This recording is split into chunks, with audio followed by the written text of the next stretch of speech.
to enter through the entrance in the tunnel. The entrance used for weigh-ins is no longer valid.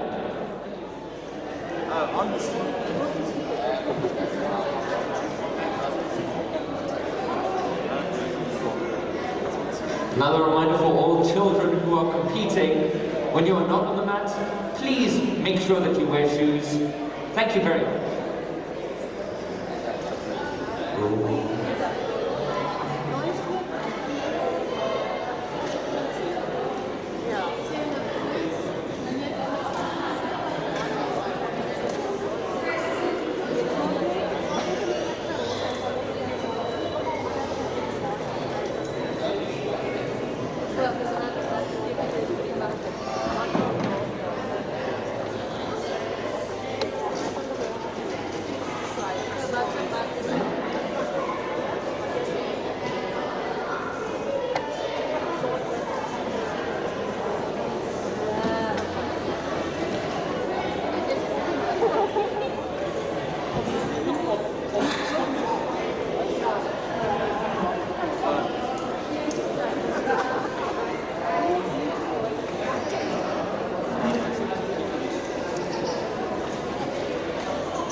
Later on, we will lead to la galle gane gam.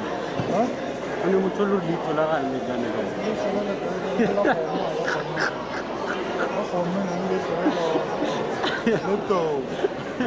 Alle gane gam la, we will lead to la galle.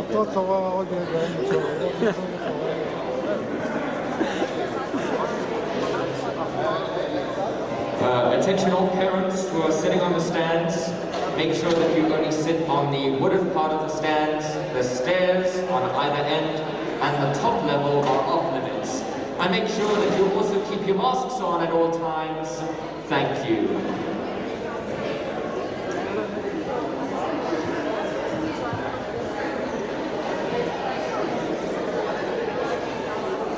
And make sure that you keep your masks on at all times. Thank you.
A reminder for all parents, you need to remain on the stands throughout the competition. No approaching the warm-up mats or the main mats during a match. It is only 7 to 10 bracket that will be competing in the next while. No other age brackets are allowed inside.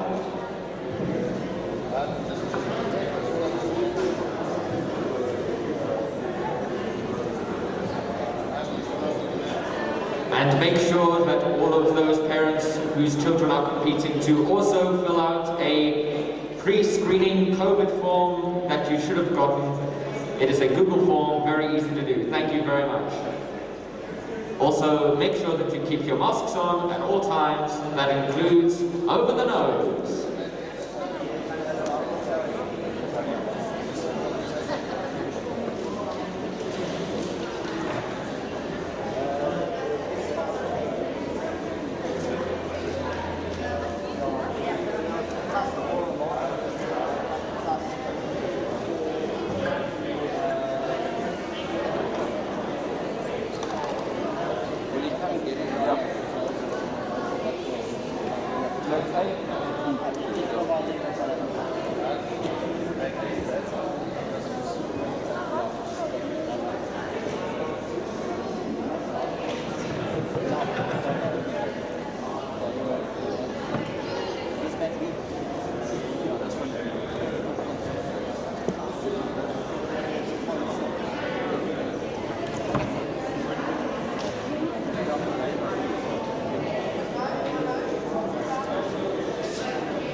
All competitors in the 7 to 10 age bracket, please make sure that you're on the warm-up mat now. You'll get a debriefing from Kurt George shortly.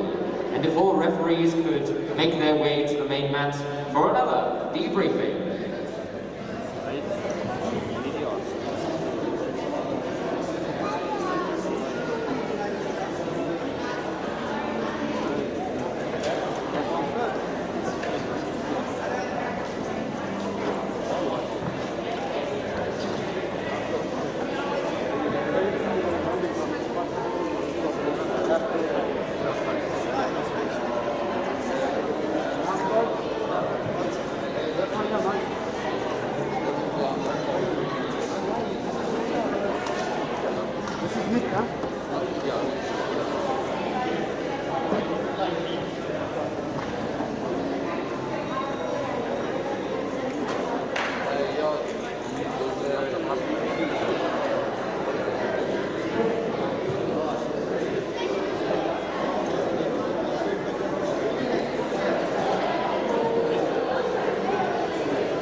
Attention parents, if you could all listen up, I'm going to give you guys some information that you must please keep in mind for the rest of the day.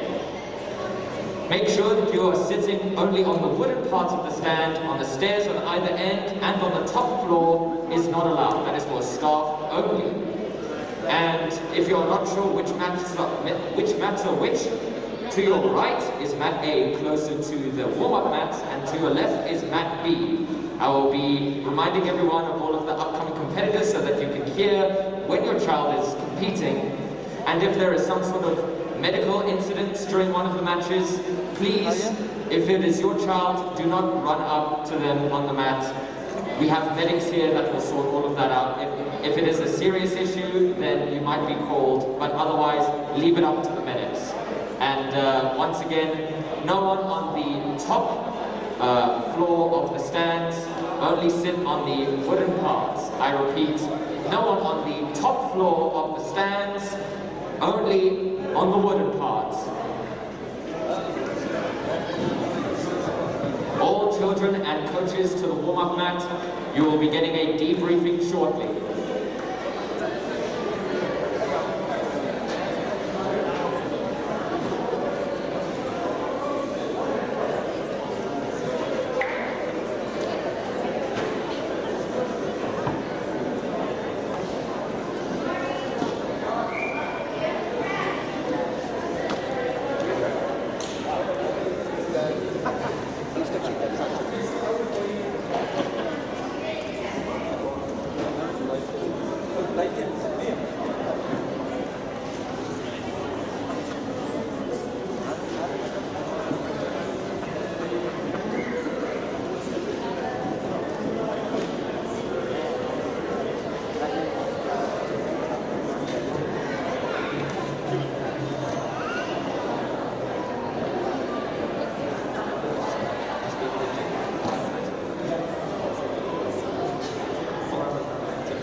A reminder, no one on the top floor of the stands. Make sure that you're sitting on the wooden part only. That is for staff only.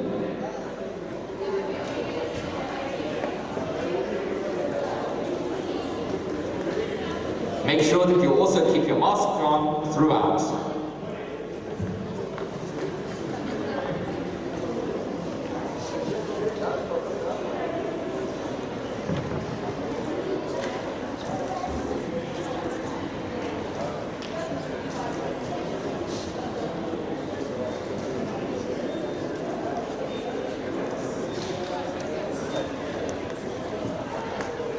Ready for another long day, bro. Yeah. How long is yesterday? I don't think We played a lot so today. yeah.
to the main mat. I repeat, all referees to the main mat.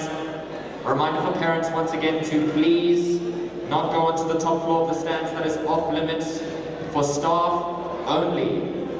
Another reminder to please not approach your child while they are competing, even in a medical emergency. Only leave the stands if you are going to the bathroom. Failure to comply with any of these, you will be asked to leave. Thank you very much.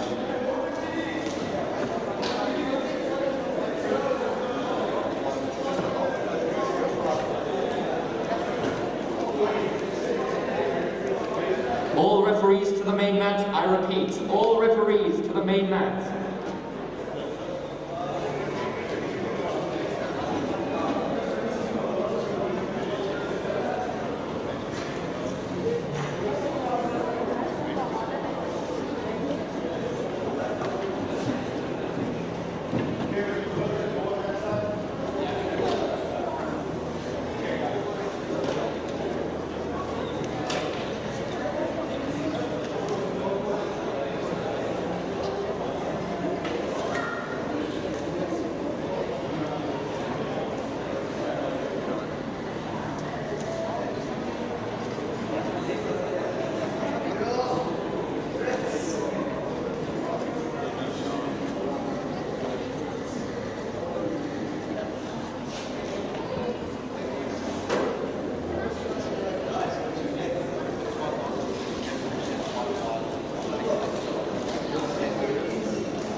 Parents, please try to practice social distancing on the stands. There should be marks. Try and sit there, spread yourselves out a little bit. I know it's hard. Also, someone has lost a bank card, FNB. Look for your card. If you don't have it, then you can find it at the front desk.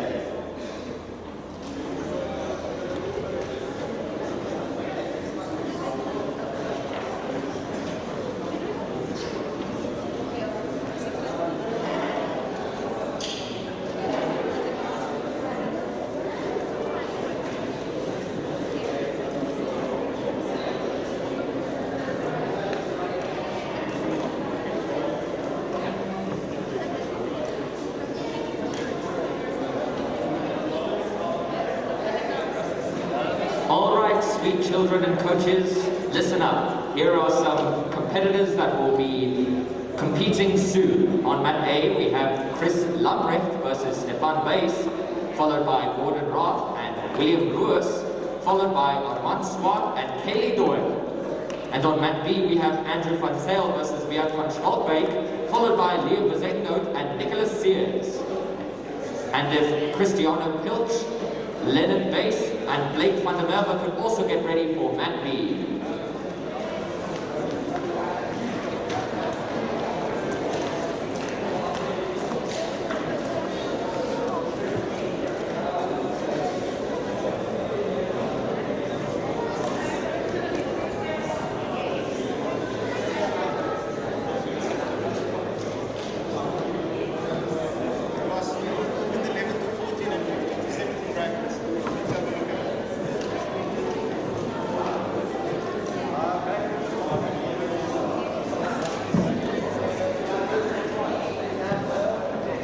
A reminder for all competitors, mat A is the mat closest to the warm-up mat, and mat B is the mat on the other side. For parents, mat A is on the right, mat B is on the left.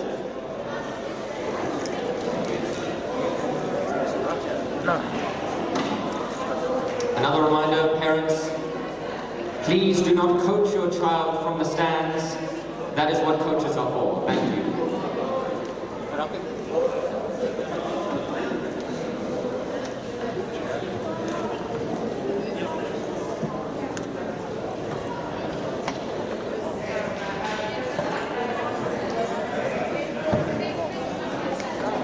Up next on mat A, Chris Labrev and Stefan Bass, followed by Gordon Roth and William Roers.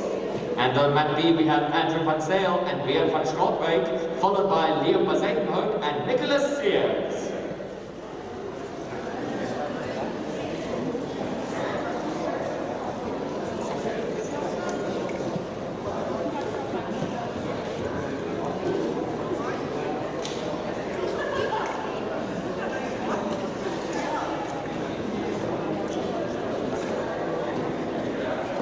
Wanted to wish all children competing today the best of luck.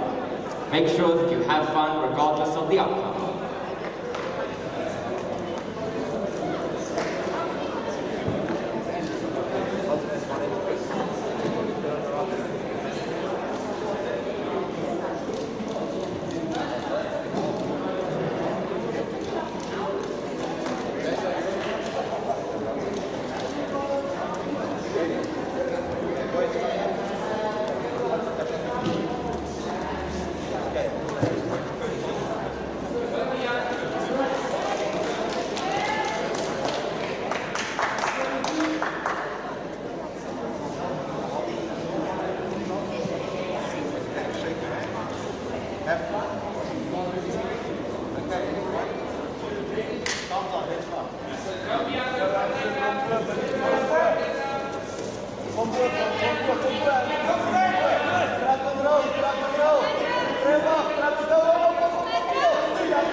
We have Liam Bazetenhout and Nicholas Sears.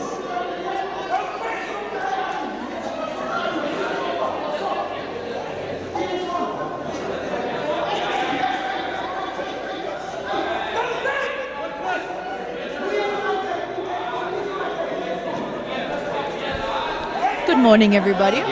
So, you're stuck with me again today. Just up until the Pro Division, however. So up next on our mat we have Liam Bazetenhout from Rio Grappling, and we have Nicholas Sears from Bahala.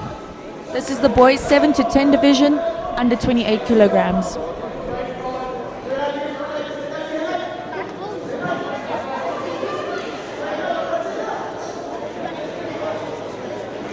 Following this next bout on mat B, we have Cristiano Pilch versus Weer van Schrootwijk, followed by Leonard Mace and Blake van der Merwe. Nicholas Sears, if we can have him on mat B.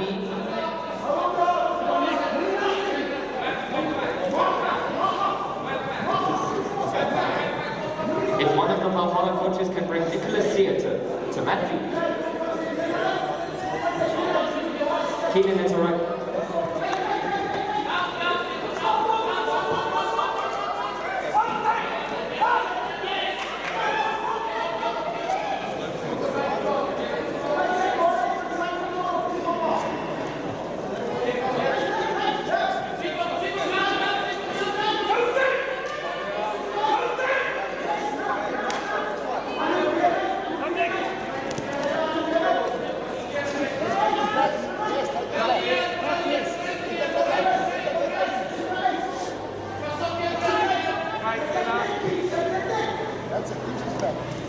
All right, these little boys are really going at it. Looks like he's trying to get a nice, possible ashigarami over there. But he passes straight to the mount position over there, still trying to keep the high mount, working to the back. Oh, very nice back take. It's very nice to see these kids really going at it. You know, this is of course the future of the sport, and these boys are just, almost got a rear naked choke over there. Very nice match. Well done, boys. And after that, if Chris Lovren and Kevin Bowden also get themselves straight. Well done to Liam and Nicholas on mat B.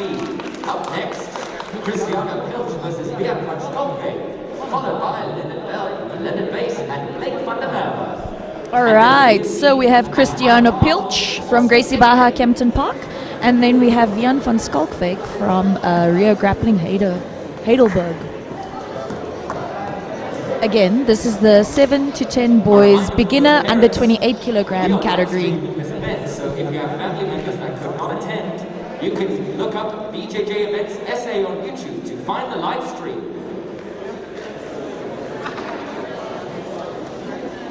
Make sure all parents, coaches and staff to keep their masks on at all times. That includes over the mouth and the nose.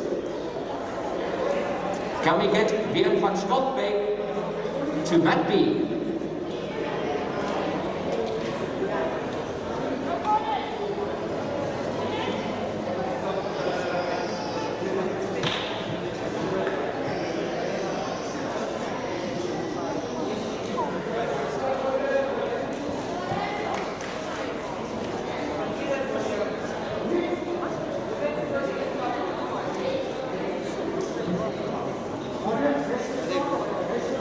Make sure all kids to keep their shoes on if they're not on the mat. So we have these two ready to tee off. Tries to get control over there. It's very, very stressful reffing the kids, I must say, because you never know. They could all of a sudden be up. Next thing you know, they're down on the ground. That looked like a little bit of a fireman's carry from Cristiano Pilch. But he's trying to get his arms on the inside and possibly break the guard. However, Vian did a really good job at taking the back over there, trying to work those arms away. Remember, guys, with the kids' matches, the first minute of the 3 minutes is no points. Thereafter, points are on. So, to 15 seconds until points come on with the kids. Oh, beautiful hip throw. That was a beautiful hip throw. Oh my gosh.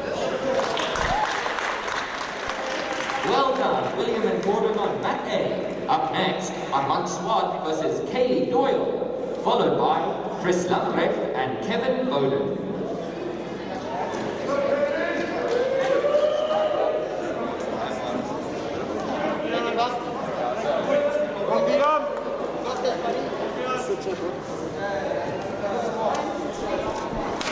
Winner from Cristiano from Gracie Baja Kempton Park. Well done.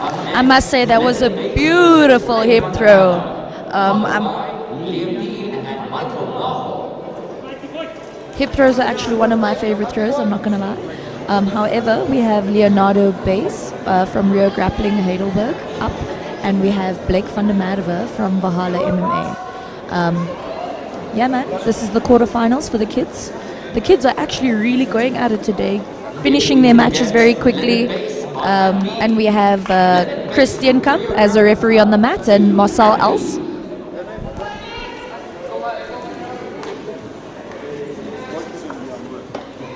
Again, guys, we'd just like to say thank you to all of our sponsors for this amazing event. We have Scarab, which is a local brand. We also have Fulcrum, also a local brand. So Scarab is more Johannesburg-based, and Fulcrum is a Cape Town-based brand. We also have some ADCC official. As you know, Kurt George is the head coach. Sorry, not the head coach. He is the head of the federation, that is the JJGASA, the Jiu-Jitsu Grappling Association of South Africa.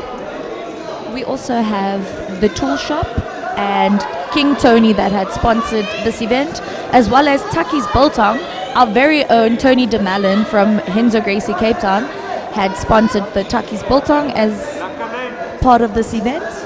And yeah, man, just thank you to everybody that's been a part of this amazing event, especially to Take Note Technologies for setting up this beautiful stream. So clear. I think, honestly, this is the clearest stream we've ever had.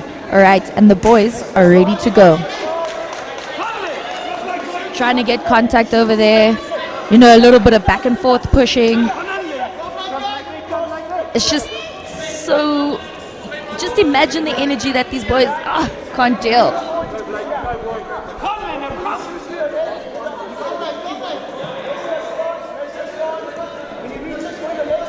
And then, lastly, the EFC Performance Institute has given us this amazing opportunity to allow these kids and all these adults to compete at such a high-class facility.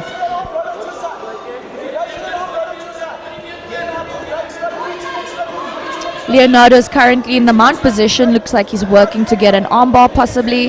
However, Blake is doing really good at defending and he gets out of the mount. Very nice. The boys are back up again. And they're ready to go. So, 2 minutes and points are on. Ooh, very nice takedown by Leonardo. Leonardo did a very nice takedown. However, Blake is working to take Leonardo's back. Oh, and he takes the back. He takes the back and he's trying to stay on top of Leonardo. Oh wow, Blake gets his hooks in and he gets and he goes for the rear naked. Very nice. Well done, Blake. So remember, guys, as referees, we have the ultimate decision in order to stop the matches. So if ever we feel that the kids are in danger, we will always stop the submission attempt immediately, just in order to, you know, preserve the longevity of the sport. So the referees did an amazing job, as you can see. And up next, we have Liam Dean from Valhalla once again, and we have Michael Nagel from Eastrand BJJ. This is the quarterfinals, and again, this is the 7 to 10s under 28 kilograms. And then if Rayon Essay and Marius van der Reest could also get ready. A reminder to parents, please do not coach your child from the stands. You can show encouragement, but please, no coaching.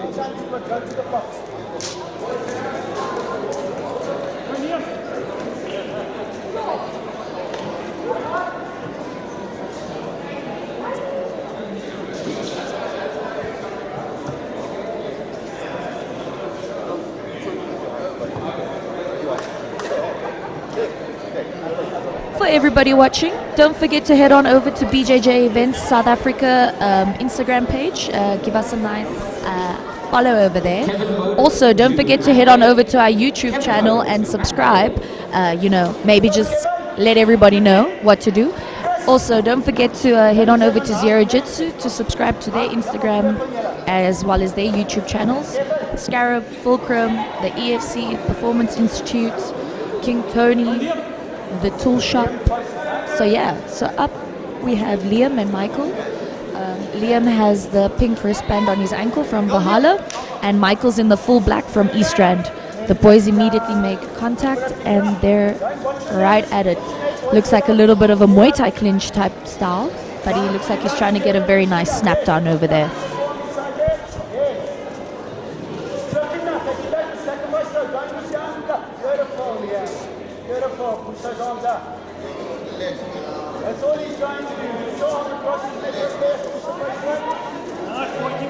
So the coaches in the corner, we have Shane Carr from Valhalla.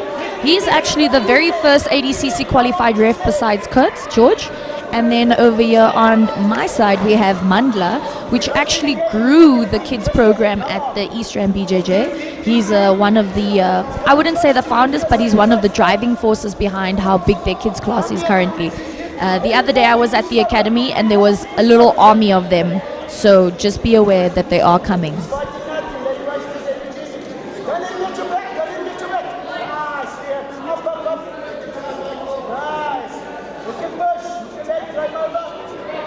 So the boys haven't gone to the mat yet, but the points are on. So whoever gets the next takedown will probably be up on points. However, it looks like they're both trying to do a hip throw. Ooh.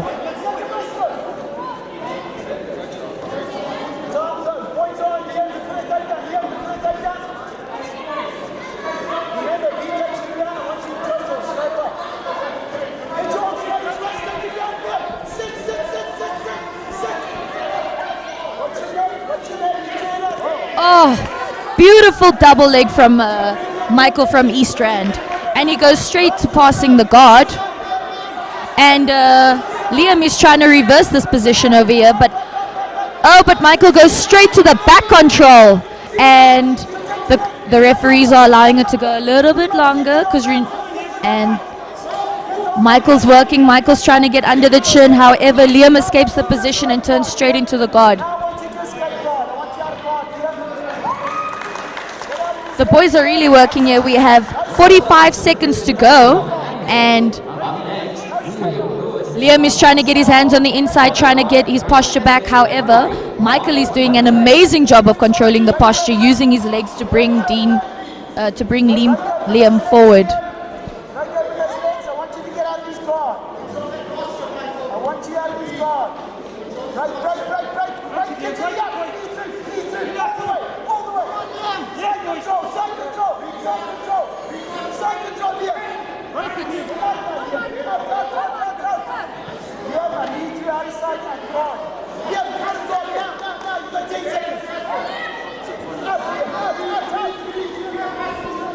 This match was very good to watch. I was very impressed with that double leg. The boys are really going at it today. And Michael from East Rand BJJ wins by points. He took the back, so that's where he got his points from. And he also won with a double leg takedown. So if anybody knows anything about ADCC, you'd know that it's more of a wrestling-based competition. So generally, wrestlers tend to do a little better than the average grappler that doesn't know how to wrestle. However, guys, get to your wrestling classes. We have some great wrestling in South Africa, so head on over.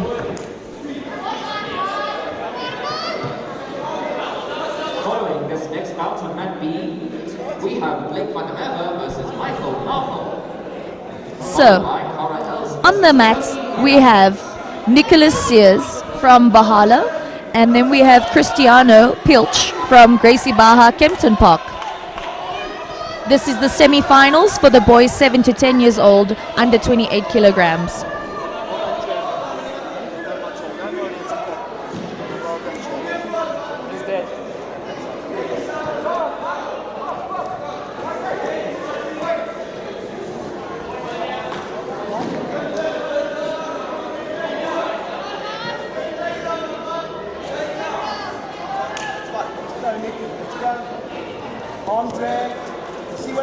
Boys tee off. Oh, wow. Beautiful headlock takedown. Sorry, hip throw. In wrestling, we call it a headlock.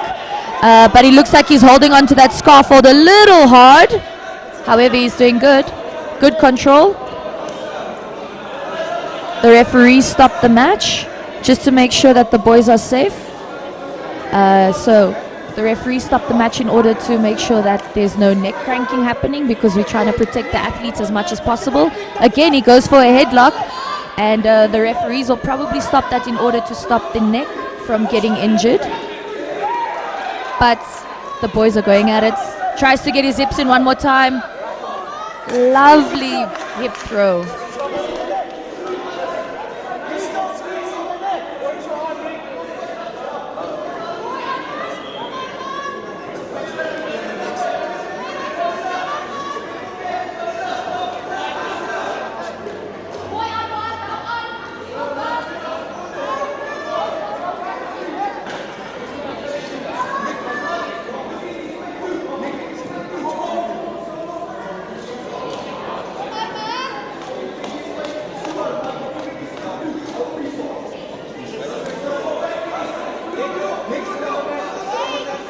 So we have the head of the federation over here talking to the referees. He's just making sure that the kids are safe, and he's trying to make sure that the referees understand that, you know, the whole idea of this competition is in order for the kids to compete, however, also in order to preserve the longevity of the sport.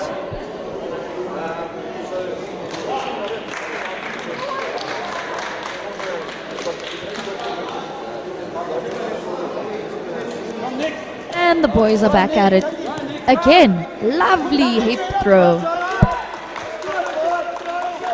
Boys trying to pass the guard over here. Who do we have on top? We have Nicholas Sears. He's currently trying to pass the guard. And we have Cristiano Pilch trying to recover his guard. Oh, I'm sorry, I mixed the names up. We have Nicholas on bottom at the moment. And we have Cristiano on top, passing the guard. Followed by Jaden from the left and Jaden from Scotland. Come on, boy! Pull that arm out and turn. Pull that arm out and turn, Nick. Pull that arm out and turn, Nick.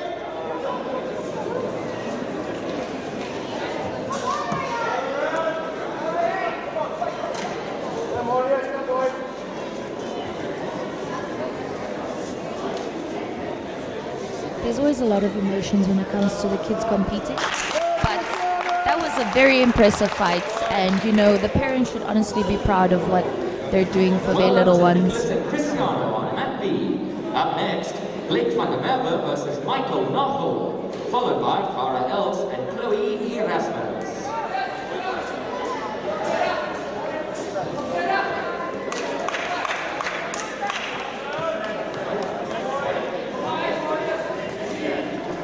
So up next we have Blake van der Merwe from Valhalla, and we have Michael Nagel from Eastrand. So this is the semi-finals for the beginner boys 7 to 10 years old under 28 kilograms.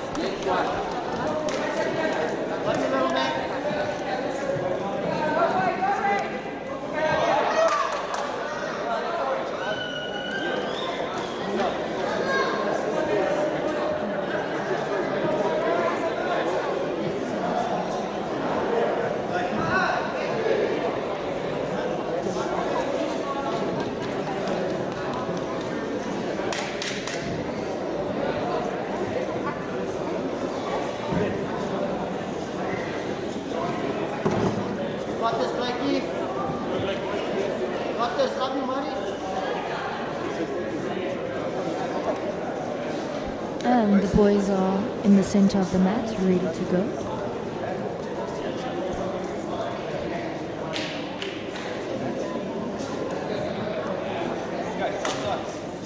Go, Blakey, go, Blakey. So as you've noticed, with the kids we have 2 referees on the mat at all times. Again, just trying to protect the kids, make sure that they continue doing the sport.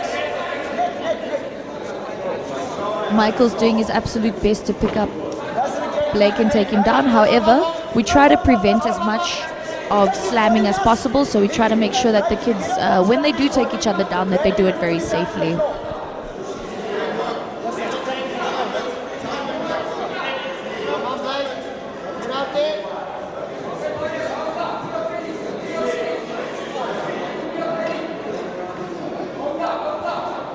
Go, Blakey. Got this, buddy. Pull that arm past you, get your arms around his body, then throw him to the floor, Blake. Left arms around his body, and throw him to the floor. Watch your leg, watch your leg. Jump, turn, Blake, turn. Grab his body and take him down, Blake. Grab his body and take him down. Take his neck, Blake. Take his neck, Blake. Stay up, take his neck. Michael's doing a really good job at trying to take Blake down, but Blake, for some reason, guys, that one is a toughie. He's really good at counter wrestling, so his defense is really good, and he's doing an amazing job of staying up on his feet. And the roles are reversed over here. Blake is trying to take Michael down now. Will he get the double leg? We'll have to wait and see.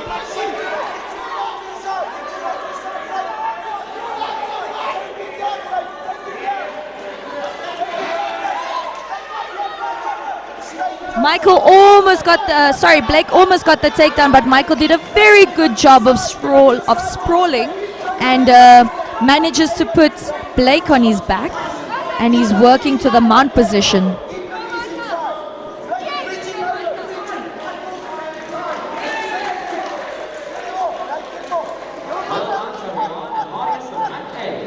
Up next, we have the bronze match for the boys 7 to 10 under 24. Chris Ludwig versus William Brewers. Following that bout, we'll have Braden van der Meers versus Reynard Punchkov. Michael's still working to pass Blake's guard over here, and he gets to the mount position. Blake, little bendy boy, tries to get his knees in under the armpits. Somebody that's really good at doing this, and it's really frustrating, is actually a Desley Faithful from our academy in Henzo, in Cape Town. But as you can see, Michael's working for that high mount, listening very well to his coaches. You can notice that every time his coaches speak, he looks over to them and he tries to make sure that he can actually do what his coaches are asking of him.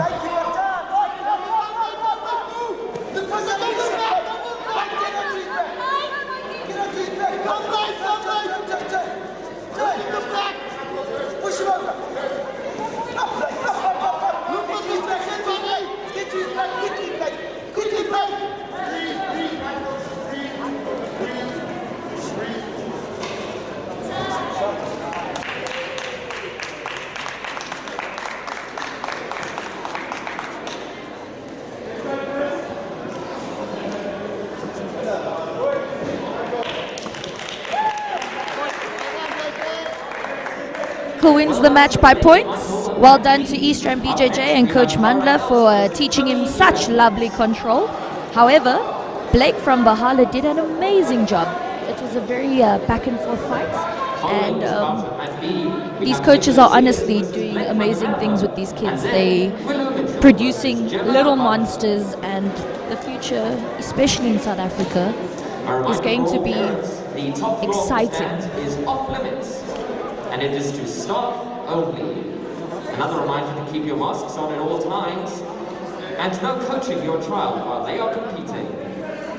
Only leave the stands if you are going to the restroom or to get beverages, and do not approach your child while they are competing.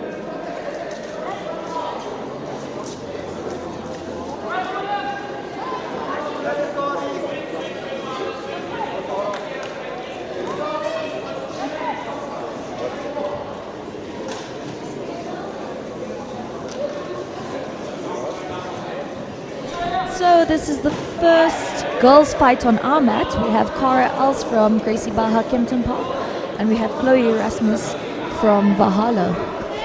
This is the girls semi-final under 32 kilogram beginner match.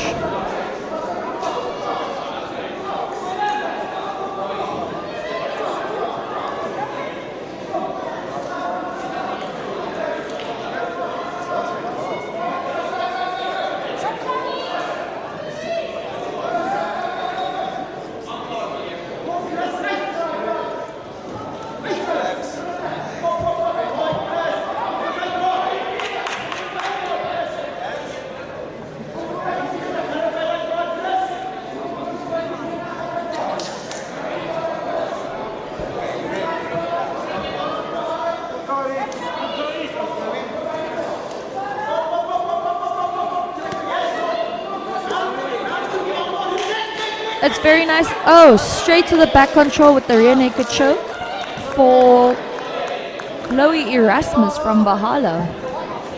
Again, guys, to everybody sitting outside, all our referees and our table refs are all wearing their masks. However, it is a little harder for us to be clear on the mic. That's why our masks are off. Please understand that we are not intentionally trying to not wear our masks. It's just a bit hard for us to be clear on the mic with our masks up. However, all of our referees and all of our coaches and our table staff are doing their absolute best to comply with COVID restrictions and regulations. So if you look in the stands, all the parents are wearing their masks, all the referees are on the mat. Everybody's doing their absolute best to comply. Thank you very much.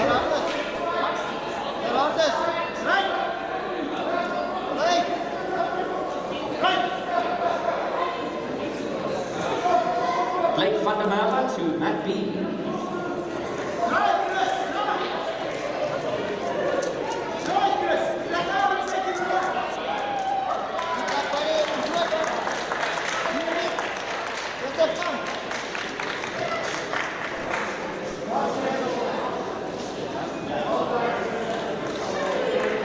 right, so on the mic with me, he was just on the mat, Mr. Steenkamp. Chris, What's welcome, up, people? welcome.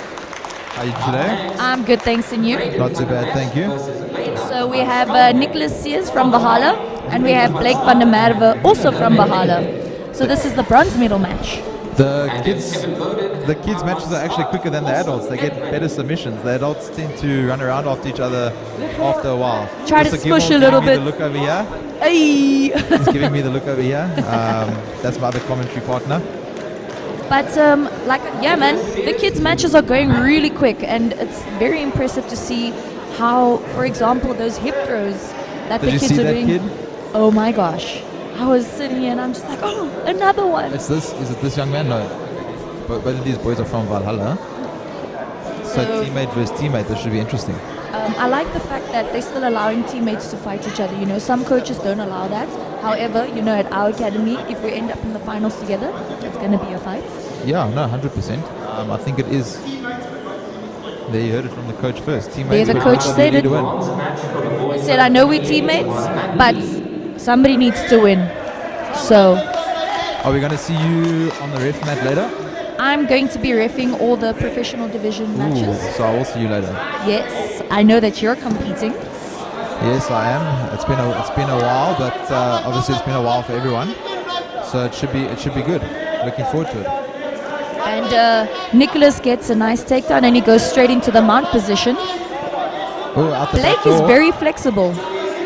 All kids are flexible, but yeah, Blake is exceptionally. Haven't you noticed like he throws those legs in just like Desley does? Yes, up into the armpits and up and over. But you know, I've always been impressed with Blake. I've reffed some of his fights before and he's always been someone to watch. I haven't reffed as many of Okay. Nicholas's fights, but I'm very impressed with what I'm seeing today. Okay, yeah, Blake's going for the guillotine.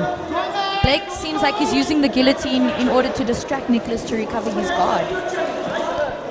Yeah, but let's see. Oh, he's still Using going it for as a sweep. You see, gets that little butterfly hook in Oh, and he back closes into his the guard. guard. Almost closes his guard. Let's see. Is he going for the butterfly?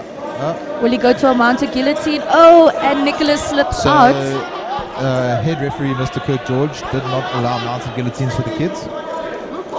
I mean, that makes sense because generally a mounted guillotine does manipulate the spine, and we're trying our best not to injure the kids, Yeah. especially with spinal manipulations, because you know we need these kids to be competing in future. 100%. One of the coaches asked if the kids can do wrist locks.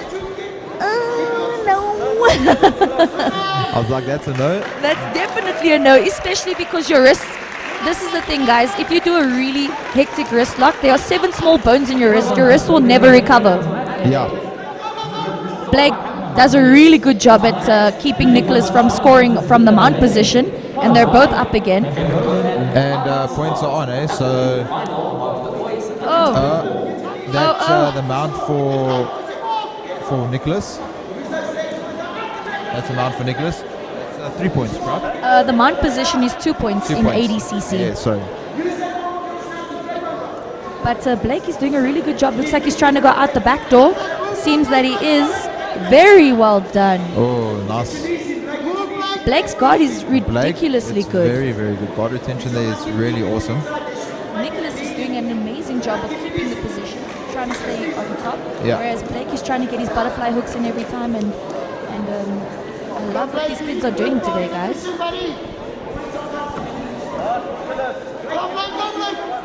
So Blake's down 2 points here. Looking for the takedown. Oh, that's not really a takedown, more of a guard pull. More of a sit to guard. However, Nicholas Nicholas does back pass into the the guard mount. straight into the mount, so he gets 3 points for the guard pass over there. So it's 3 points for the guard pass for Nicholas. And 3 points.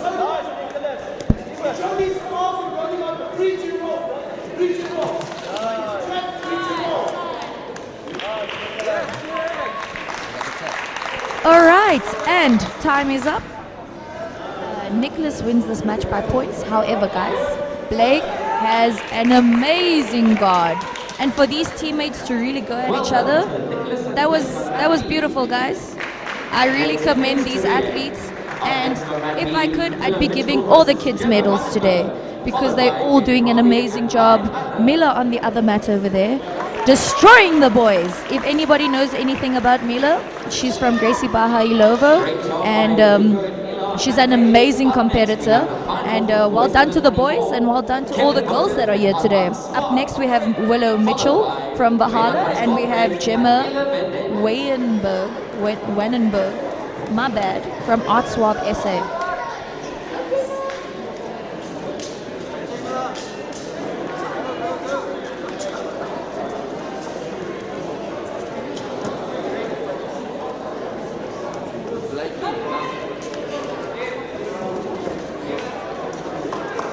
Kevin Cobb.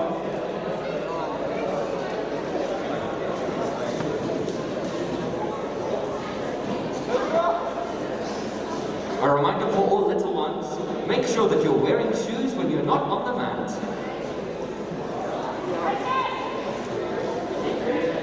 And the big people, don't forget.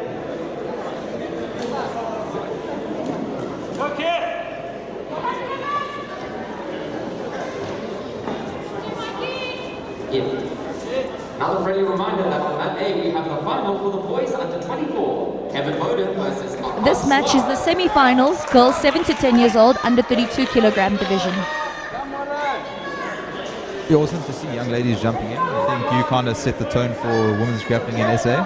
Well, I hope I did. I hope I inspired some people to get into the sport. I think you have, and I think you will continue to do so for many, many years. Of course.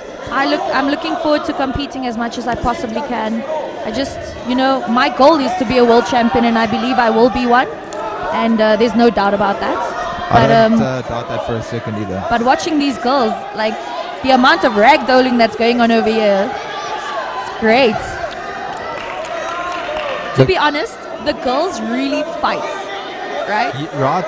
Even we saw yesterday, even with the girls, the ladies had more of a fight than what most of the men did. Correct.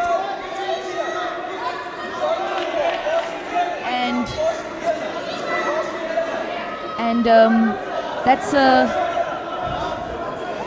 not, I know the coach is saying that's cranking, but it's not really. The crank is more chin to chest, right? Yeah, so normally when you start to push the head into somebody, so for example, if I have a crucifix position and I get up and your chin starts to touch your chest, that is what we consider a neck crank, because it is a spinal manipulation. 100%. That's also why, because we don't allow standing cross-face guillotines, because it is a spinal manipulation. Correct. However, she looks like she's got a little bit of a rear naked choke going on. That's right under the chin. Ooh, and she gets up with her. She gets up with Gemma.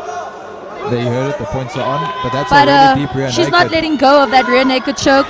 And she gets it. The girls disengage. Well done, girls. I saw Kurt having a bit of a panic attack there. Oh man, Kurt is he's on edge over there. The kids honestly put us on edge, guys. It's very difficult to ref kids as well, because we know they want to fight, but they really want to fight, but we also want to protect them. But the kids and they're so bendy, so you don't know when they're going to tap or not. So you're like, I don't know. That's wild. I think a problem with the kids as well, not a problem, but a contributing factor to the anxiety is the coaches that keep shouting in the corners. Definitely. So, growing up wrestling, for example, a lot of the time the parents used to be a issue when it came to competitions, because the parents would make the kids so nervous. And how deep is this rear naked? That's very deep. And the referees decide to stop the match over there. I think a good call by the refs there. Marcel did an amazing job of stopping that. He was, again, guys, all the referees are trying to do is they're trying to protect the athletes as much as they possibly can, and 100%. That was an amazing fight. I know that some of the kids are going to be very disappointed. However, guys, again, amazing fights. Parents need to understand, we want kids to continue in the sport as long as possible. So sometimes we're going to have to make calls. Sometimes the kids are going to cry, but it is what it is. That is true. So Peyton, while we have a bit of time, what are your plans moving forward? Are you off to Puerto Rico to join the squad, or are you off to New York? Back to the blue basement? I know a little bit, but why don't you inform the fan? I absolutely love the blue basement, especially because Black Rob is over there. Black Rob, I honestly love that man. He's an amazing wrestling coach. Henzo actually found him, and Henzo was like, my man, just come work for me. So when I was in New York, I spent a lot of my time helping Black Rob with his private lessons. So if I did ever decide to go to New York, it's because I'm going to go train with Black Rob. However, the squad is in Puerto Rico, guys. That's where I'm going. I'm going to Puerto Rico. I'm taking Jordan Leclos with me. I'm possibly taking Luke Griffith with me. So we're going to head out there, the three of us, as a little South African team, and we're going to go there just to train as much as we can. Because, you know, in order to get better, you need to put in the time. So that's what we're going to do. 100%. And there's no way you could train with somebody that's a lower level than you and expect to be a world champion. 100%. You need to go get beaten up every single day, and you need to learn something. And especially because, you know, John has an amazing jiu-jitsu mind. However, also his MMA is great. And of course, I think Kurt, martial arts in general. I've never seen someone study as much as what I've seen him study. And you know, Kurt is obviously a John Danaher black belt. Correct. Learned directly under John and also directly under Henzo. So, you know, the knowledge filters down, but to get it straight from the source is, you know, it's a whole different thing. Yeah, I think, especially for you, you're very fortunate. You've got the direct pipeline through Kurt. I guess it's from John, right? So I think that's a big added factor for you, but like you said, you need those training partners, and I know you and Jordan have been training a lot. Like, I know he's your main training partner, and I've rolled with both of you recently. I rolled with Jordan on Friday night. Jordan's amazing. And Jordan's game, like from the first time I rolled with him even to the last time I rolled with him, he's really just elevated. I think because how old is Jordan now? Jordan's 22. Okay. No, sorry, he just turned 23. However, the first time I rolled with Jordan, I caught him in a triangle for like 5 minutes, because for some reason he was good at defending triangles, but he kept getting caught in them, and my legs were tired, and I was like, Richard, just stop the timer, come on. That was the first time I ever rolled with Jordan, and I smashed him. Jordan, I'm pretty sure you know I did. Okay, just accept it. 100%. However, Jordan now is a whole different beast.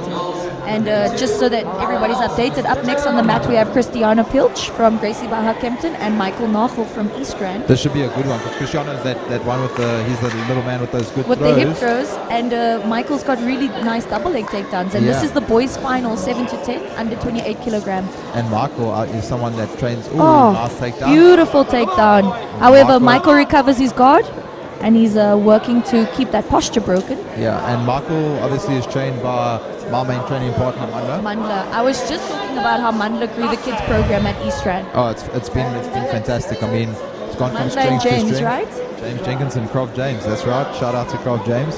And every now and then Sturgio from Zero Jitsu jumps into the kids' classes to help out. Yeah, 100%. I mean, it's really awesome that we have adults that can jump in and help out, you know, and give time back, because it really is for the love, you know.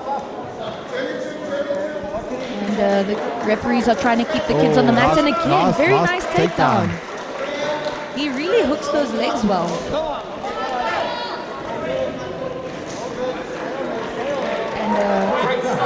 And points just went on. So for those of you that don't know, if Cristiano doesn't get the points, it's because he was in mount before the points started. Yes, so generally if you're going to get a position before the points are on, you don't get awarded the points once the for Michael. Points come on. That's a reversal for Michael.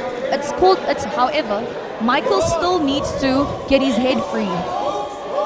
Oh. So you see, when it comes to points positions and things like that, if ever somebody has you in a submission attempt, you always need to first free yourself from the submission attempt before you are scoring or get to score. So in other words, you have to be free in order to score the points. What about this position here, Peyton, where Michael's got the mount, but there's still a semi-headlock? So surely that's points now, right? Because there's no headlock now. So when we look at submission attempts, it needs to be an actual submission attempt. So me holding your head down is not considered a guillotine just because I'm holding your head. Two here. Okay. Yeah.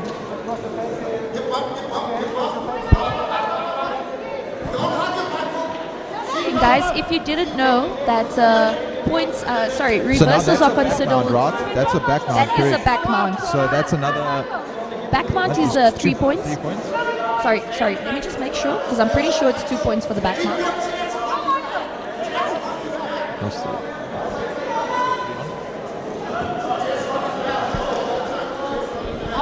And that pattern right there doesn't count as points because the legs are crossed on the back. The hooks have That to is be correct. parallel, correct? So the hooks have to be in. You can't have a short hook and a long hook.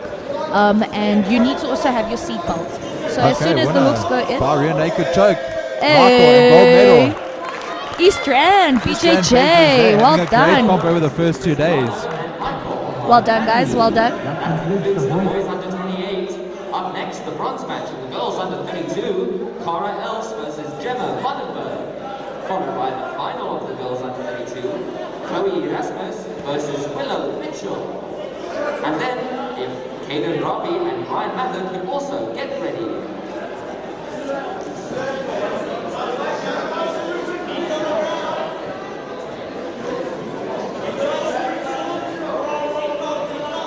Just so that everybody is clear on the points, passing the guard is 3 points. Neon belly is 2 points. Okay. Mount position is 2 points. Back mount, that is with hooks, that would be your normal back take, that is 3 points. However, back mount, when somebody is flat on their stomach and you technically mount it on them, that is also 2 points. Okay, Just so that awesome. everybody knows. And then again, a clean takedown, that means if you take somebody down and you take them down past their guard, so for example a double leg past the guard, that is 4 points. However, if you take somebody down and you end up in the guard, that is 2 points. Reverse mount. 2 Reverse points. mount, also 2 points. Just so Okay. that everybody's clear on that, because in ADCC, it's more of a leg locking type sport, so if you do get a reverse mount, there is a possibility of you leg locking someone, so that's why they do offer the points for that. Then, a clean sweep, for example, butterfly sweep past the guard, Guard, that's 4 4 points. points, correct. And if you end up in the guard, that's 2 points. Okay, awesome. And again, everything must be held for 3 to 4 seconds in order to be awarded. If 50% of the back is not on the mat, points will not be awarded either. Okay, so next up we have Cara Els from Gracie Baja, Kempton Park, and Gemma Vandenberg for the bronze match. Gemma is from Art Suave. I believe that Cara has only been training for like a couple of months, so she's still very green, so to speak. Gemma looks like she's a little bit of a toughie, hey? Yeah.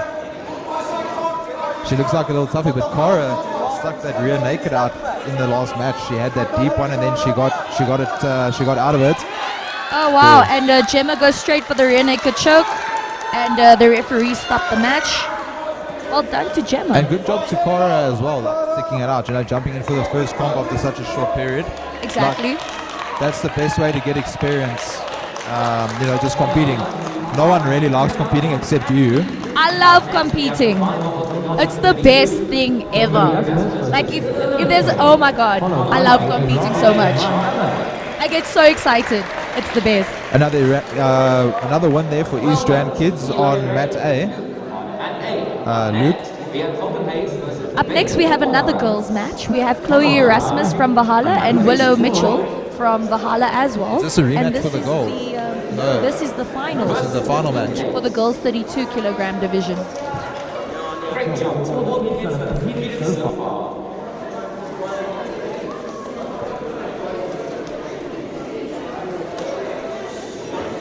Another reminder for parents to please keep their masks on at all times and to avoid going to the top floor of the stands.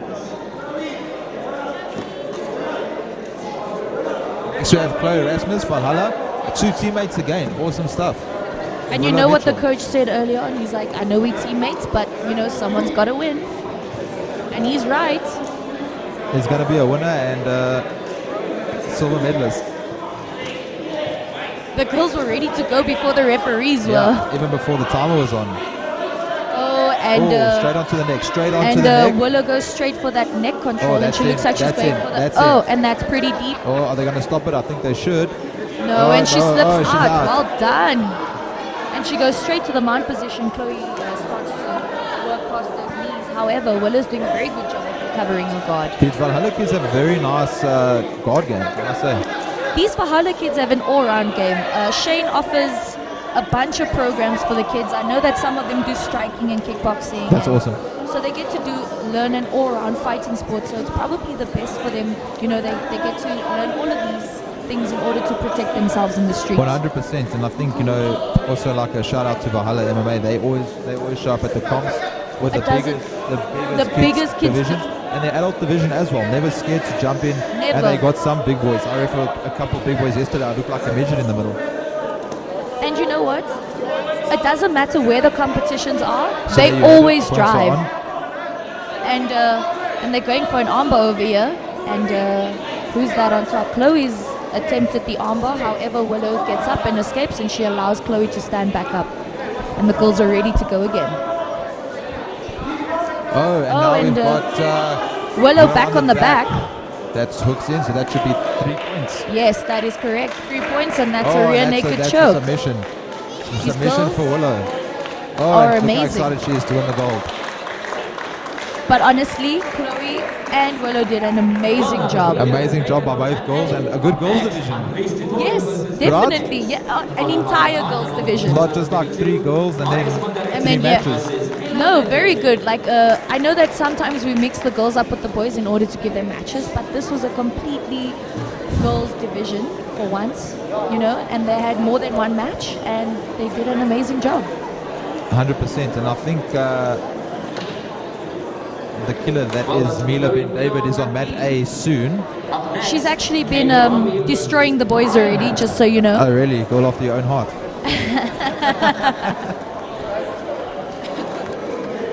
And we have another, for those of you that are on mat B watching, if you're from East Rand, we have little Luke who's on mat A from East Rand. Fighting now, I believe it is the semi-finals. Semi-finals on mat A now, so winner will go through to the final, and loser will fight for the bronze match. Awesome stuff.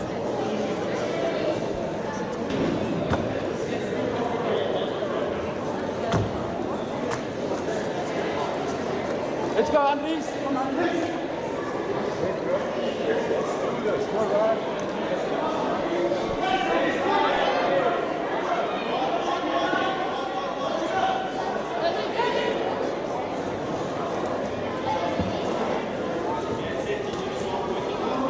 Next up we have Ryan Mathur from Gracie Bay Lobo and Caden Robbie from Art Suave, or House of Tinkerbell with JB Kruger. Oh, nice hip throw. Oh, Caden right into the back attack, looking for the rear naked there, looking to flatten his partner out. Oh, there he goes, flattened out. Do we have a tap here? Let's see. Kids are really tough, so, and they're always going to compete. So we've got Caden Robbie here on the back from House of Tinkerbell, Art Suave, on the back looking for the rear naked. And Ryan Mather at the bottom over there. Ryan actually used to train at Hinzo Gracie in Cape Town before they moved up to Johannesburg. Oh, okay. Is that under your tutelage at the kids program or before your time? I had just joined the academy. Rayon was still teaching the kids. Rayon Slim, eh? Yeah, he was still teaching the kids at that time. And just before I had taken over the program, they had moved up to Johannesburg. Oh, there's the tap for Caden Robbie. Caden by submission. Great match there. I actually think that Ryan was a bit too young to join our program when they were in Cape Town. Because I know I coached his brother a bit more.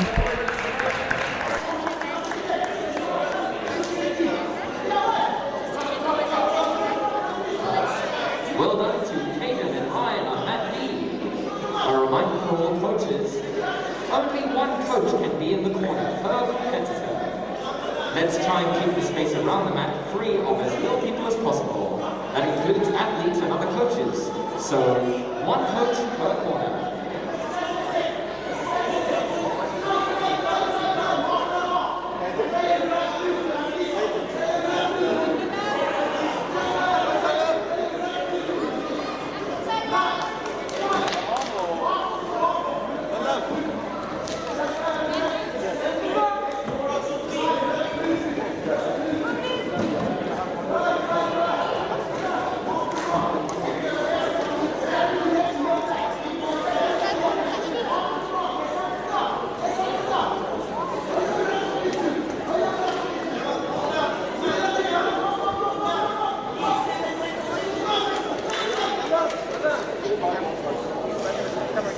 Up next on mat B,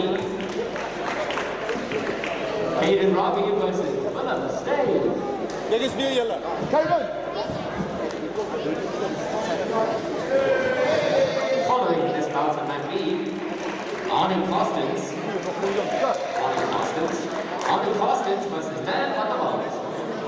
Guys, if you hear any voices that aren't ours, we do apologize. Up next, the final Doing our absolute best to, you know, keep it PG and try to educate people as much as possible.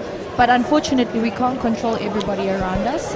So, you know, please don't hold it against us. We're doing our absolute best. 100%. So next up we have Caden Robbie again. This is the final of the boys 7 to 10 under plus 40 kilos, and Willem Steyn, teammate Steyn. A lot of teammate matchups, but I do believe they train under separate coaches. So they both are suave.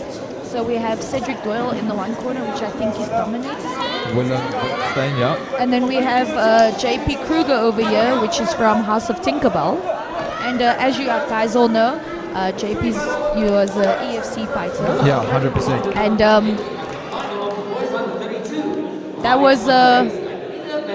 was a sweep to a mounted guillotine, possibly. That was a very quick finish. I'm not even sure what the referee had stopped it for. But you know, hopefully these boys get to do it one more time and have a good match. Arnie Carstens versus Dan van der Walt, followed by Messi Kruger and Morgan Adams.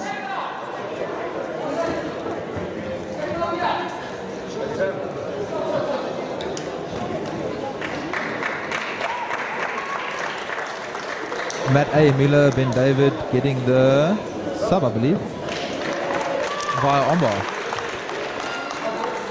Actually small for that division as well. I think she had gone up to a Checking higher necks and boys weight cashing division. checks, yo. Of course, she's making them black out before they tap out. The bronze match of the boys under 36, Björn Volderhees versus Andries Dubois. So up next on our mat we have Arnu Carstens from Rio Grappling Heidelberg and Dan van der Walt from Art Suave. This is the boys 11 to 14 years old beginner division. Oh, sorry. We're actually only starting the division after the break. So we're going to have a medal ceremony now. So we're going to have a medal ceremony for the kids 7 to 10 years old so that we can clear the venue out, clean everything up, air the venue out, and then make sure that, you know, I everybody's think safe. it might be actually a match from Mat A that they've moved over to our mat. Oh, possibly. I'm not sure because I know that Looks this like is it. 11 to... Yeah, that's what it looks like. Oh, they are up on the mat. Okay, that's okay. We're ready. We're ready for them.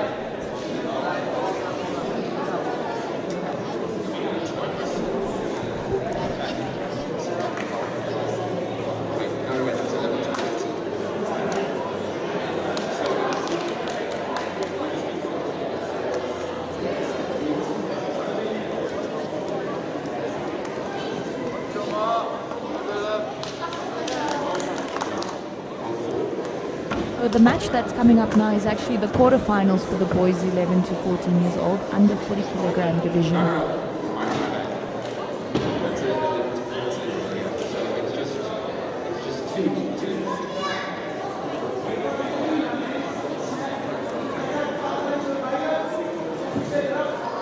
We only have a few more fights left, ladies and gentlemen, and then we will be handing out medals.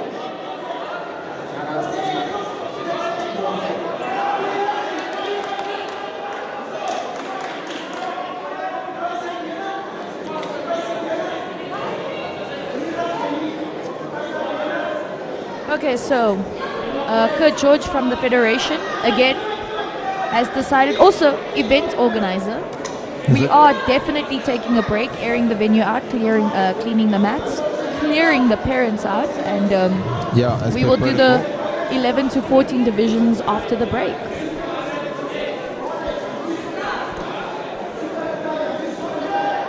Yeah. Attention, if you are not a coach or an athlete, please vacate the bullpen and the warm-up mats. No parents allowed. Going to a quick medal ceremony and then we'll be back with you guys.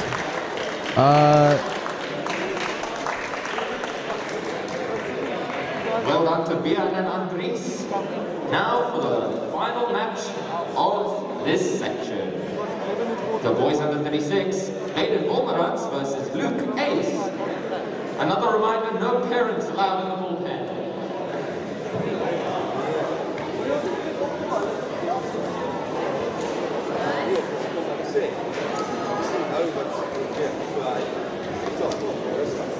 Maak jou 7 tot 10 klaar, dan gaan almal uit.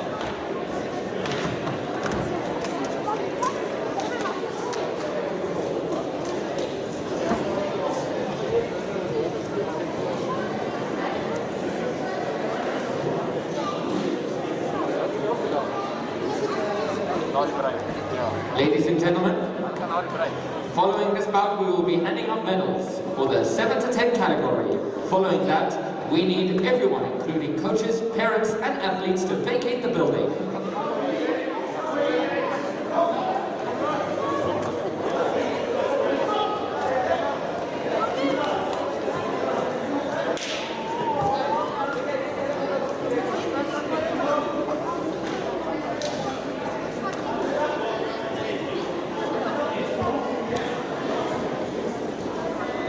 One more time, just a shout out to everybody that's a part of this event. You know, the EFC Performance Institute. We have Zero Jitsu. We also have BJJ Events South Africa. You know, the event organizer for that is Kurt George, and I, Peyton Lecher, am a representative of BJJ Events South Africa. We have Scarab, stitched with the love of 1,000 grannies. And we also have Fulcrum over here on the right hand side. We have the Tool Shop and King Tony. We also have ADCC official, and we all have most of these refs over here are all level C qualified refs. That means that if they go anywhere in the world, they can sit at the tables and help referee at events. And lastly, we have Taki's Bolton and also Fuji Mat South Africa, and Fuji, the brand, is the representative of the BJJ SA group. Otherwise, guys, we're going to take a quick break, a quick medal ceremony, and then we're going to do the 11 to 14 divisions after this. And yeah, the day's running really well. Things are looking good, and we hope parents are enjoying the matches. Turn the tripod a bit, underneath it. Yeah, I just One set more up the thing that and we go. can't forget about is that's what Keenan thinks, but I'm definitely the commentator of the year. To take no technologies, thank you so much, guys, for setting up an amazing stream. Definitely better than any we've seen in South Africa. Even better than Flow Grappling, but you know, I'm just saying things.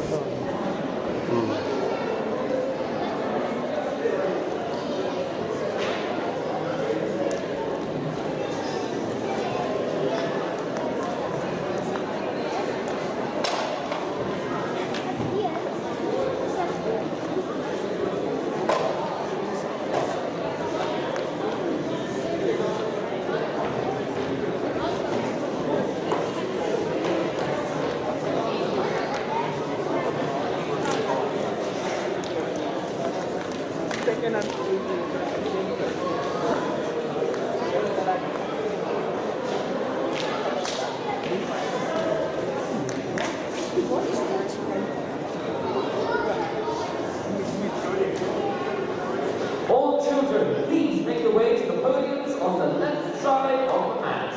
Thank you.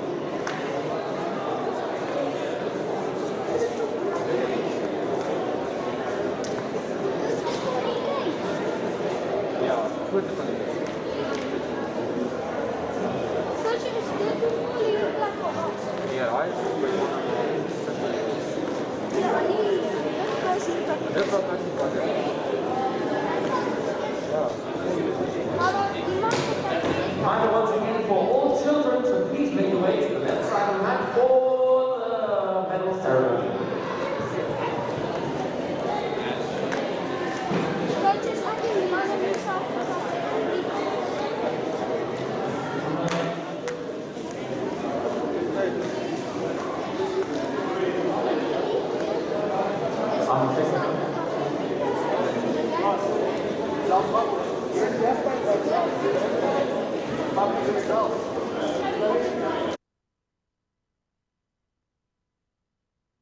All children, so please make sure that you wear shoes if you're not on the mat. It's very important.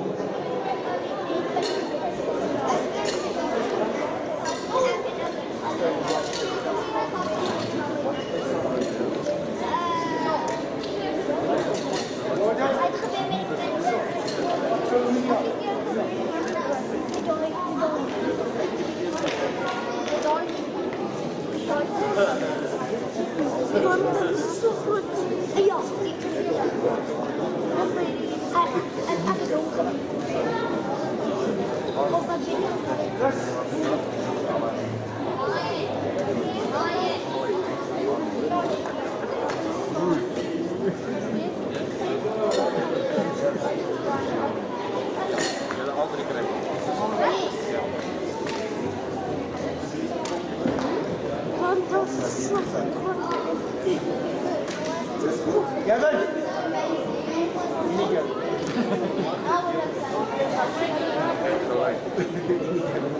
Good sir.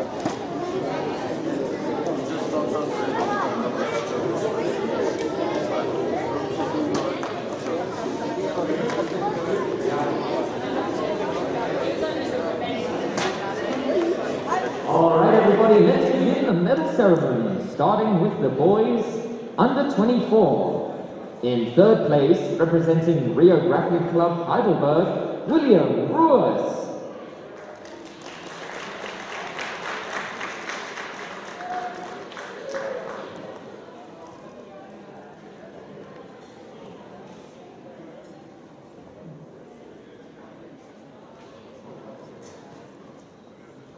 In second place, representing Valhalla MMA, Kevin Bowden. And now for the under 28 category. In third place, representing Valhalla MMA, Nicholas Sears.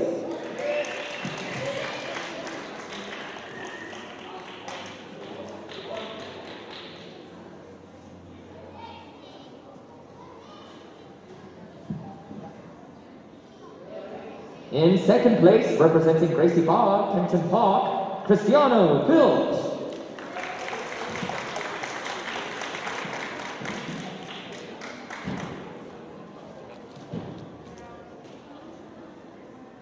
And in first place, representing East Rand BJJ, Michael Novel.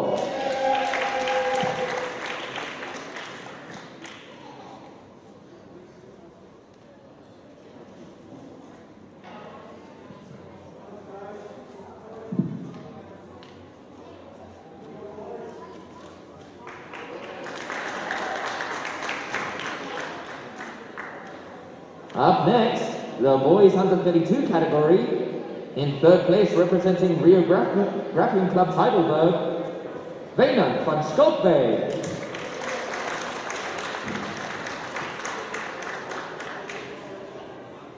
In second place, representing Apex South, Marius van der Rijst.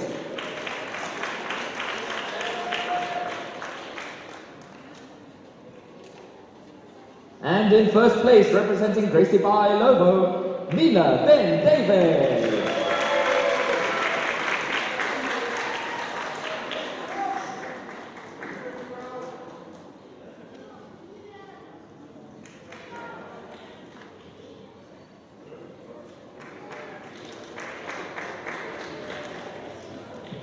Up next, we have the girls category for under 32. In third place, representing Artois, Gemma Vandenberg.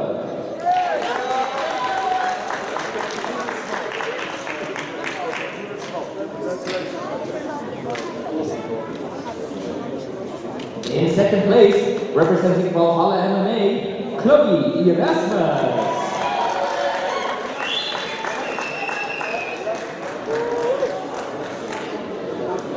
And in first place, representing Valhalla MMA, Willow Mitchell.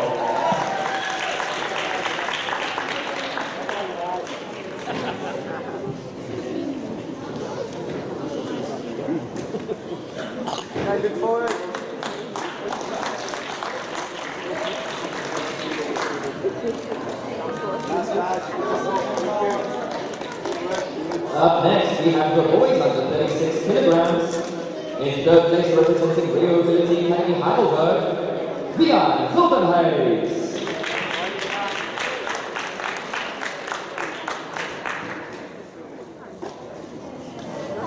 In second place, representing East Rand BJJ, Luke Ace.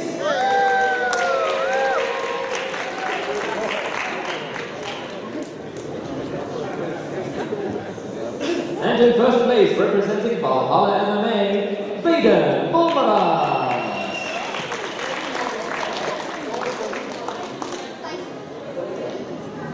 Well done, guys. Good boys.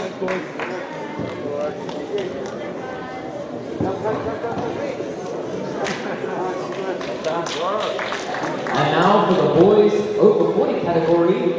In third place, representing Gracie Bar Lobo, Ryan Mather.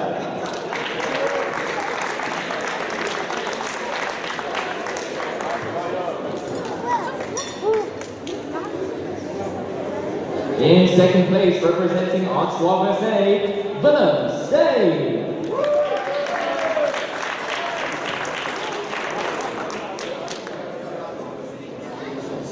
And in first place, representing Ottawa USA, Kagan Robbie.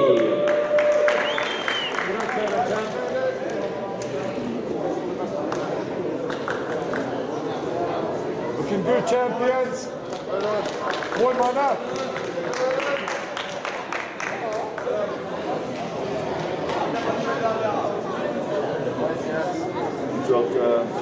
Well done to all the kids that competed. I hope that you had fun and learned something along the way. That is what is most important. Now have a safe ride home, everyone, and we'll see you all next time.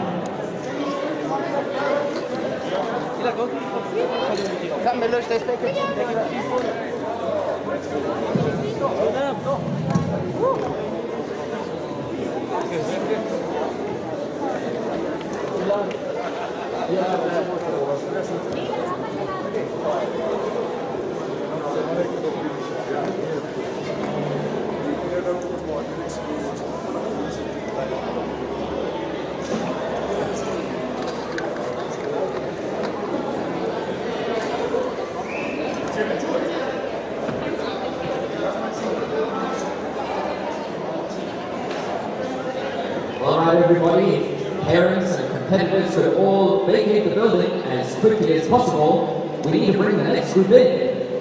And if one coach from every team could please meet with Ross upstairs. I repeat, if one coach from every team could please meet with Ross upstairs. These are the guys sitting there. They're all cool with this matching cap and jacket.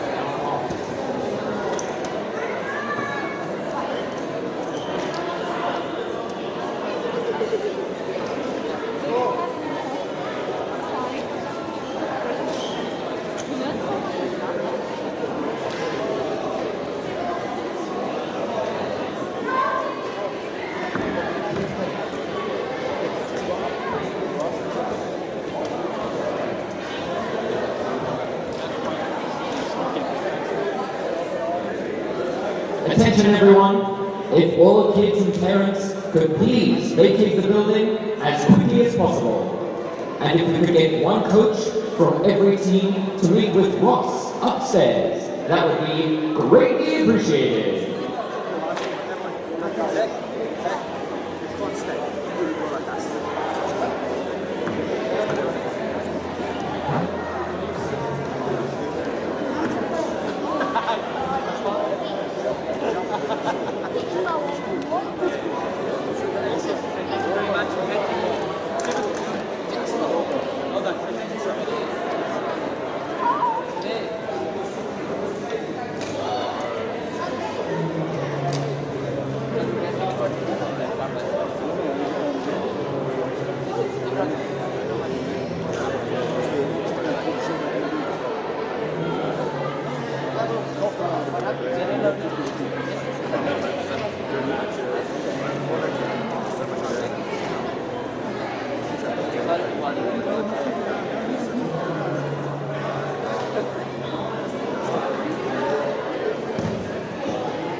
All kids and parents could please leave the building as quickly as possible, and if one coach from every team could please leave with Ross upstairs.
kids in Salon.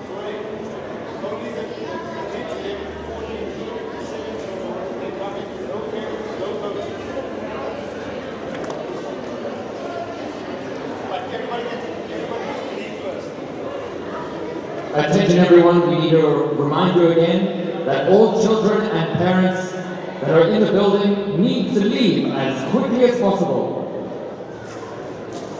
And then once the place is empty, we will start allowing children ages 11 to 14 and then 15 to 17 into the building. No parents, no coaches, only the children.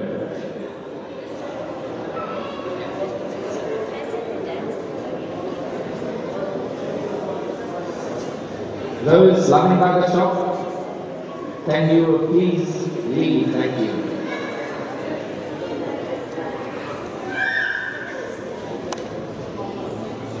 Attention all parents and children, if you could please vacate the building as quickly as possible.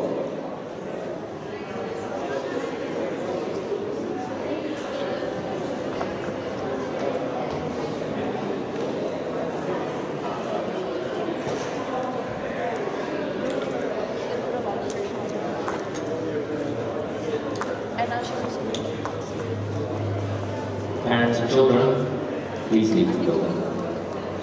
Please. Please.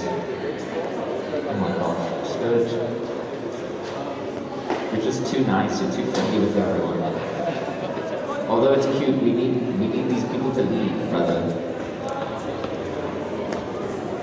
Yes, sir. Hey, keep your mask on. Rules are rules. Right? Parents and children hanging around the shop, we need you to leave the building as quickly as possible.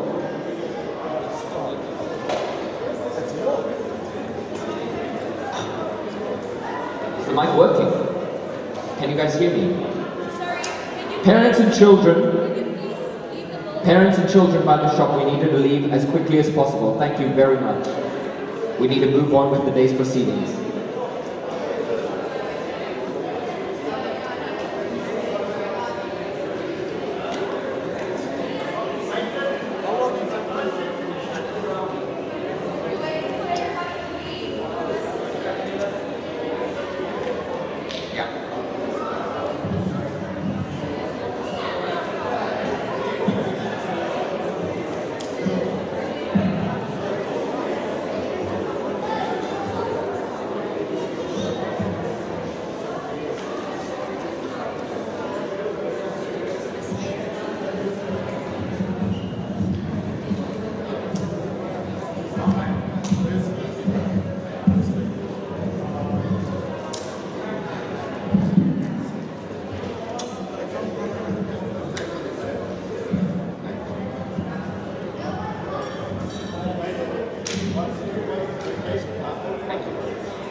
Can I make the announcement? All right, everybody. We will start to let in the athletes ages 11 to 14 and 15 to 17 towards the warm-up mat. No one else for the time being, no coaches, no parents, only the athletes.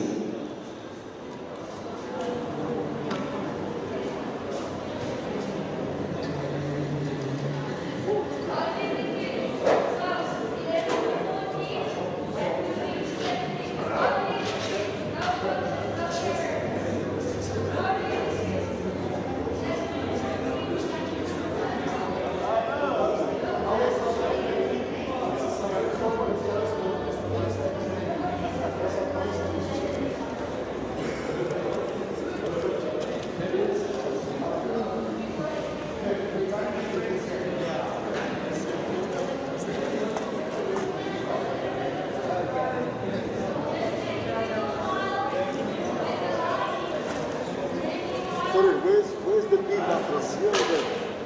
B. This is B. B. Yeah.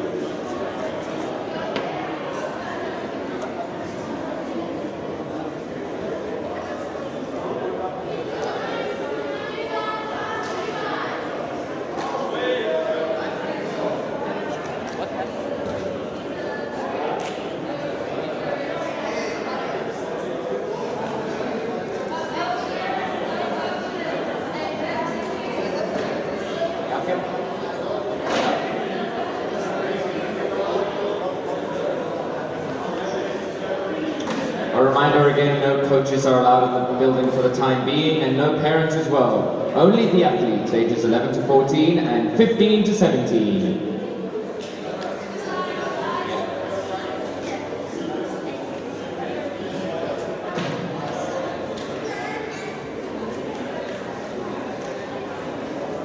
A reminder to please wear shoes when you're not on the mat.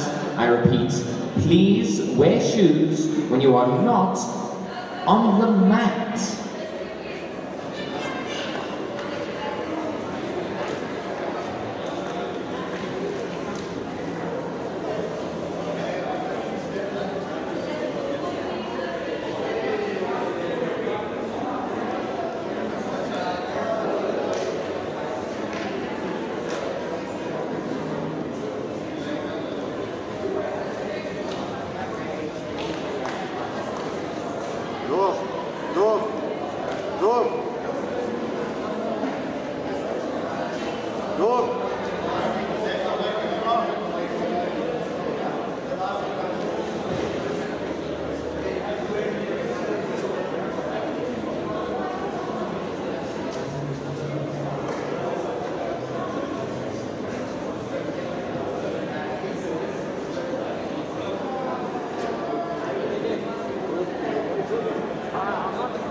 All coaches may now enter the building. Coaches only.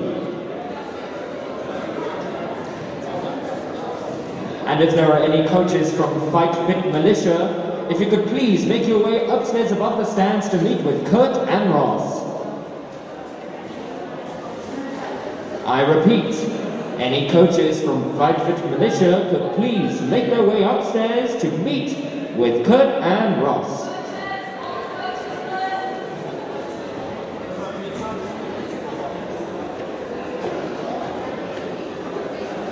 And a reminder for all coaches to please have their coach's badge with them. If you do not have one, then we cannot let you in.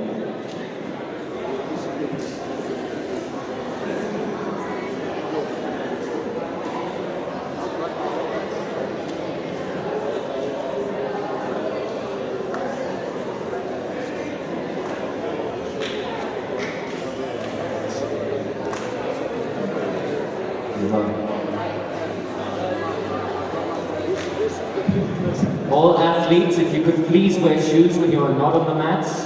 Thank you very much.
No stepping on the mat.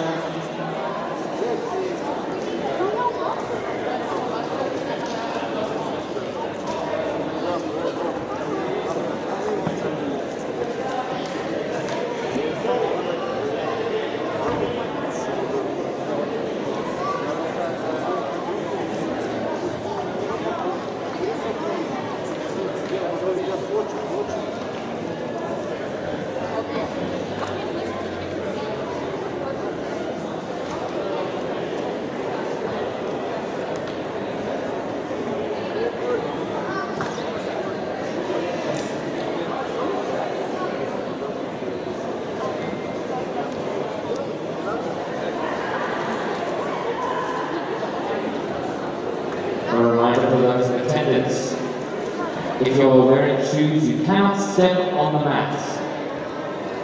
And if you are not wearing shoes while you are not on the mat, please put on shoes. So to simplify, mats, no shoes, no mats, shoes.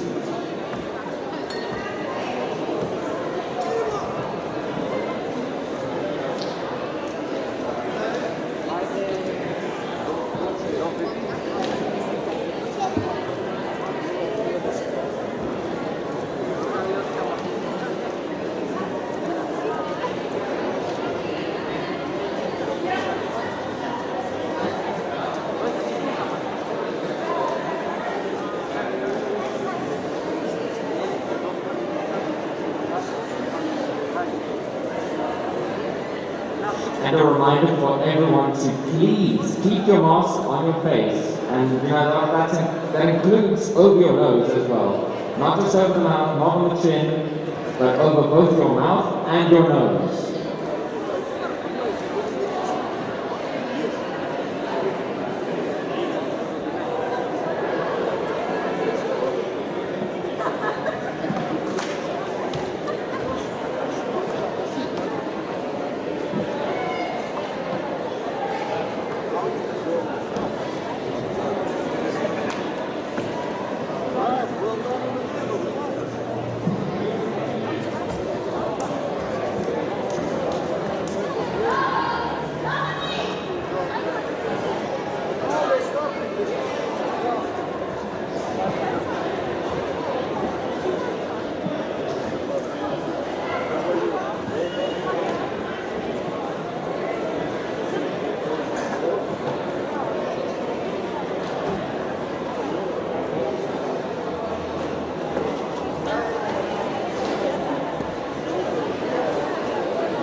Alright everyone, parents and spectators, listen up. I have some things that I need to let you guys know about. Firstly, parents and spectators can only sit on the wooden part of the stand, so if you're on the top floor, I need you to come down a few. Alright, next up, and not on the bottom floor either, and not on the bottom level either. And also, try to keep interaction with your child to a minimum while they are competing. You cannot give them coaching, that is what the coaches are here for. If there is some sort of medical incident on the mat, you cannot run up to a child, that is why we have a medic here. You cannot leave the mat unless you need to go to the bathroom or get a refreshment. And make sure that you also keep your mask on at all times. Alright? Thank you.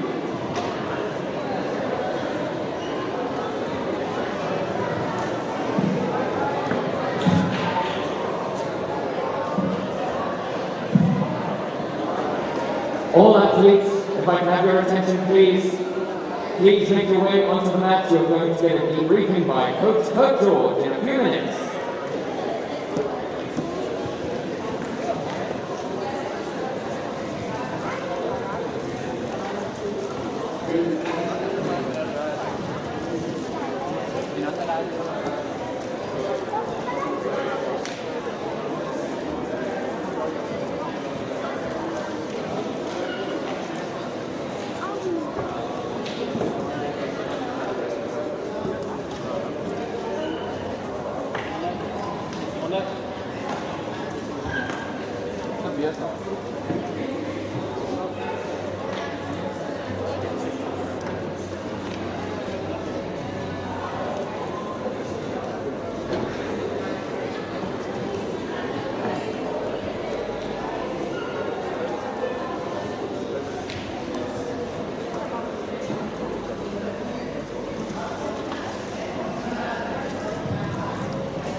All right, parents and spectators, once again, I just want to remind you of the rules that you need to adhere to today. Firstly, no one is allowed to sit on the top or bottom levels of the stands.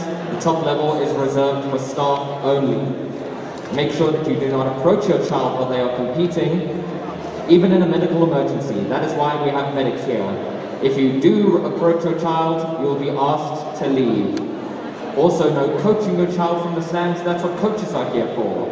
And one more thing, 1,611,143, 55,183. Those are the cases and deaths of coronavirus in South Africa, respectively. So please, keep on your masks. Thank you.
going to be starting with the 11 to 14 boys division on our mat, and after that we will start with the 15 to 17 divisions thereafter.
Another friendly reminder, the area next to the warm-up mat is called the bullpen.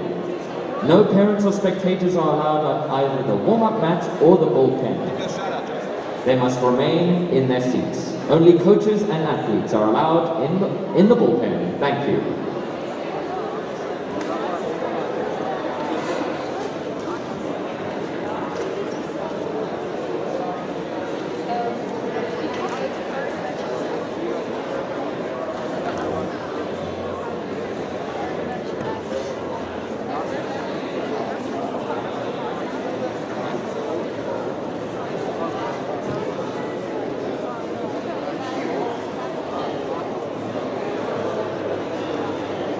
Alright, so coming back to Arno Carstens and Dan van der Walt. This is the boys quarterfinals, 11 to 14 years old beginner 40 kilogram division. We're going to be starting very soon, just so that everybody does know who's up on the mat.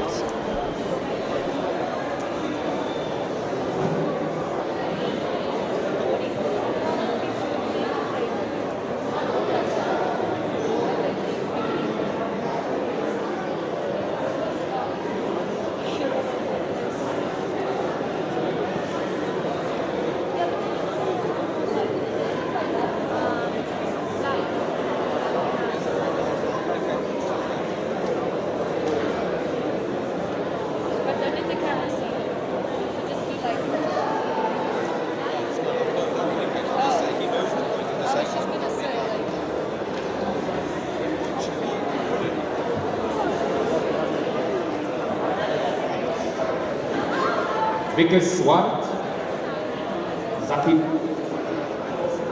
Batak,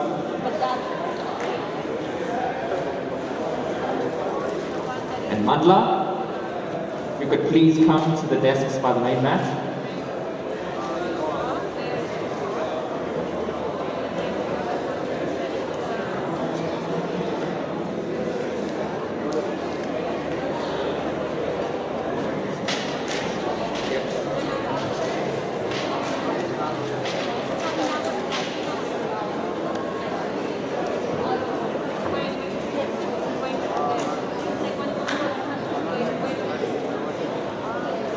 Ladies and gentlemen, I do not want to become a policeman and simply the announcer. Please keep your masks on at all times.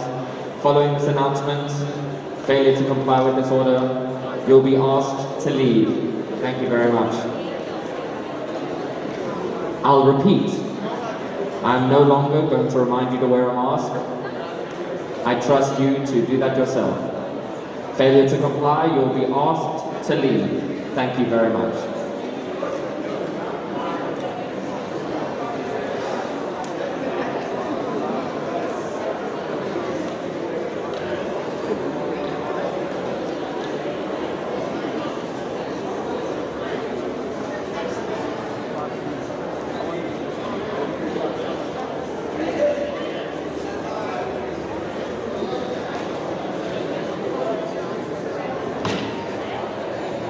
Amy and Chris just messing around on the mat over there.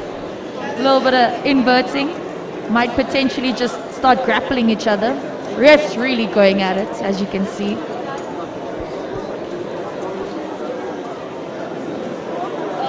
Chris reverses the position. 2 points, ref.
All right, ladies and gentlemen, our referees are ready. If I can call the following fighters to start getting themselves ready, because you are coming up on mat A, which is to the audience's right, closer to the warm-up mat. We start off with Evan White versus Dean Stern, followed by Zach Novick and Brody Binns. And on mat B, which is on your left, Anu Carstens and Dan van der Walt, followed by Bubesi Kruger and Morgan Adams.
Christian come back on the mat over here, and one of our newly affiliated referees, and the boys are at it. This is the quarterfinals, boys 11 to 14 years old, and we see Dan trying to get that double leg takedown, but Anu is doing very good at defending, also trying to reverse the position in the process with almost like a Nelson type, or like if you've watched wrestling before, that we call a double butterfly. However, we need to watch out for the Nelson, so just going to call the ref over.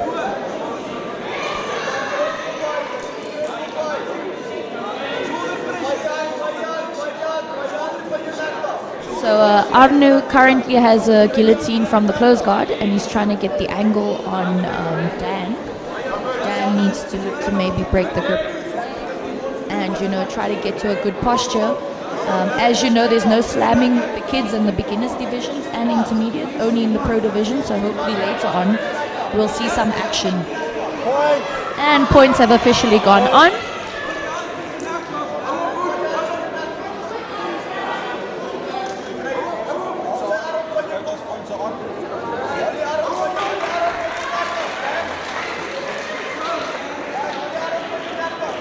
Dan's still working to get that guillotine, doing his best. Dan is from Art Suave and Arnu is from Rio Grappling Heidelberg.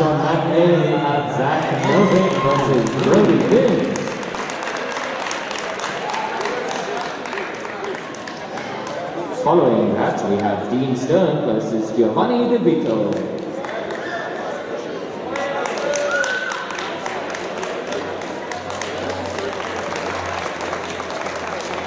Up next on mat B, we have Bessie Kruger versus Morgan Adams.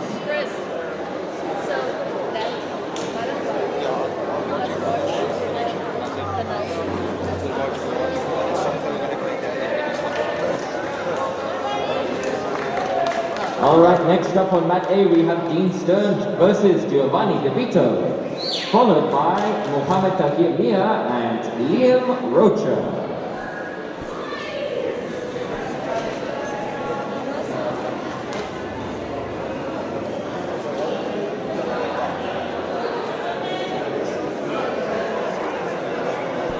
So we have Bessie Kruger from Art Suave SA and Morgan Adams from Bahala. This is the quarterfinals match for the boys 11 to 14 years old beginner under 40 kilogram division.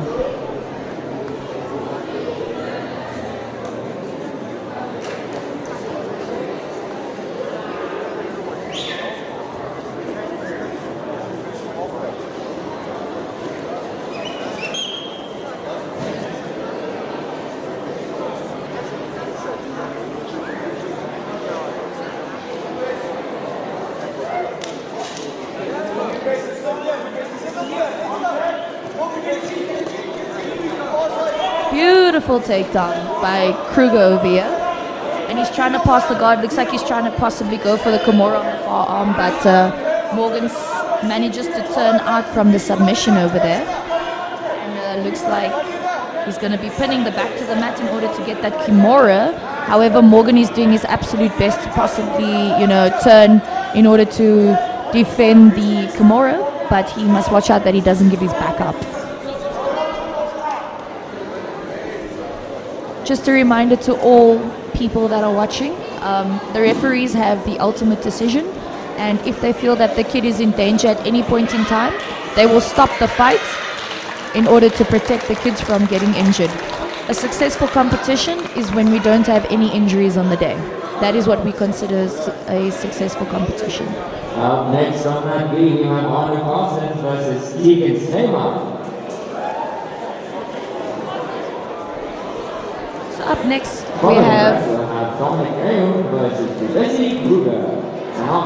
Arne Carstens that actually just won the match before this against Tegan Sneeman. So Arne is from Heidelberg and Tegan is from Bahala. So this is the semi-finals, boys 11 to 14 years beginner under 40 kilogram division. Again, shout out to all of our sponsors that are here today. We have ADCC Official, which is the rule set that we are working with here. We have Scarab, Fulcrum, Zero Jitsu, the EFC PI. We have the JJG ASA, that is the federation. We also have some Chucky's belts on here behind us. We have Take Note Technologies that have done an amazing stream. We have the Tool Shop and King Tony. So we're very blessed to have so many people involved with a competition of this magnitude.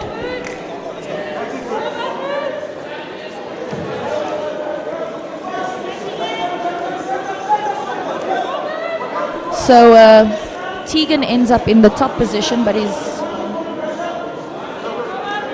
But for those of you that don't know, no Ezekiels are allowed, or any front chokes that attack the windpipe. So Arno is doing his absolute best to control Tegan and potentially do a reversal over here. However, Tegan is doing his best to stay on top, and he looks like and Arno manages to go over into the close guard, and Tegan is doing his best in order to attack a guillotine, but the elbow is a bit too high up, so he won't be able to get the correct angle on it. Arno, however, passes the guard with the guillotine control still on his head, and he's trying his best to control Tegan.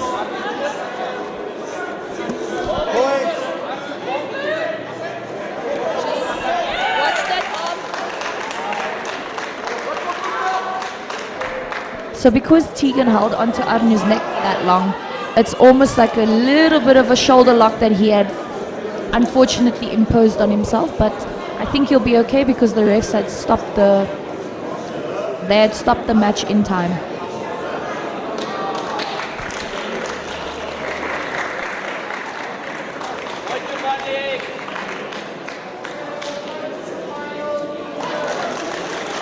Arno wins. Well done to Team Giovanni on Mat A. Up next, Mohammed Tangiamia versus Leah Rocha. And on Mat B, up next, Dominic Ayoun versus Bubesi Kruger.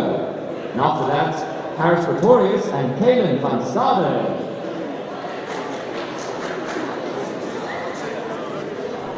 Up next, we have Dominique from Gracie Bahailovo, and then we have Bubesi Kruger from Aswav.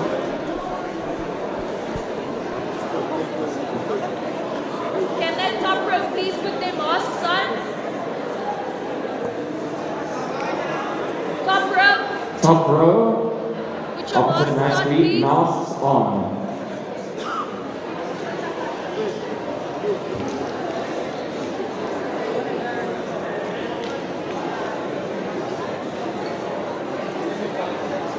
Those of you watching this event, the only people that should not be wearing their masks are the athletes on the mat.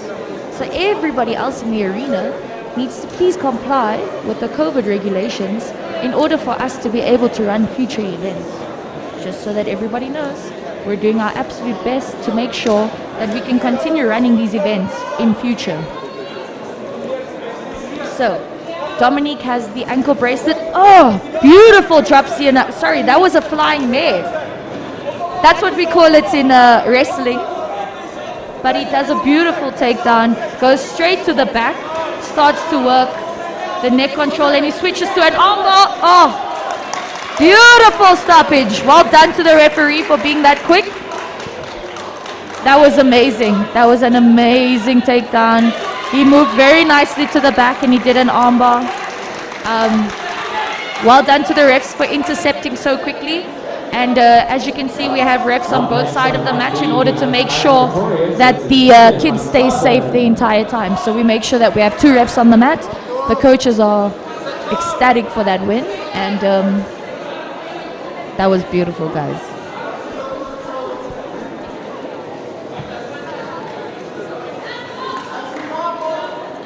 Following this next bout on Mat B, we have Tegan Seymour versus Bubesi Kruger.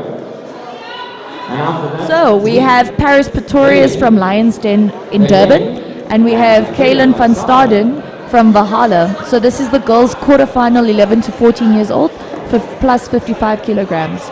This is the first 11 to 14 kilogram ladies, 11 to 14 years old ladies match that we have on this mat. So this is going to be exciting.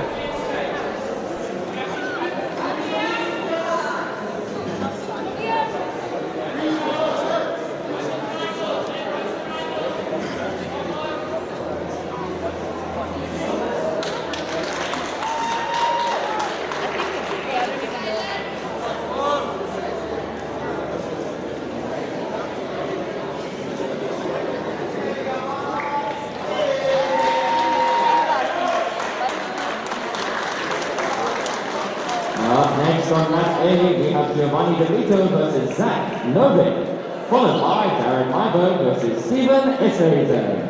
And then we'll have the final of the men's boys under 36. And the girls have made first contact. Kaylin sits to a guillotine. She's controlling the arm though. She hasn't connected her hands just yet. Paris still has an opportunity to free her head. However, Kaylin has just connected her hands. Oh, and Paris manages to break free from the guillotine. And Kaylin's doing a very good job of controlling the posture in this match.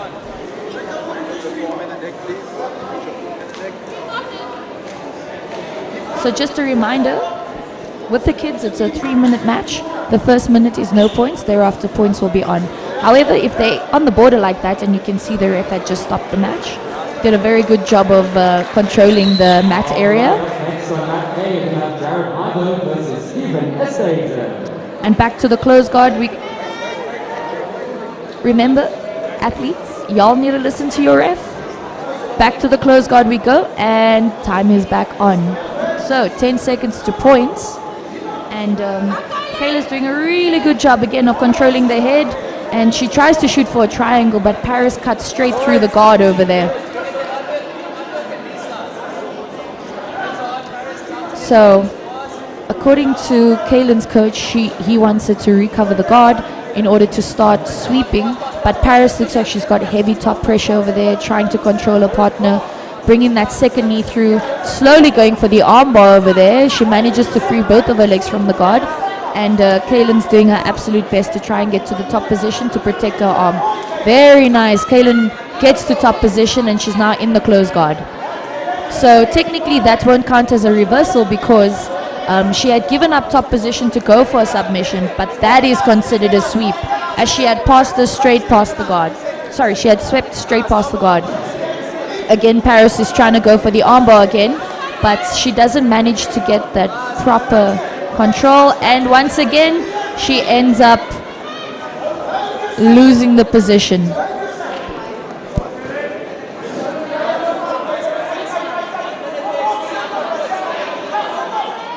And Paris tries one more time to go for that armbar, but Kaylin is doing a really good job of defending.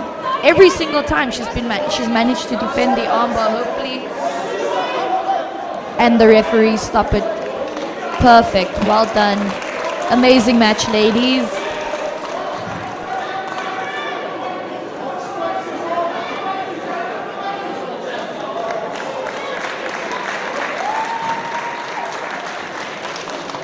Alright, up next on that beat we have Tegan Stayman versus Bubesi Kruger, followed by Tanik Berain versus Taylor Van Staden.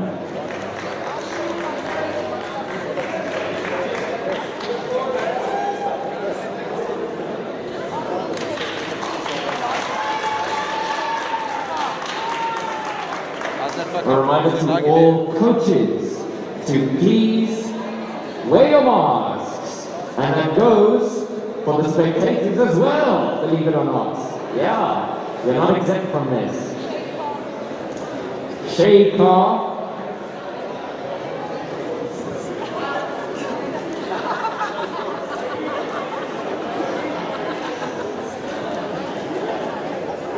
So up next we have the bronze medal match. We have Tegan Snyman and we have Bubesi Kruger. So Tegan is from Valhalla and Bubesi is from Art Suave. This is the boys 11 to 14-year-old under 40 kilogram. 36 next. On that day, Dean Stern versus Brody Vince. Followed by the final of the boys under 50, Mohamed Tahir versus Caleb Swart.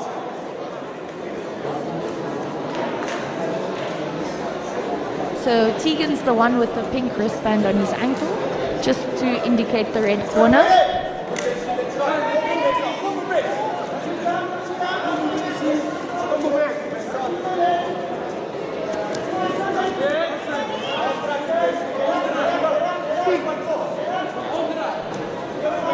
Tegan's trying his best to keep his posture strong. As you can see, Bubesi is doing a good job of trying to snap him down to the ground.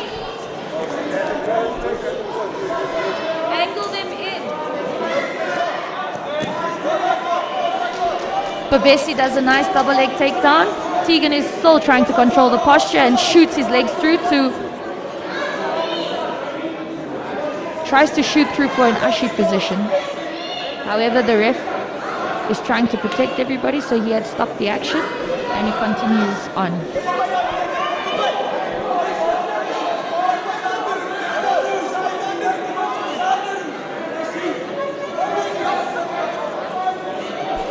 But Bessie gets a armbar. However, again, in order to protect these athletes, the referee had stopped the match just before the extension of the armbar, just in order to protect them from any injuries.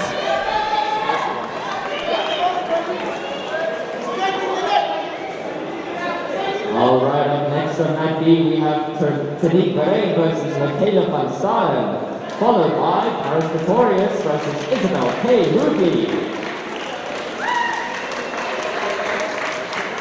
So, up on this match, we have the quarterfinals, girls 11 to 14 years old, 55 plus. We have Tanique from East Rand BJJ, and then we have Michaela van Staden from Bahala. Final for the boys under 50, Mohammed Tahir Mia versus Caleb Swart, followed by Aiden Smith versus Alex Bolander. That's Andre Els and Robert Young to also get ready.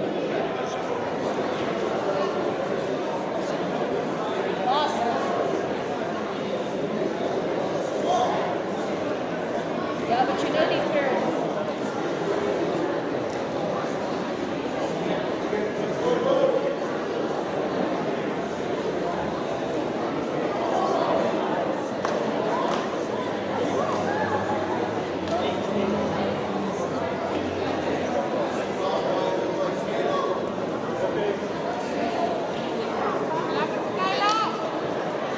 This is a quarterfinal match, and the ladies are up on the mat, ready to go.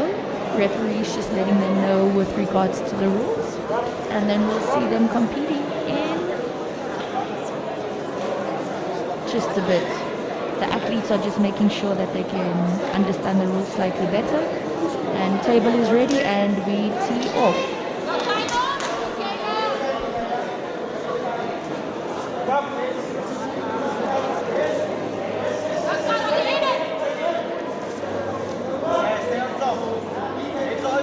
So Michaela does a guard pull, and straight into a triangle. Looks like she's actually going to go triangle armbar over there, just because Tanique is posturing.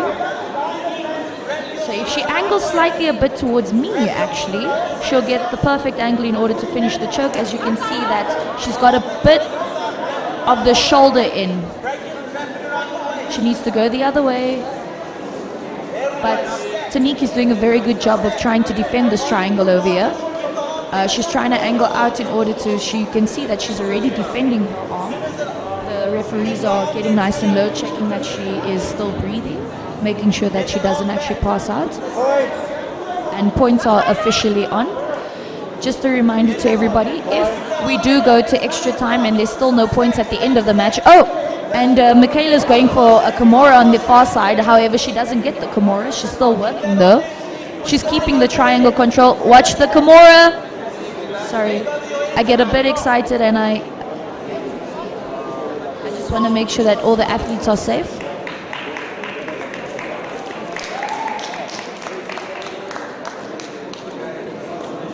Sorry, sitting behind the table is a bit hard. I struggle to sit here and keep the athletes safe at the same time. So every now and then I might just shout over to the referees just to let them know that things need to happen over there on the mat. But they're doing an amazing job. The referees on the other mat are also doing an amazing job. And this is a great turnout for the kids division. I think we have more kids than we even have in the pro division today. So it's really great.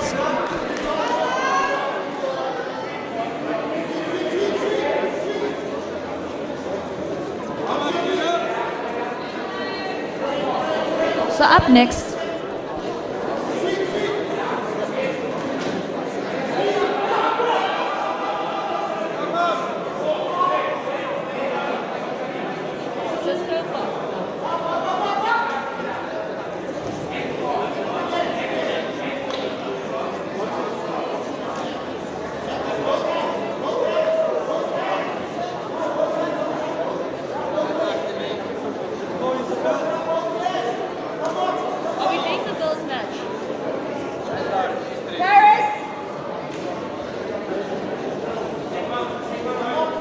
Up next, we have Paris Pretorius from Lions Den in Durban. And we have Isabel K. Moodley from Vickers Swart's gym here in Johannesburg. So this is the semi-finals girls 11 to 14 years old, plus 55 kilogram division.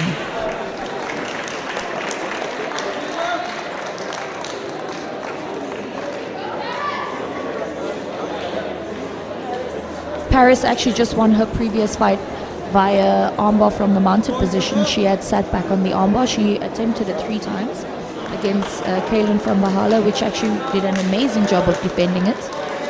But yeah, Miss Moodley over here tries to go for an an arm drag, and she controls the collar tie very nicely.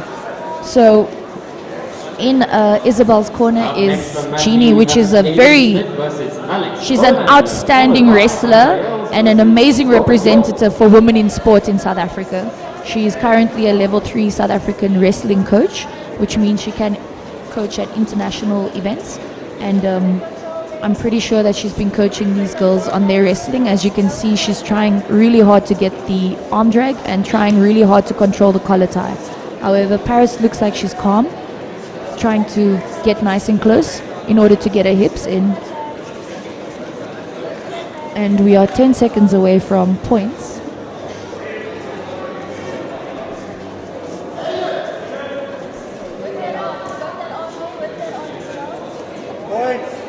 And points are on.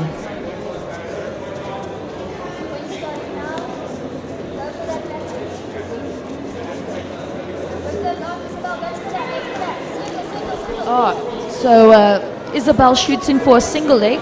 Just a reminder to everybody else, once again, if ever, Paris takes the back. She's starting to work up. She starts to lose the back position, and Isabel moves into the close guard. I just wanted to go back and say that if ever any of the beginners and our children happen to pick up a single with the head on the outside, referees will stop the match, because if anything, again, trying to protect people, trying to make sure that they're okay. And Paris reverses the position, but Kaylin tries to go for belly down armbar. Beautiful work, and the referees stop the match because protection of the athletes.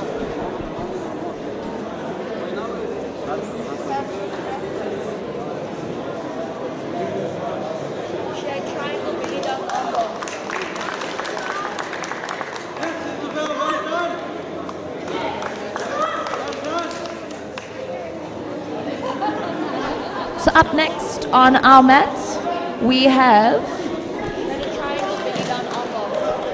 Arno Carstens and Dominique.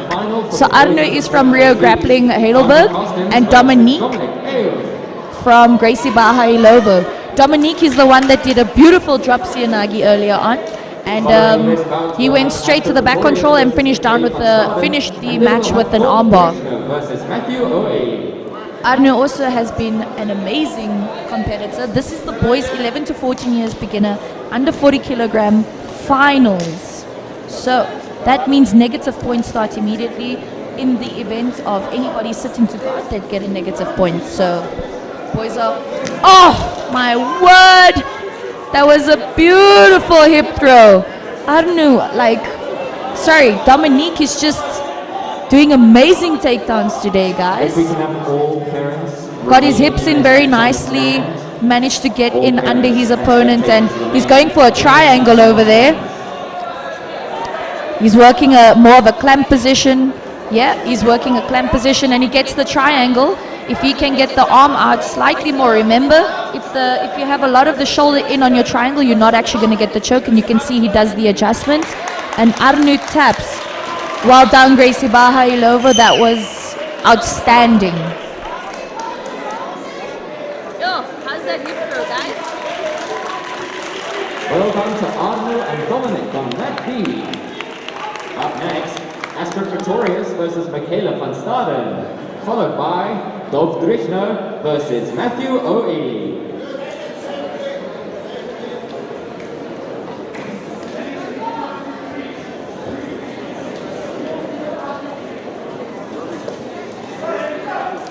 Up next we have Astrid Pretorius, who is also from Lions Den, Durban. And we have Michaela van Staden, which is from Valhalla. This is the semi-finals, girls, 11 to 14 years old, plus 55 division. Jefferson Land, the microphone, please. Thank you.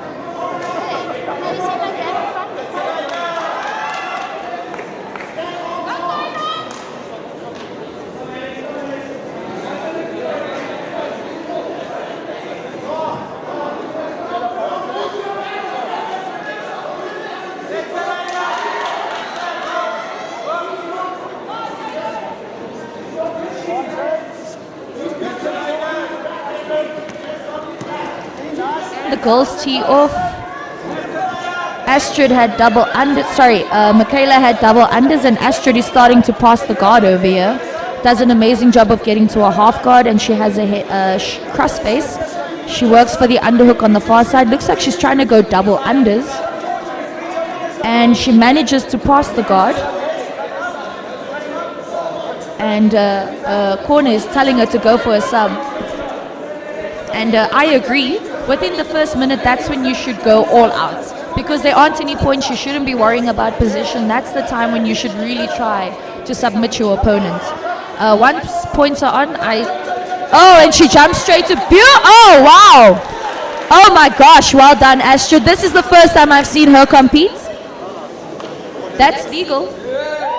That's legal. She gets straight to the back, finishes with the rear naked choke.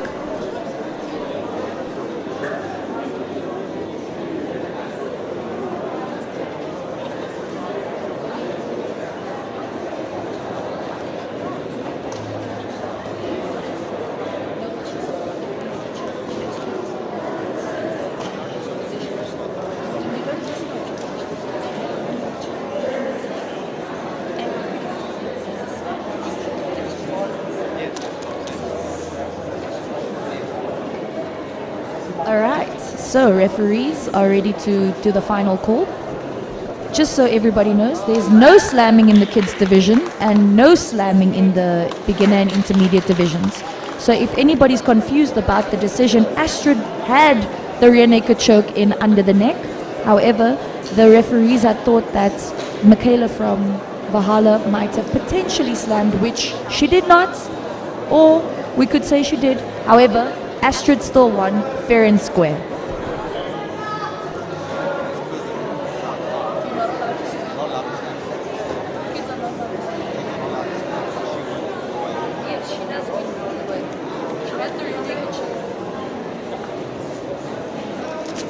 Alright, and up next we have Dov Drishna from Gracie Baha Ilovo, and we have Matthew O'Healy from FFM, that is Fight Fit Militia Sunning Hill.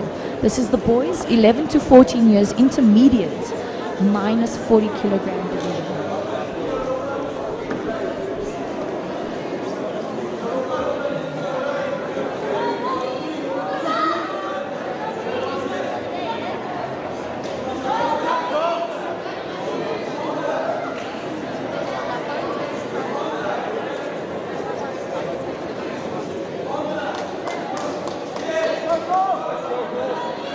The boys are off.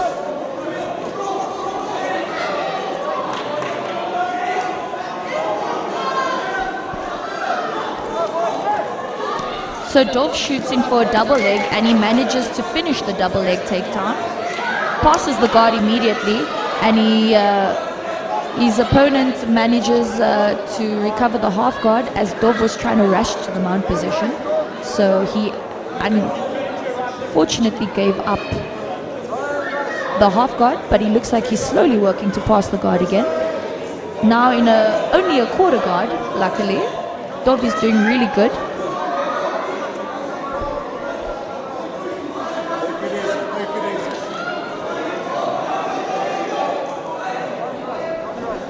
Matthew is doing a really good job of trying to recover the half guard, trying to push that knee in between his legs.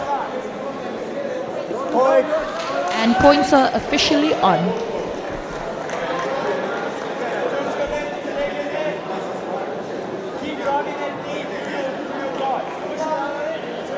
Dov's still trying to work to pass the guard over there, but Matthew's making it really hard.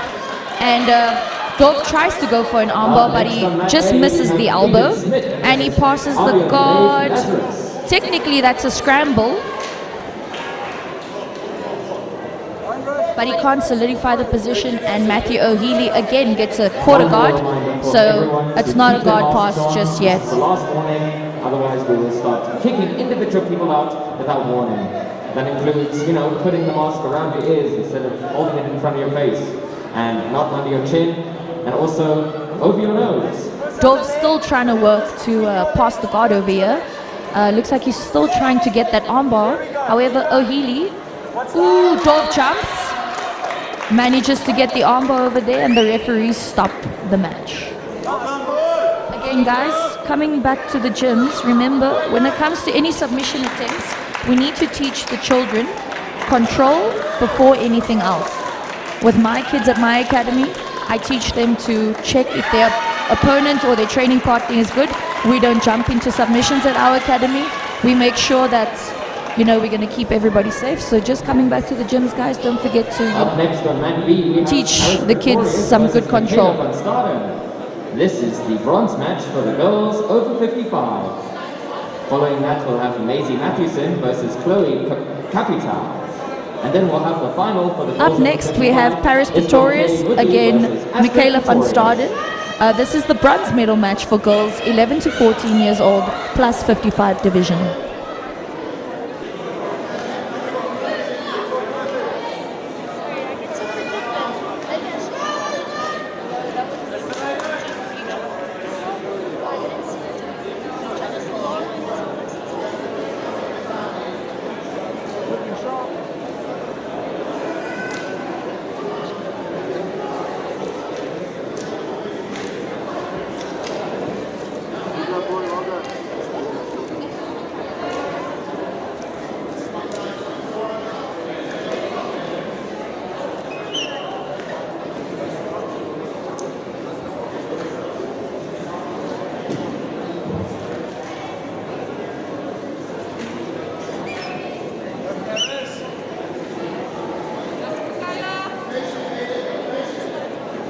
And this, again, once again, ladies and gentlemen, this is the bronze medal match.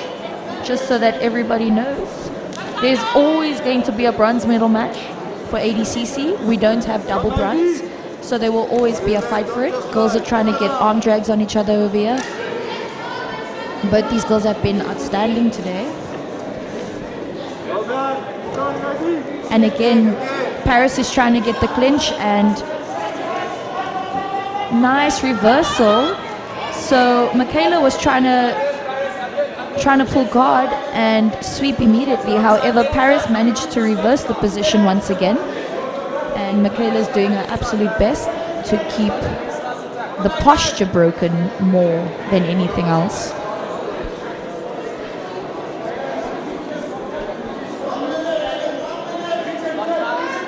All the coaches also please keep your masks on. Paris tried to pass the guard, however, Michaela managed to reverse the position, and points are officially on. Paris looks like she's working for a triangle over here. However, Michaela's posture is very good, and she's slowly trying to pass the guard over here.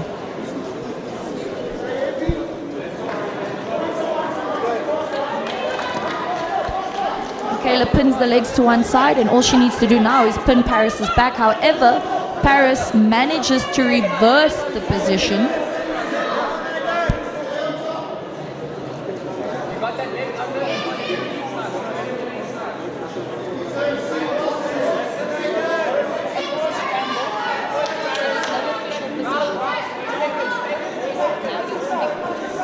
So with the previous interaction, there was a bit of a scramble that had taken place, and Paris managed to pass Michaela's guard now, and that is why she had gotten the 3 points. So remember, when it comes to ADCC, if you pass the guard and go straight to a mounted position, we award the points for the highest scoring interaction.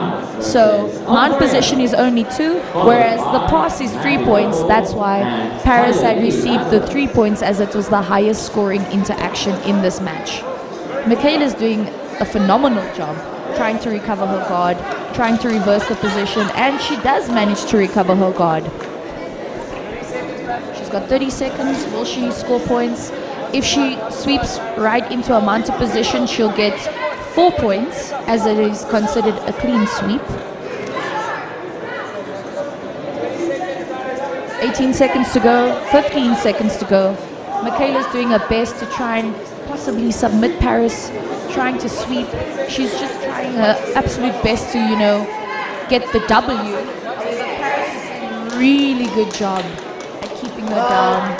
And that is it. Paris wins the bronze medal for this competition. Michaela, that was an outstanding job. There's nothing to be sad about. You did really good. Your technique is outstanding. And I look forward to watching you guys compete, you girls compete in future.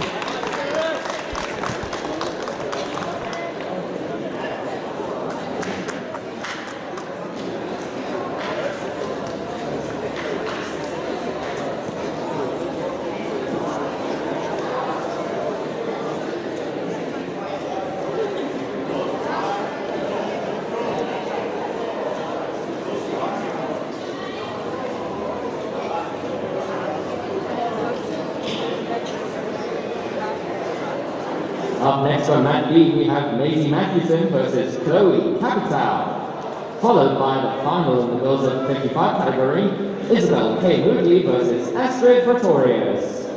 And then we'll have the final of the boys under 40, Doc Krishna versus Rockin' George.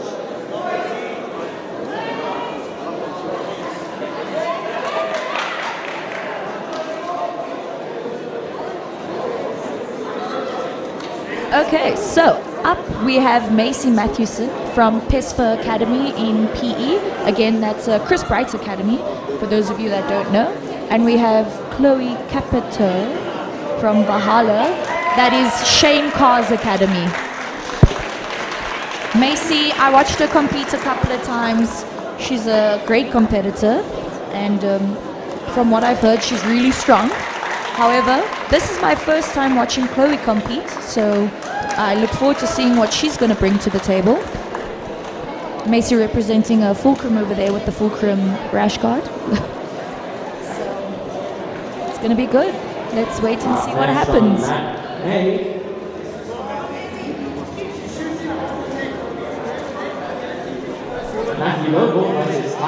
Macy manages to do a very nice single leg, and she goes straight into an armbar from the mounted position.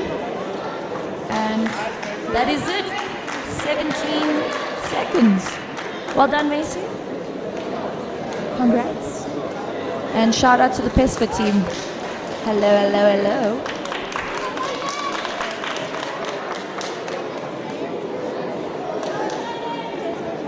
Up next on that lead, we have Isabel K. Moodley versus Astrid Pretorius, followed by Doc Krishna versus Rockin' George. So we have Isabel K. Moodley versus Astrid Pretorius. This is the girls' final 11 to 14 beginner plus 55 division. So Astrid is from Lionsden in Durban, and Isabel is from Vickers Swart's gym.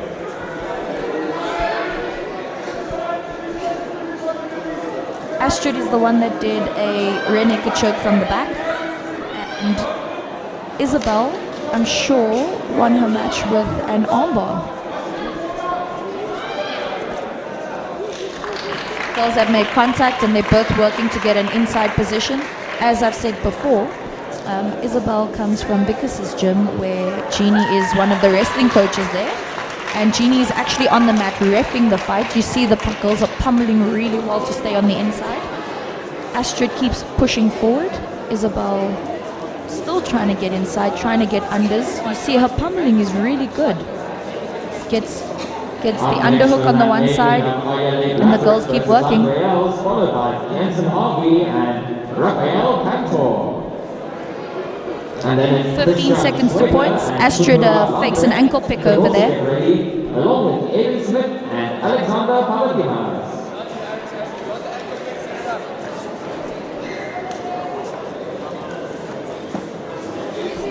And points are on.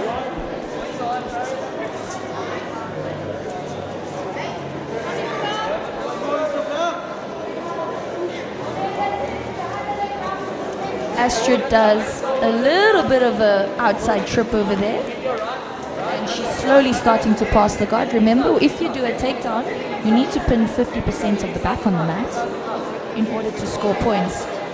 Beautiful guard pass over there.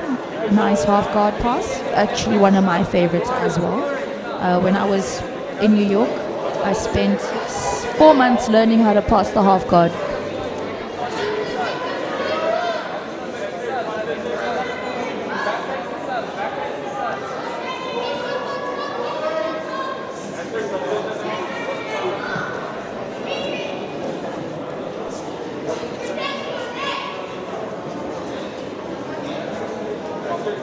So they just recentered the girls just to make sure that they don't go off the mat. Astrid is currently in a mounted position. She goes for a little bit of a grapevine.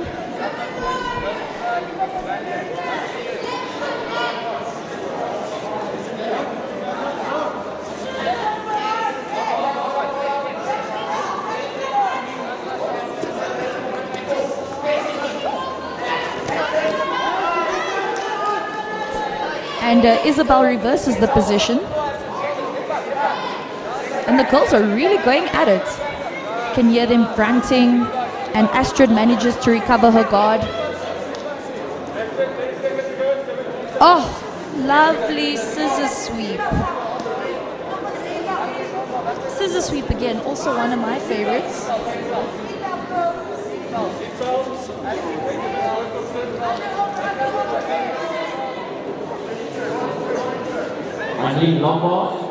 Seconds. Astrid keeps the top position and looks like Astrid will win this fight at 9 points to 2. And she is the gold medal winner and Mudley wins the silver medal. So currently, Little George is going on the mat right now and I can't be biased on the mic, so I'm going to go sit in his corner while I hand over the mic to Anin, if Anin manages to get here in time, but I'm off for the next 3 minutes and I'll be back.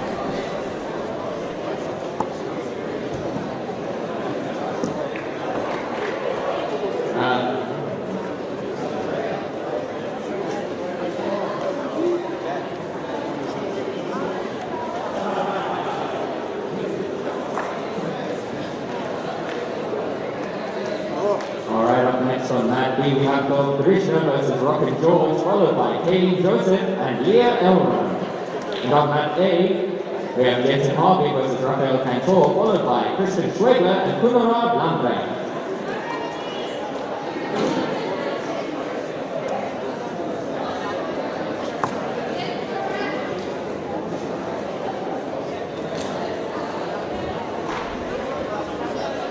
Hello ladies and gentlemen, this is Huntley Smith here. Just for those of you who've been listening to this match, I'm just taking over while the previous commentator steps out. I was sitting with Guy on Mat A, and I'll now come over to Mat B to commentate these fights for the next while. It's nice to have you with us, it's nice to have you watching. This is ADCC, Great North Challenge, Mat B. We've got Dove Krishna from Gracie Bailova up against Rockin' George from Henzo Gracie Academy all the way in Cape Town. How sick is that? Right. So, Dove is in the long black spats and Rockin is in the white and black spats. Rashi. Oh. Okay, both of these guys trying to feel one another out. Both of them look seriously intent on getting the takedown, getting the controlling position.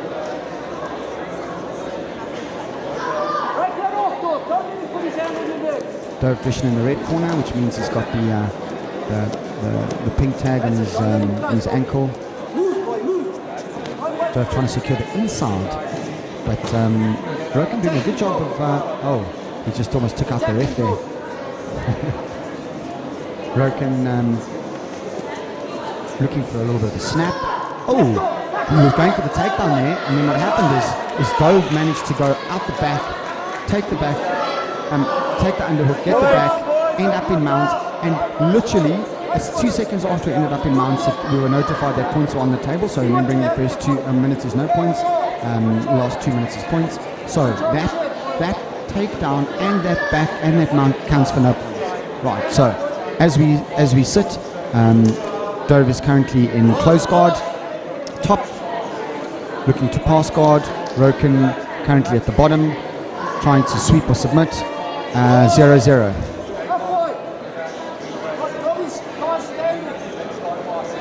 Coach Storm sitting in Dove's corner, and Coach Payton sitting in Roken's corner.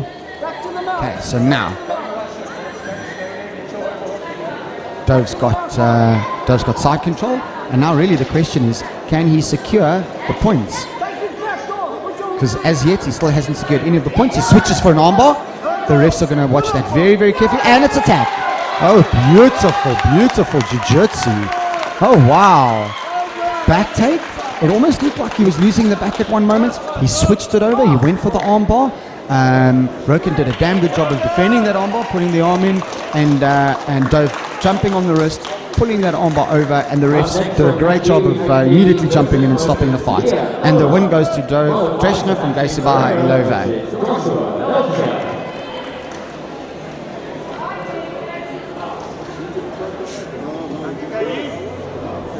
Right, next up we've got Kayleen Joseph, and Kayleen Joseph will be fighting Leah Alron. Does anybody know where Kayleen Joseph is from? Because that's not showing me. Okay, so Gracie Baha. I'm not sure which club she's with. I'm not sure which club she's with. Okay, I'll try and have a look at the tournament so I can tell you guys where Kayleen Joseph is from. And then we've got Leah Alron from, both of them. Both of them say Gracie Baha. Okay, I'll look at the coaches to see which Gracies they're from. Come on, coaches, get your students to enter the correct clubs. Okay, let's see if Leah is going to join us.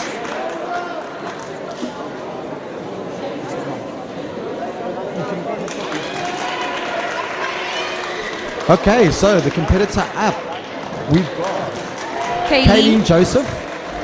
Hello, And Leah. Peyton. How Hello, are you? hello. Hey, this is the first time we're commentating together. Stop it, I like it. This is. Oh. Oh man, how was this previous fight, eh?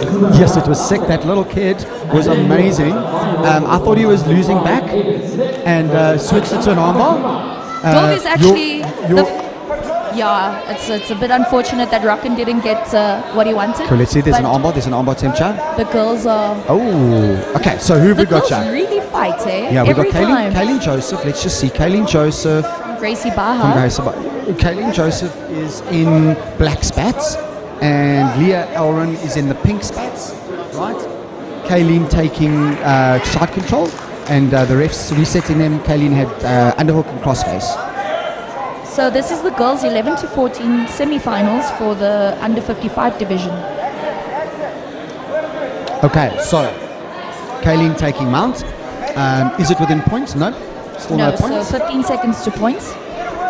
Right, Kayleen holding onto that mount very nicely. All right. Working nicely up to the high mount.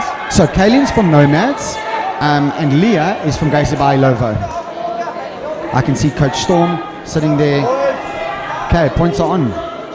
Right, so now obviously Kayleen doesn't get points because she was already in mount. Yes. Whatever progression she makes now, she will score points. Or alternatively, if Leah manages to turn this, then she can get the reversal. Let's see. But she looks like she's trying to get an armbar. Correct. Either an armbar or perhaps a mounted triangle. Yes. Oh, no, she goes for the armbar. Let's see. She's got it. Oh. And tap. And the referees are doing an amazing job today, Aren't they? stopping the submissions before they get, That was very, very, to very a nice. point where it could potentially break. Absolutely, very girls nice. are doing great. From Kayleen Joseph on the armbar, arm isolation to armbar. Very nice.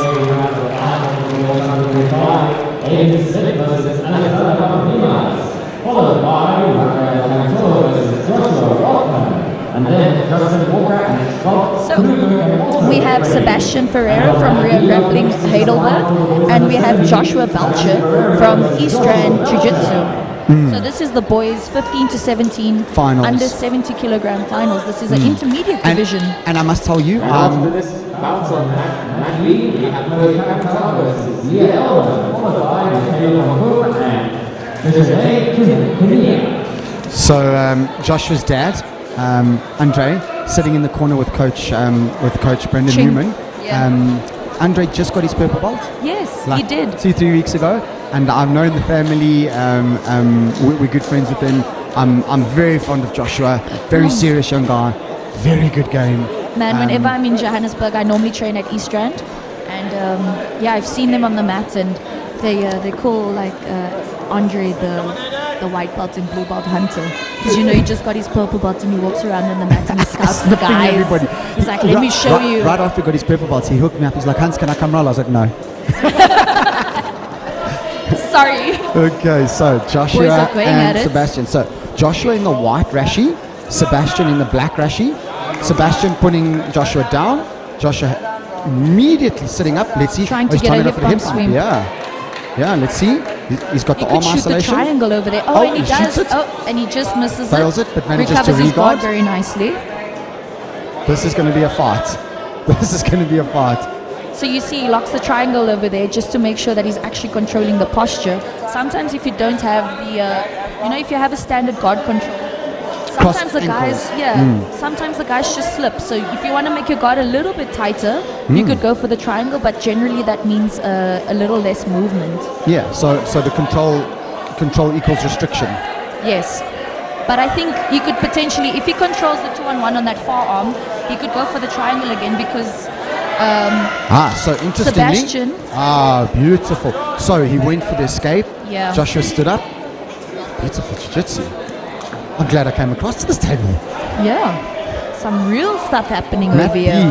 B, day 2, ADCC. I'm so excited to watch the pro division though. I know, I got 3 fighters. Yeah. Guys are pummeling really well as well. It's nice to see that a lot of people are actually wrestling. Yeah, absolutely. Let me tell you, Sebastian going for that a takedown so close. If Joshua wasn't more aware, I think that Sebastian would have had that. Yeah. So one thing Sebastian is doing is controlling the center better in terms of getting those 2-on-1s, swimming into the middle, getting that necktie. Oh, now he's got the underhook. He's working really well with the, when you are wrestling from a stand-up position, the best place for you to be is to have both hands inside of your opponent's arms. Yes, precisely. An over-under is more of a 50-50. You can throw from there. It's slightly harder, but to have both, it's so much better. And you can see they both realize that points are on, so now they're actually trying to wrestle. Yeah, points have started. Now, Sebastian goes for get the takedown. A double. He gets the but takedown. Doesn't get the points until he pins 50% of the back on the mat. Still doesn't have it. Still hasn't got the points. And if Joshua knew, he shouldn't have accepted the bottom position because now that's when you award points. However, now he's got a Joshua's triangle. going for a triangle. Yeah. So you see he's got a lot of the shoulder in at the moment. If he can just angle slightly more to get less of the shoulder in, then you'll be able to finish that triangle. Yeah, so what he wants to do is he wants to get Sebastian's right arm across the center line. I'm not sure if it's on. He seems to have it nice and tight. I don't think it's on either. And the worry now is that he gasses his legs out. Yeah. Now he's cut the angle. So the now angle is off though. The right hand under, which is what I was just about to suggest. So he's got his right hand under. He needs to twist his hips out away from Sebastian in order to actually finish the triangle. If his hips are facing him, Sebastian can actually still escape. Just like you said, precisely. Right, so now Joshua desperately trying to stop that side control. I thought he was going to go one leg X there. This is great. This is better than some of the fights seniors I watched yesterday. I'm telling you, this is what I'm saying. Like the kids are really going for it. Yesterday, the guys were hugging each other for a long time. But the kids are really... Right. I like how they try to finish everything. Absolutely. So, Joshi in half control, half guard bottom. But trying to get Sebastian's got an underhook and a crossface. That's one of the best passing positions to, start working from. Absolutely. In my opinion, the best passing position unequivocally is half guard top. Definitely. So he's got the underhook on the far side. And that is time. And that's time. Wow. Sebastian winning that 2-0. What a battle. Such a back and forth. That was... Wow, I'm blown away with that jiu-jitsu. I wish some of the seniors could come back and watch this. Come do some of... Yes, man. I hope they're watching the live stream now. I hope you're watching the live stream. That was beautiful. Following that, So,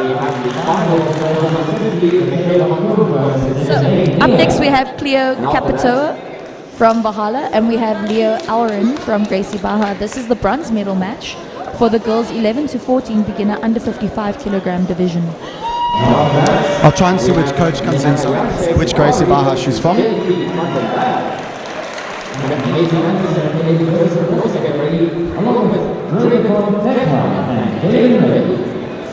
I was saying this in the other stream, but I'm so chuffed that Scarab's coming back into the country. I only said that because Alan Cliff just walked past me and grabbed my head. So when I went to the ADCC trials, I was actually wearing one of Scarab's rash guards. That's right. I was wearing the ADCC competitor rash guard with the Scarab logo on the other side. And after I had competed, a bunch of people had asked Alan, like, yo, like, what's happening with your brand? And Kurt was like, Alan, this is the time, you know, everybody saw your Scarab logo all over the world. This is the time to start up. Let me tell you, the other thing though is Once that... again. No, from a business point of view, it makes business sense to him to do it now. He's getting to leverage off his other businesses. Remember, guys, I mean, these are labors of love. These are labors of love. We don't actually make money out of this, right? Even clubs. Not very few people make money out of clubs in this country. What we do is labors of love. Of course. Right. And so let me tell you who it is. It's Gracie Baja Ilovo, right? At the and bottom, that's a belly about to down. switch on the armbar potentially. Umaparata and So Chloe at the bottom. Leah on top. Leah on top. Is that the triangle? Does she have the triangle? Yes, she does. She's got a just switched reverse it on. triangle. Oh, she got it. No, she's got it. And the coaches are trying to tell her to change the triangle the other way. To the other and side. She does. There we go. She's listening really well to her coaches.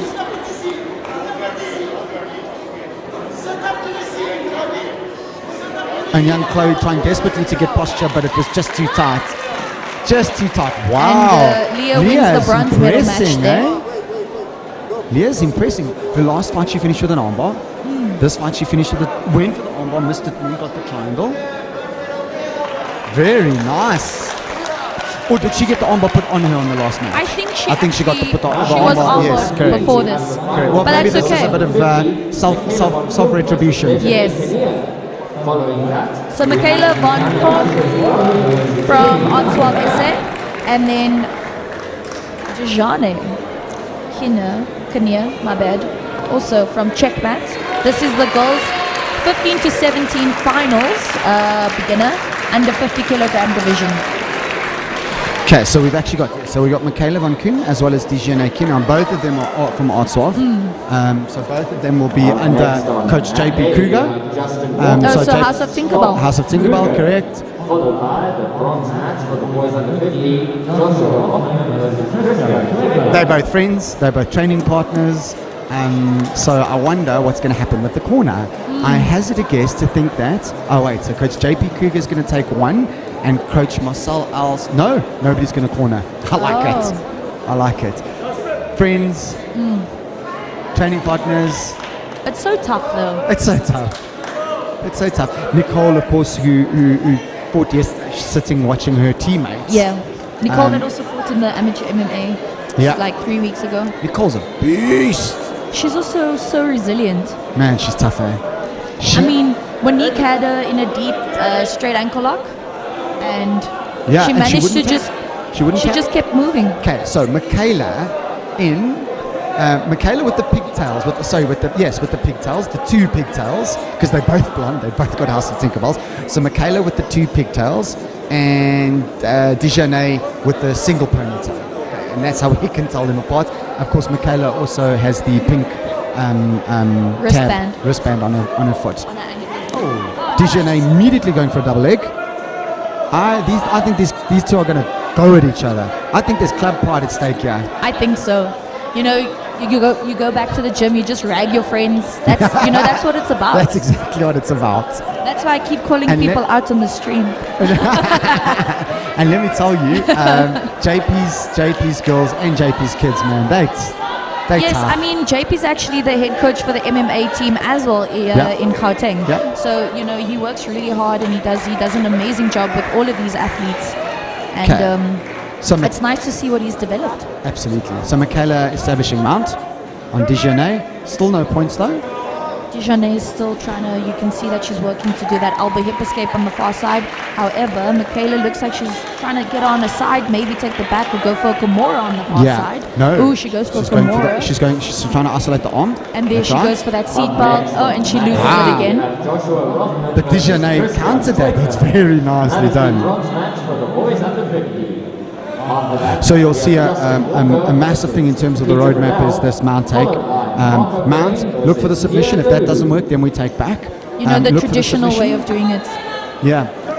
Especially for the kids' take down, roadmap. pass the guard, mount, submit. Take Mount, down, submit, pass the guard, or take back, submit. yes. And if that doesn't work, back to side control, mount, and repeat the And cycle. start Correct. once again. Just And keep that's a trying to massive thing that improve we your do with our position. kids. Yeah. So when it comes to our kids at our academy, my main thing is generally when beginners start, the hardest thing for them to do is to learn how to escape positions. So I teach everything on how to escape every bad position possible. And once they become efficient in that, then we start to learn great guard passing, takedowns. Then we start Wow, to so interesting the different control. perspectives, eh? Yeah, so my thing is if you're going to do jiu-jitsu and you're going to be stuck in bad position, it's going to suck. And you're going to be like, I don't really want to do jiu-jitsu Yep. because I'm stuck in all of these And I don't know terrible what to do positions all precisely. the time. So that's my idea. So what happened there is we had Michaela in mount. She then dismounted to side control, got she the goes points. back to mount. Right, she's gone back to mount, which means she'll get Points again. if she can control this, and yes, now she'll get the points. So she's ahead on points. But Dijonay just reverses reversing the that. position. Very So she also nice. then gets 2 Oh, points. hold on. Half guard. Now can she? And looks like she's going for a the double. Can she get the double? Yes, no. She tries to pick up. Cut the corner, cut the corner. Oh my gosh. We got 1 minute left, and whoever, this could be an equalizer or this could be a surge ahead in points. This exchange right here. There we go. But she must still pin 50%. And does she manage to keep the back down? No, she's on Not the yet, side. not yet. So no points but, yet. But she's got However, crossface, she's got underhook. And reset. Okay. So that would be 4 points as she's taken it down past the guard. Correct. So that, like I said, she surged ahead now. Let's see if she can secure this. So it's right now to 2-2 for Michaela and Dijonay. If she 2-2. can keep her down. Boom. Okay. Now she just needs now to we hold her count down. the 4 seconds. And look that at the, will be points. Look at that great use of the crossface. So what does the crossface do? It flattens. Yeah. The crossface You know, if is you the rotate flattener. the spine in the opposite direction, remember guys, once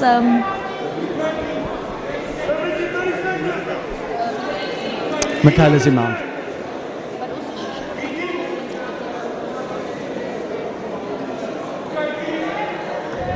it's a good thing I'm sitting at this table. Hey? Hey?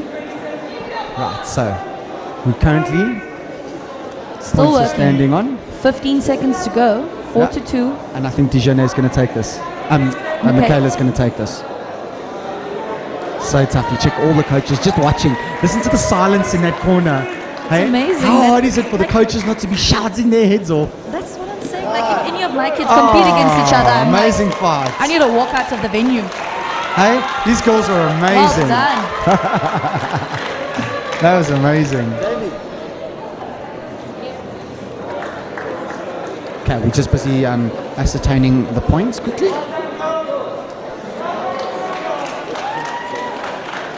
Okay, so the final points. Right up next on mat A, we have Justin Walker versus T. Fennell, followed by Marco.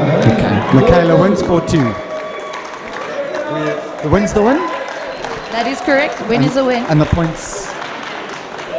I'm just, the points are definitely debatable. However, a win's a win.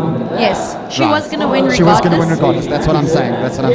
Otherwise, I think Peyton would have jumped on there and started heel hooking poor refs. Jamie. And they have to compete now on Exactly. live television. No, I'm just like... Peyton's blood's boiling here. I'm about to move away from her and go to the other table. Oh man, that's what and send happens Warren when this they. side. That's what happens when they put you as head ref over here. You know, like I'm a stickler for the points. However, it should have been 2 extra.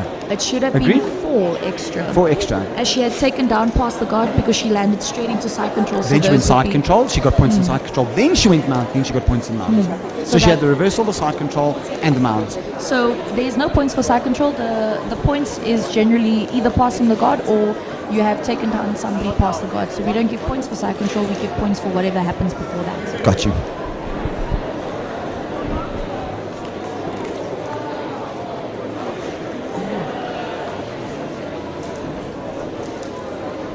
I need more coffee. I totally agree. I think I've had way too much coffee today, but the iced coffee here outside is absolutely delicious. I think I'm going to arrange some iced coffee quickly for us. How's that? That would be great. Done. Thank I'll be you. back right now, guys. I'll leave you in the capable hands of Peyton. You could get onion.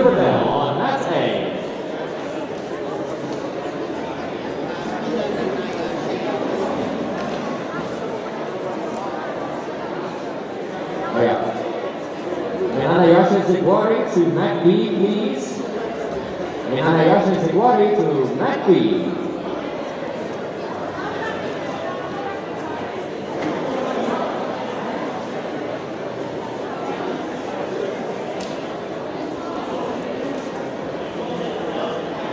Peter Burdell to Max A.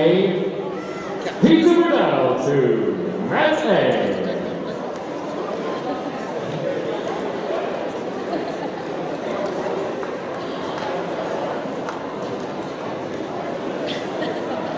Final call for Peter We Burdell have on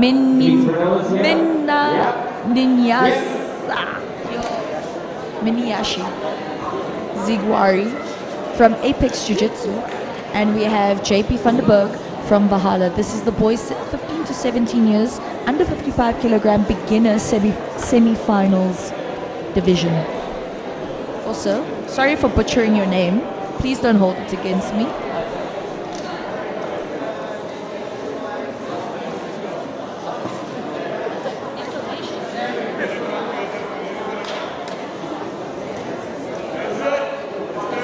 Very nice hip throw. Oh, but reverse the position immediately on mat A and straight into back control with the rear naked choke happening. That's deep, that's deep. All right, back onto our mat. The boys have teed off. I'm just gonna call him Mina because I don't want to butcher his name all the time. So, trying to get contact over here. Sorry, trying to get the head control over here. Up next on mat A, Marco Pereira versus Pierre Duru, followed by Rafael Cantor versus Gunnar Lambrecht. A friendly reminder that only kids and coaches are allowed in the bullpen and the warm-up mat, which is on the right of mat A. Lots of scrambling happening over here, but Minayashi manages to solidify the top position, and JP is currently sitting with his closed guard. And points are officially on. And the boys are up again.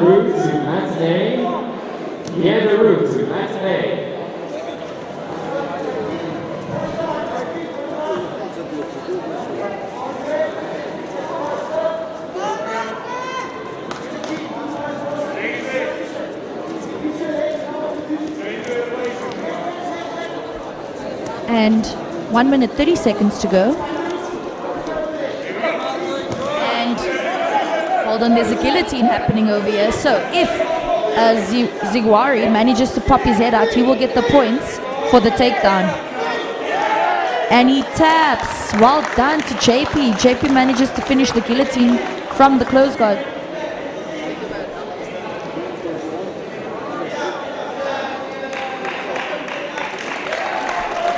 Jamie took a long time to call that one. Ooh, got my iced coffee. Thank you so much. And up next we have Macy Mathewson from PESFA Academy. Again, Macy, I said a while ago, I've seen her compete over the years. She generally competes with the boys most of the time, but we finally have a ladies division for her today, and she's going up against Kayleen Joseph from... Which Gracie Baha is this? So it's not. She must still be affiliated under Gracie Baha. Right now, that's actually No Man's. Oh, I see. Okay. So maybe they just put the wrong... So I think this is an old affiliation. What's happened is Scott's actually heading up a new club out of Alberton called No Man's. Wow. And so that's opened up very, very recently. Scotty Tuhari is a purple belt. He should be a brown belt, maybe even a black belt by now. He's been rolling with me since I was a white belt. Super game. And we've got Raymond Tiegman, the coach, sitting in the corner. And then on the other side, we've got Cedric. Cedric sitting So there. Cedric Doyle. Look at all. Sorry, Look, Cedric Doyle's Cedric, the listen. Look at Cedric in all the stance. Look how he's posing. How Look at dare him. he? Hey? Stance could have hooked us up, you know. Come on, man. I agree Anyway, wholeheartedly. Cedric Do you in know the what I full hate? black Do outfit you know over what I hate there. Chris for? Stance and Ruka, my favorite brands. Is Chris, that Chris, I don't like Chris. Because I want to be sponsored by Ruka. You hear that, Chris? It's your fault that you're sponsored by Stance. But Macy shoots him for the takedown, and we also have Vala in the corner over there. Vala is actually a qualified ADCC ref, and Macy manages to pop her head out of the guillotine, and she's slowly starting to pass the guard. Yeah, but she's isolating that far arm now.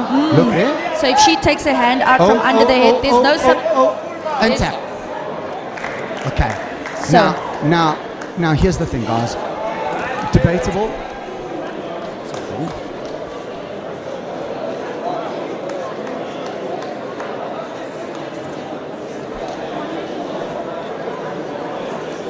Okay, so here's the thing, right? That key lock was on, right? Yes. And it was getting Her rotated. elbow almost touched the mat. She's saying nothing, but in accordance with the kids' rules, safety before. Safety first. Correct. And, we saw it on. We definitely we saw saw it turning. And at what point does it go, I'm fine, and then go, I'm broken? Exactly, and that's the thing when it comes to hips and shoulders. Because it's a ball and socket joint, they dislocate very quickly. 1 minute they're fine, and then all of a sudden it's completely, you know. It's not I'm out of- fine, ow, it's I'm fine, Exactly, hospital. exactly, and it's not, and people, like, the parents are the worst. They're like, oh, but the kid didn't tap. Like, no. Yeah. We have the ultimate I would decision. rather have my kid didn't tap than, oh my God, I took my kid to hospital, I'm not ever bringing them to another competition. 100%. So up next we have Dre, Decker, and Tegan from Vickers Swartz Academy, and we have Jaden Reddy from Novagen. Yeah, so Dre's... Novagen is Durban, right? Nova... Or is it Johannesburg? Novagen's Durban. Okay. Yeah, With Nova Zaki. is Kempton Park under Okay. JD. Novagen is from Durban, Jaden Zaki Reddy. Badat. And then Dre is actually from Nomads. So, Okay. so you can see Coach Scott sitting in the corner. And this is just so, by and- the way, and- this is the boys' final, 15 to 17. Absolutely. So whoever wins here gets the gold medal. Also, just before this, Macy had won the gold medal. That was the final for Oh, the was girls. that the finals? Oh, Yes. wonderful. So I know young Dre very well. He's been with Artswaf Alberton for many years. In fact, he started with us before moving over to Nomads. Super nice game, super young, nice kid. His dad competed yesterday and won gold. Raymond, what a great family. What a great jiu-jitsu family. Man, and people don't understand. Like, I try to explain to my friends all the time. I'm like, I will do anything for my jiu-jitsu family. These are literally the people, you know, like, these are my people. After this fight, I'm going to tell you the best story you've ever heard in your life about jiu-jitsu. Okay. I'm I was excited. waiting for challenge accepted. We'll see. Okay, so Dre shooting up for a triangle. Boys, 65. So Zaki actually spent some time in New York as well. Zaki was actually training more at Marcelo Garcia's, 2 blocks away from Men's Racing. And he joined me for one training session, and he actually came and trained in Mickey. And yeah, man. Oh, wow. So he also spent some time in New York. Very nice. So Dre trying to isolate that arm, trying to look for a hip rotation, for a triangle, or He's putting that hand yeah, he's behind going his for that head. triangle. Now, can you Very switch nice. it? You see now, the problem with the triangle is if you fail, you give Yes. away side control. Whereas with an arm bar, you can recover guard. Okay, again, he gets the triangle on. And he's working He's got to it get on. the Okay, angle. so now this and time he he's got angles it. very Hand nicely. under, complete isolation. Oh, I can and actually he's- hear. I can hear him. No slamming, no slamming. And he taps. Beautiful. You could see that the triangle was his goal. We could He hear went the- for it 3 oh, yes. times. Yes.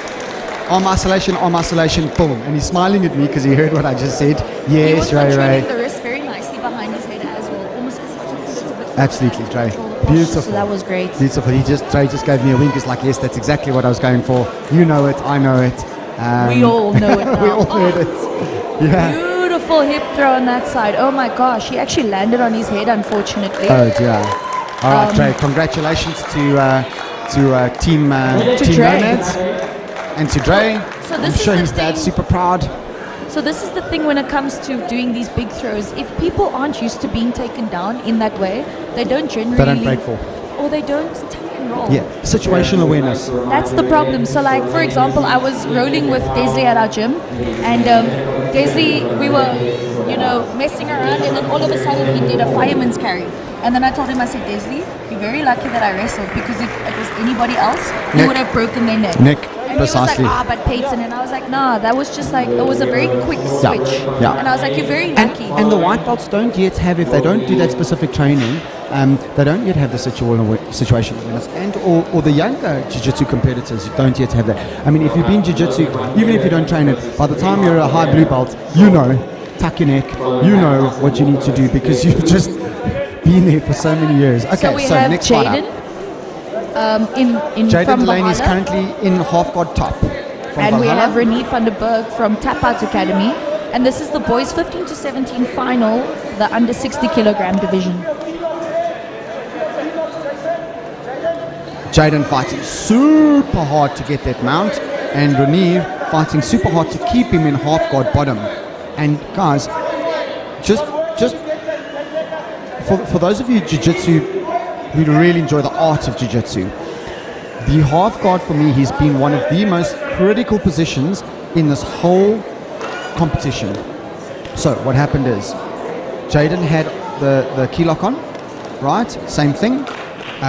Ref's decision. Again, ref's decision. However, the coaches also need to understand that we're trying to keep everybody safe. So if the ref makes the decision, his hand was not behind his head. Absolutely. His hand was going under in the key lock position, and it was in danger. So there was a possibility that his shoulder might have gone. So the ref's making the decision. The coaches can be upset, but they must understand. Absolutely. We don't care that you're upset. Yeah. We're trying to protect the athletes. Yeah. So figure 4 from Mounts is how he finished that fight. And very nicely done. So and he did a one-handed kimura. Yeah, very, very sneaky. Listen, Scott's very sneaky. Beautiful jiu-jitsu, their coach Scott. So what I was saying is, over and over and over, half guard has been a catalyst to passing guard, and half guard has also been a catalyst to sweeps and saving yourself. Which is why it is my favorite position, either top or bottom. I don't really care. I love half guard. I will pull half guard, Peyton. Call me up, but only kill half a kitten. Only half, okay. It's a Schrodinger's kitten. I love passing the half guard. So when I spend time in New York, that's all we did for 4 months. I can imagine. Half guard passing every single day for 4 months. And then every now and then we did leg locks. It sounds like heaven. Half guard, and I was like, this is great. Okay, let me tell you the greatest story you've ever heard in your life. So I'm sitting at a beer fest. My brother's a musician, Jared Smith, and he's busy playing. So I went to the beer fest to go and visit him. And some random guy walks up to me, taps me on the shoulder, and says to me, "There's a guy in the beer, in a beer tent who's calling you." So in any case, I walk up to this gentleman. Okay, the guys are about to fight. I'll tell you the story as soon as we finish this fight. JP van der Berg, and from Valhalla, and we have Aiden de Toy also from Valhalla. So this is the boys 15 to 17, under 55 kilogram division final. Okay, and I see in this instance both of the coaches have decided. We've got 2 coaches who decided to call. We typically in our club we don't call. So what do you guys do? So it's very hard for me to be quiet when the kids are competing. I know. So generally, like whoever is in the worst position. So whoever's in the worst position, I'll coach them. Just because I'll be like, okay, you need to escape the mount position, so do this. And then if the other ones, I'll try to help the kid that's struggling. I completely get that for the younger kids. But these aren't young kids. But these aren't young kids. Yeah. So a lot of the time, I'm actually reffing, so I don't actually get to corner our kids most of the time. So I try to get our twins at the gym to corner them. But the twins, half the time, they just sit there and they're like, what must I say, Peyton? And I'm like, I don't know. Right, so who have we got? Guillotine. We've got a guillotine attempt there, and that is and he escapes the position. Right, so we've got JP van der Berg at the bottom. We've got Aiden on top, trying to break guard, pass guard, and not get submitted. We've got JP. JP's doing a good position of control. A good job at controlling posture. Yeah, it looks like he was trying to isolate the arms, go for a little bit of an arm bar. But Aiden manages to pass. Now he's reversed it, and it actually looked like he was going for an anaconda. I was thinking the same. I was like, Das doesn't go that way. It's anaconda. I can't tell you. Das is from the rear. From the Kalen van Staden to the front desk. I mean, that makes sense. So I'm just like, Das goes from the armpit and anaconda goes from the neck. Yes. Yeah. Your mother is looking for you, Kalen van Staden. Right. So these two young gentlemen, teammates, going at it with one another. JP van der Berg, Aiden de Toy. JP with the pink waistband on his ankle. Literally wearing the same outfit. Exactly the same outfit, so very difficult. Same hair color. Yeah, so we're really battling. I'm constantly looking at an ankle. Yes. To try and determine who's who and what's happening.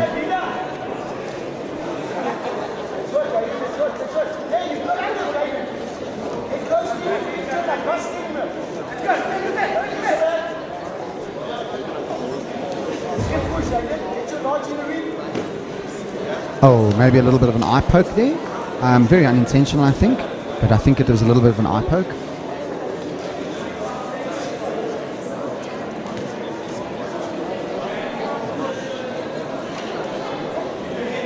Right, let's see what the refs are saying. Okay, I think that was maybe a little bit of an eye poke, but nothing intentional. I mean, these guys are teammates. The fingers, unfortunately, in that necktie game, get pushed off or get pushed into the face.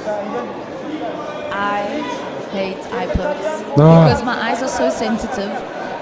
And man, I remember one time I got poked in the eye and my eye was like swollen for days. I remember competing against Boomy also. You know Boomy from Durban? Yeah, and exactly. She's amazing. I absolutely love Boomy. We've got a double under, but we also have a guillotine attempt. Take the elbow to the hip. But it's the arm in guillotine. Katakatami. How long are the refs going to let this go? So Boomy accidentally eye poked me at one of the ADCCs. As I was coming forward, she put her hand out and I basically walked into her finger. And You headbutt your finger? Literally. And I was bruised for weeks. But anyway, what's happening with these boys? Aiden doing a good job of basing up. Look, he's creating a triangle to try and alleviate that pressure. A tripod to try and alleviate the pressure from the triangle, which is nice. Look at that nice tripod. Getting his base right over that shoulder. If he can get his arm out, he can do a Von Flue counter. So can he get his right arm out? You know, that's what I would be doing for Von Flues yesterday. And that's what I was saying. And I was sitting here and I'm like getting so frustrated and I was like, guys, Von Flue, I know. And a friend of mine, mistakenly all the years ago, learned to call it a Von der Flue. So he calls it Von der Flue, and every time he says that, I cringe. I'm like, it's not a Von der Flue. I mean, when the guys at our gym say, it's not.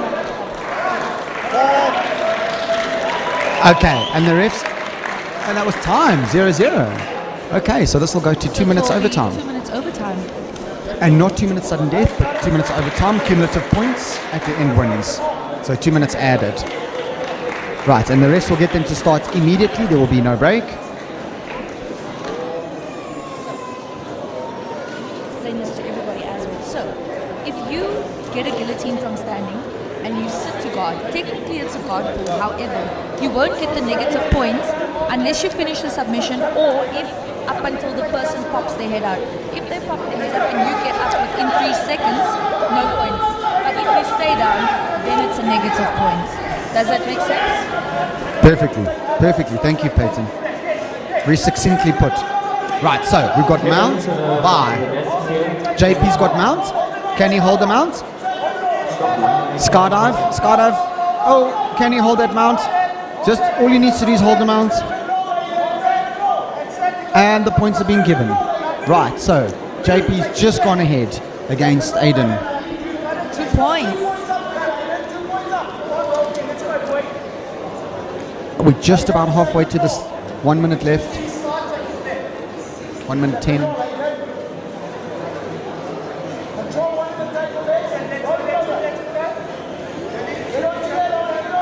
Oh, and he's going for the Kimura and he just manages to slip his arm out. Yeah, but he must be careful of the reversal now because that'll put them at 2-2. Yes. That is so, correct. So if he goes for the submission now and he loses this and Aiden reverses him, it'll be 2-2.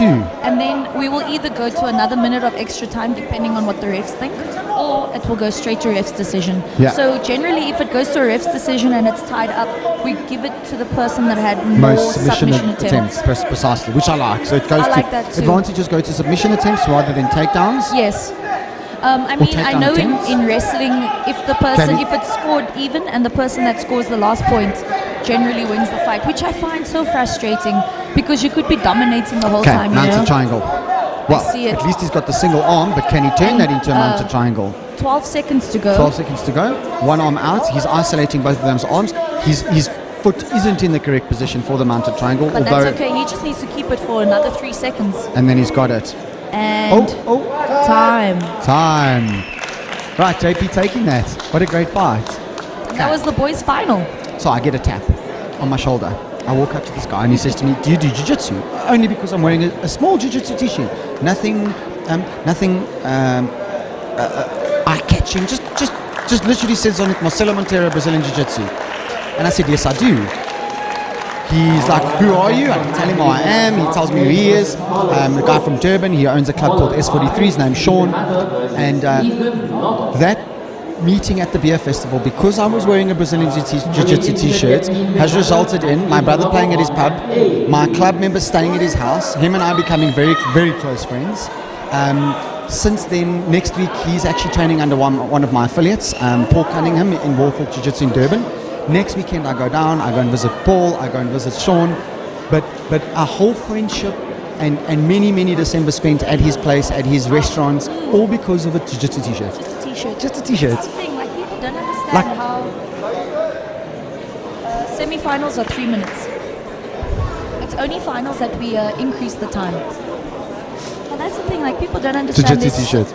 There's so much more. Like when I spent time at the main academy in New York, like so many opportunities. I got to have dinner with Halle Berry, and I was just like, wow, oh my god!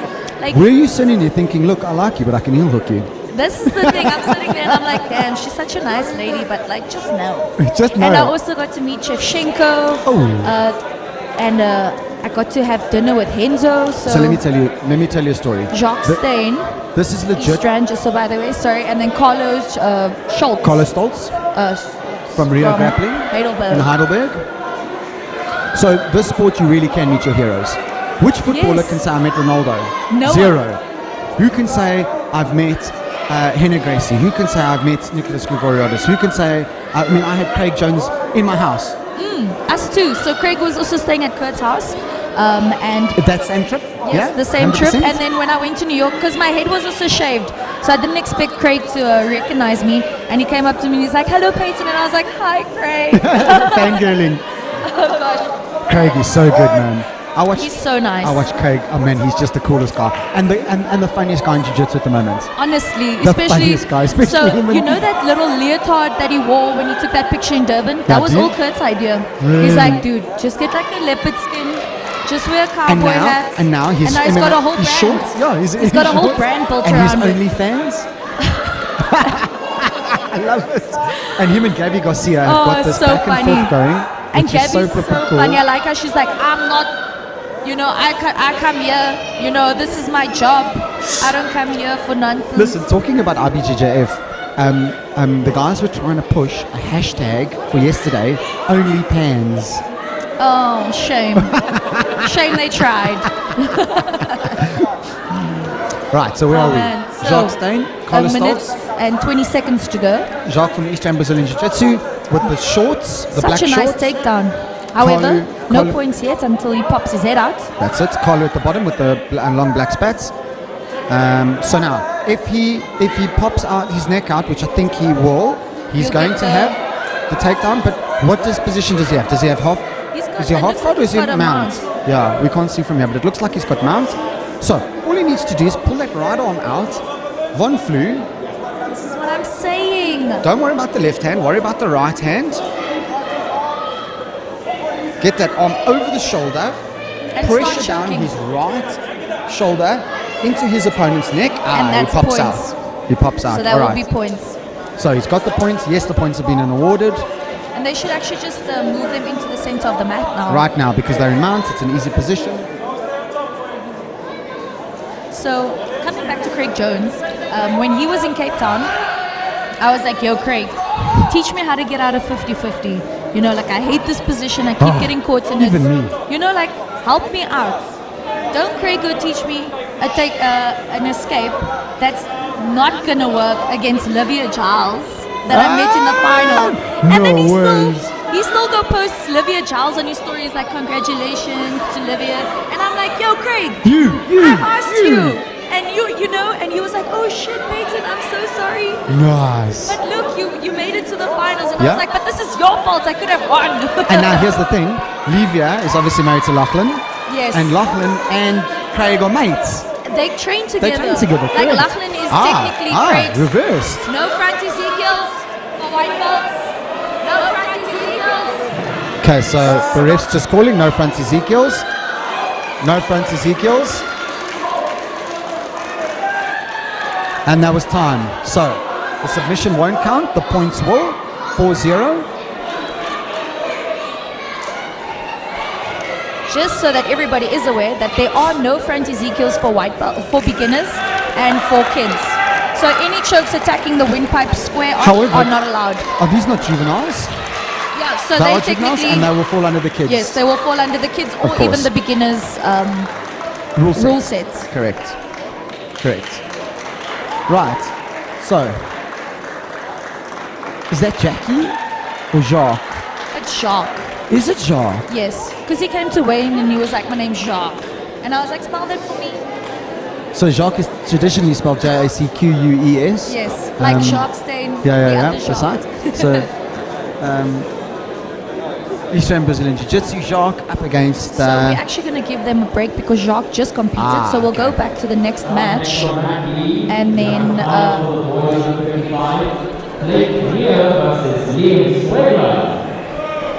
Cool, so hang tight. We'll be with you shortly. So good. The iced coffees are so delicious, guys. Trust. Excuse me. The final of the boys under 55 will be on mat A. Lake Premier Liam Swigler on mat A.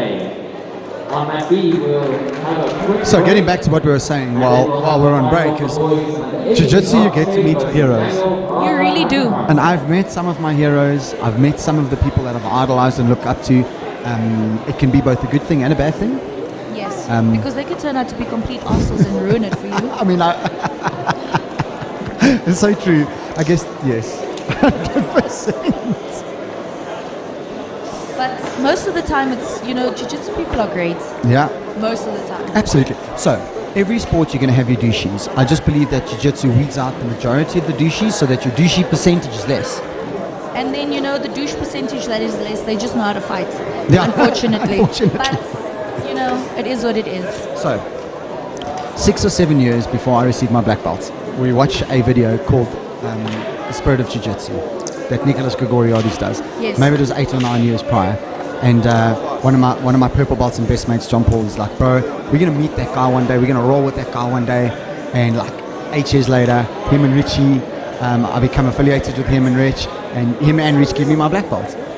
That's the point, though. Yeah. That's the point. Nick also spent a lot of time at our academy in Cape Town because he used to use Richie Lowe for his videos. Yeah. Like he did the mermaid pass and he asked me to film it for him. He's taught a couple of classes at our academy every now and then, But Nick's great, like super nice, always pushing jiu-jitsu. He's one of those guys that keep pushing it. Nice. Like one of the nicest human beings you'll ever meet in your life. And so now he's broken off from Jiu-Jitsu Brotherhood, right? I've seen. He is overseas, right? Correct. He's overseas. He's living in America. He's just moved from Central America to LA, and he's now under subconscious Brazilian Jiu-Jitsu with his mates. Oh. Yeah. So he's actually training again because he took a little bit of a break. He took a break, yes. So he's training again and coaching. And I always say that I got the best of both worlds, right? So for me, Nick is a concepts guy, and Richie is a series guy. So I get concepts from Nick, I get series from Rich. I obviously have my own style and systems, and that's the trifecta. Yeah, it's great. I mean, I'm very fortunate to, obviously be undercut, and as I've said before, if I never worked for the academy, I would have never, I don't know what I would have done. And I'm glad that Kurt actually found me, because technically jiu-jitsu found me. Jiu-jitsu saved your life? If I didn't find jiu-jitsu, I think I would end up not in a place where I wanted to be, because I've always ever said that I'm not going to work in an office, and that I always wanted to do a sport, and I always wanted to work with sports people. And if Kurt didn't find me, I don't think I would have had a direction. Yeah. And, well, your I'm dream very wouldn't have been fortunate. fulfilled. And that's the thing, I think I would have felt direction is because, with the Wrestling Federation, unfortunately, they don't get to push a lot of athletes overseas, because you have to pay for a lot of stuff on your own. Yeah, that's the problem. I don't come from the most fortunate background, so with jiu-jitsu also I've had to work really hard in order to make money to go overseas, and with wrestling I didn't have that opportunity, and so jiu-jitsu was the first time I've ever been out of the country, so it's amazing. Jiu-jitsu has changed everything for me, and amazing. I'm very, very fortunate and to be a part of this. Tell us about the Death Squad. Oh man, so cool! Like their level is ridiculous. Yeah, it really is. It's just, you can ask them anything as well. Like I was very fortunate to get to spend time with people that even train with the Death Squad on a frequent basis, like Taza and Frank Rosenthal and Damien. So all of those guys, it's just the knowledge that they actually have is just so abundant. It's insane how much they can remember, and I honestly had an amazing experience. So I'm going to tell you, a friend of mine asked me the other day, what do I think, and he's not into jiu-jitsu, he doesn't train jiu-jitsu, he's an elderly guy, very knowledgeable, very, very, very successful, very astute businessman, and he knows jiu-jitsu and he likes it, so he dabbles, but not a jiu-jitsu practitioner. He says, what do you think of Gordon Ryan? And I said, the perfect storm. The perfect storm is the right time, the right student, the right coach, at the right age, in the right era. The perfect storm. Now, will there ever be another perfect storm? Well, let me ask you a question. Was there a perfect storm for someone like Cassius Clay, aka Muhammad Ali? It was the perfect storm. The right guy, the right era, the right age, the right everything to create that perfect storm. I don't know if there'll be another perfect storm like this. I think this comes about once in a generation. And this is the thing, Gordon is so good. Love him or hate him, this is not my point. My point is, I believe this is the perfect storm. The thing is, no one can stop him. He's unbelievably technical. Nobody can do anything about it. And in person, Gordon is actually ridiculously shy. Oh, is he? So for him to have an online persona is, something completely different. And I don't see anybody stopping him, to be quite honest. Not for the moment. Good. And he's and now he's switching to MMA. Yes, that's right. So listen, he's fighting Shinya Aoki. I don't know how I feel about that. Come on, that's not a challenge. Do you think it's a challenge? I don't know. All right, I feel like back to the fights. Just know that, John's in his corner. Yeah, exactly. So we have Jacques Steyn, and we have from Eastrand, and we have Daniel Brago Africano from Valhalla. And this is the finals. Yes, for the boys 15 to 17 under 80 kilogram division. Right, let's see what these young men have. So we've got Jacques currently with the grey t-shirt. And Daniel with the dark grey t-shirt. Jacques just got the left underhook. No, he's gone back to the necktie. I think that if Jacques maybe took half a step back and snapped out, he would have managed. He needs to block one of the shoulders in order to sprawl. Yeah, he needs to come in the front of the face, almost into your Dars position. Your anaconda position.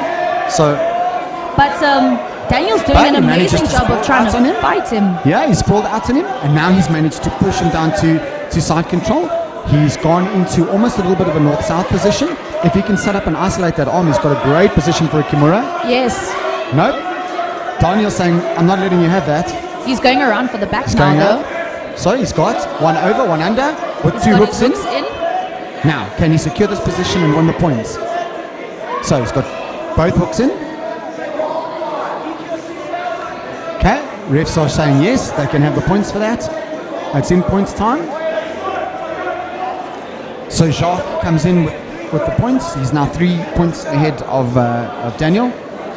Now. And 1 minute to go. 1 minute to go. Left hand seems to be coming across for the attacking arm. Right hand seems to be the underhook arm, the controlling arm. Let's see what happens. and he's got he's just switched it. Oh. Oh, but he doesn't he's have the a right bit, angle. Yeah, I was going to say the angle is a bit off. Now, at this point there, Daniel could have sat up and reversed it. Yes. But Jacques managed to retain the position and go back into mount, which means he's going to get another 2 points, which puts him up 5-0. And he's trying to reverse the position. If he reverses it, he'll get 2 points. Daniel's really fighting off this mount attempt. I'm really impressed with this. 30 seconds to go. Oh, that was such a hard fought. And you know the problem is after trying so hard, man. It's 22 seconds left. It's so soul destroying. You're like, I gave it 100%. I did my didn't best. work. Oh, it's so frustrating. Can I have an iced coffee? Please. Another one. Have another iced coffee. But 21 seconds to go. Right, 21 seconds. Jacques And in then mount. we'll do the medal ceremony after this. Get all the parents out, air the venue out again, clean the mats and get ready for the pro division. For the pro division, yes. Do you know who we're starting off with? I actually don't know. I need to check the schedule. I can tell you right now. Because we're doing it over the Because entire if I'm mat. not mistaken, the first fight is JP Kruger and Luke Griffiths. That's going to be interesting. That's a fight. And they have the whole mat to use. This is going to be great. That's a fight. Right, at that point, guys, I'll be stepping up because JP is my student and I'll be cornering him for that first fight. What an opener. Next up, after and that, then we've it's got Jamie. Okay, so let's quickly finish off this fight. Where the winner was Jacques. Convincing, strong, very technical, good. and well done to his opponent for trying to counter that. All right, guys, so we're probably going to have, what would you say, Peyton? 15 minutes, 20 minutes? 20 minutes. 15, 20 minutes before the pro division starts. And then after that, we'll have pros. We've got JP Kruger up first against Luke Griffiths. We've got Jamie Gevel versus Cedric Mbala. We've got Elisa Kubanza versus Christian Kamp. We've got Adam Speechley fighting. We've got Cedric Doyle fighting. Jefferson Land fighting. We've got Kevin Rourke Buffet fighting. Gift Walker, Gareth Lombard, Guy Lazarus, Keenan Cock, Dylan Carrera Miguel will be fighting. Jordan Leclose. That's going to be a great fight. Ah, it's my baby. Who's that? Jordan. He's like my kid. And Dole started off with us. It's amazing. He's gone over to 1610. Yes. Of course, Dino and I were white belts together. Yes. Dylan's so strong. And whenever he comes to Cape Town, he spends time with us as well. He's so good. Oh, Merrick Benches fighting Warren Allison. Ooh, interesting. And I see Reese. I'm so excited to see Reese compete again. So we've again. got Pesfa, Cedric's fighting from Pesfa. Yes. So let's talk about the camps up here. We've got Apex Sports. So Pesfa's down. Right, so that should be great. We've got Cedric and Reese fighting. Yes. Then from Arts 12, we've got 3 fighters. We've got Gift Walker, who stepped up to pro. He's actually intermediate. He's only a blue belt, but he stepped up to pro because he didn't have any guys that he wanted to fight in intermediate. With JP Kruger, we've got Cedric Doyle Then fighting. from Henzo Gracie, we have Keenan. Kevin is unfortunately injured, so he won't be competing. So we have Keenan Cock, we have Jordan Leclos, we have Jefferson Land, and then also Christian Kamp. He's currently training at East Rand BJJ. However, he started out with us. Are you claiming him? Of course, I'm claiming him. I will take him. That's how I feel about a few fighters, right? I'm Yes. like, can I claim him? I'm claiming him. And then from FFM Sunning Hill, and please don't shout at me if I miss, but we've got Guy fighting. We've got Rourke fighting. We've got Luke Griffiths fighting, of course. JP. So Adam Speechley also generally when he enters competitions he represents us. So Kurt actually somehow managed to give Adam a purple belt. And You're joking. that happened. Did he have shoes on? He did not. We had to make him wash his feet before he Let came me onto tell the you, mat. at the last competition that I had to warn him literally at least 15 times. Yes, Eventually I to go said to wash him, his eventually I said to him, if I see you without shoes one more time, I'm DQing you. So Adam actually went through this whole spiritual awakening and everything. So he spent some time with us in Cape Town, and he was telling me that when he was an EFC fighter, he didn't like the way he was. He was very egotistical and he was very materialistic, and he went through this whole spiritual awakening. And his whole thing is like we don't need a lot of stuff, and he wants to be a part of the I like earth, that. and like he wants to feel everything. So he does cold showers all the time. He walks, and he also just went Orthodox Jew, so he tries his best to restrict himself with his eating and everything else, and he tries to walk as as much as he possibly can, tries to use as little technology as possible. So, you know, he's connected to the world, but he's also not connected. Nice. And nice. That's one of the reasons as to why he's not wearing shoes. I got you. So, quick one. Mat B, which is the mat we're currently on, yes. right? That recording, will that cancel? How will this work? So we'll probably just get all the commentators together, and because remember with the Pro Division we use the entire mat. So we'll have all 4 cameras working with. So I'm actually going to go and speak to Kurt right now to see logistically how that's going to work, right. and then we can let you guys know if they're going to be mat A and mat B, or just mat A or just mat B. Give me 1 sec, we'll let you know. Yeah, we'll let you know.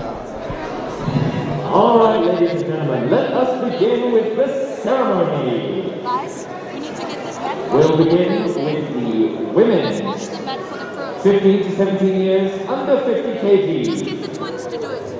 In second place, Dejanay Kinnear.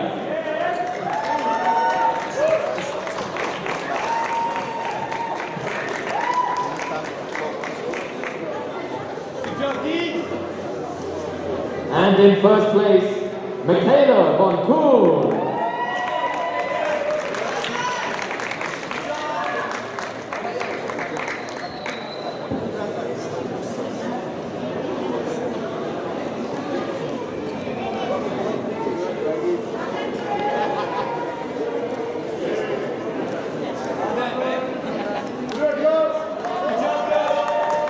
Up next, we've got the boys 15 to 17 intermediate under 70. In second place, Joshua Belcher.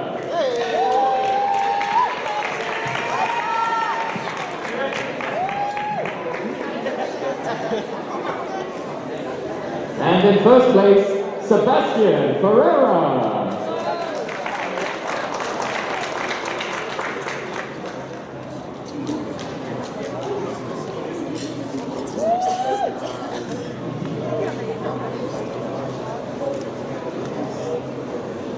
Up next, we've got the boys 15 to 17 intermediate under 65. In second place, representing Rear Grappling Club Heidelberg, Ricard Ferreira.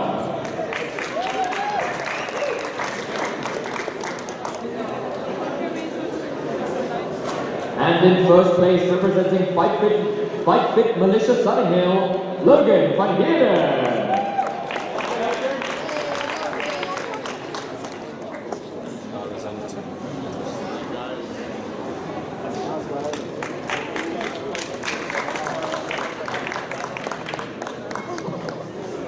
Up next, we've got the boys 15 to 17 years beginner under 80. In third place, representing Rear Grappling Club Heidelberg, Carlos Stoltz.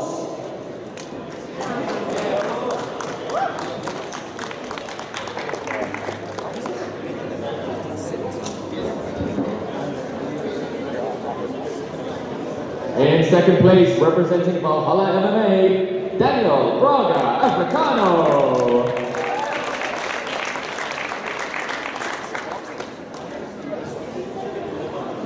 And in first place, representing East Rand BJJ, Jock Stay.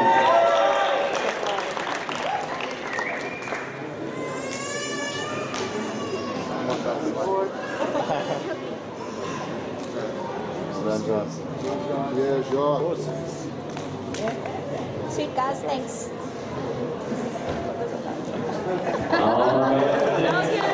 The boys 15 to 17 beginner under 70. In second place, representing Copenhagen, Jacob Reddy.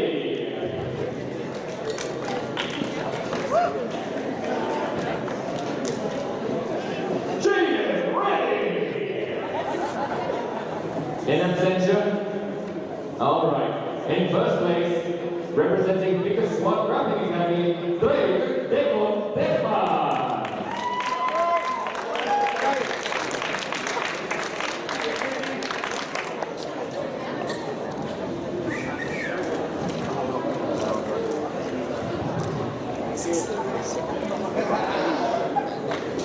Up next, boys 15 to 17 years beginner under 65. In third place, representing Infinity Brazilian Jiu-Jitsu, Peter Bernal.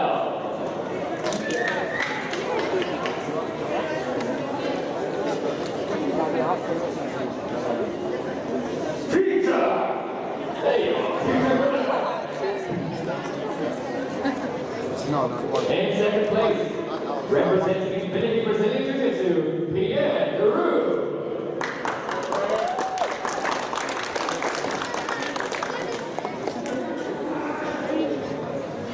And in first place, representing Odds World South Africa, Justin Walker.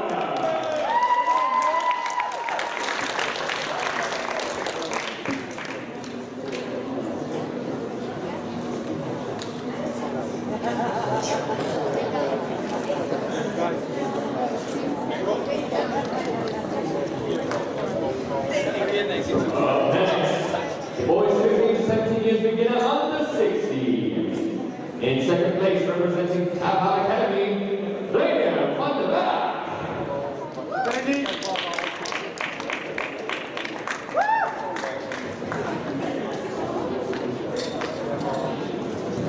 And in first place, representing Valhalla MMA, Jaden Delaney.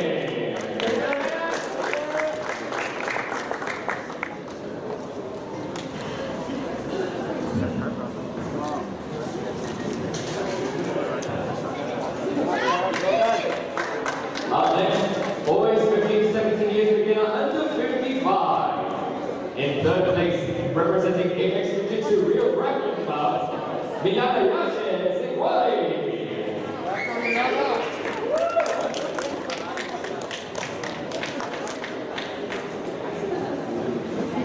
In second place, representing Valhalla MMA, Aiden Dutoy.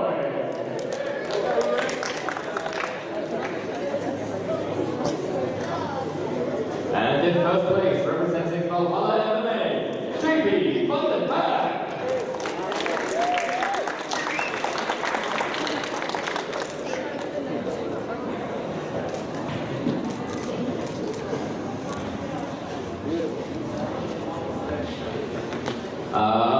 Next, boys 17 to 17 years beginner under 50.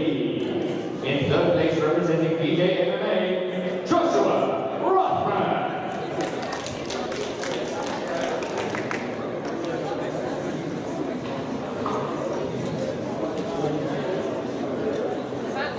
In second place, representing Valhalla MMA, Kudra Lampek.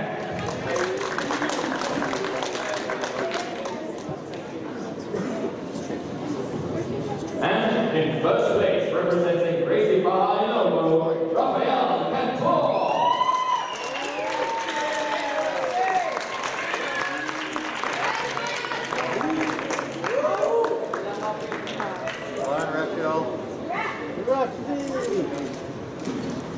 Now we move on.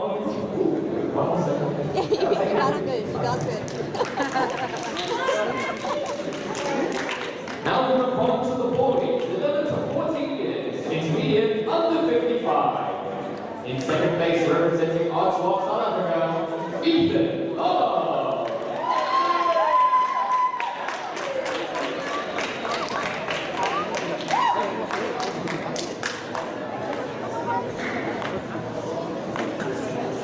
In second place, representing in first place, representing Gracie Bahinovo, Ethan Mata.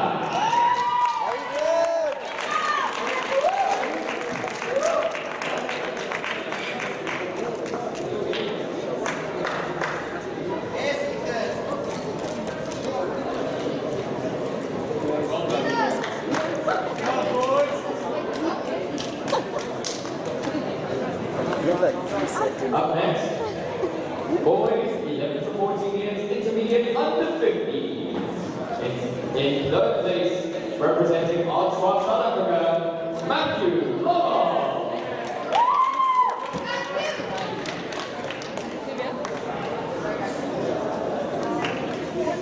And in first place, representing Gracie Bahinovo, Thailand Lee Catherine.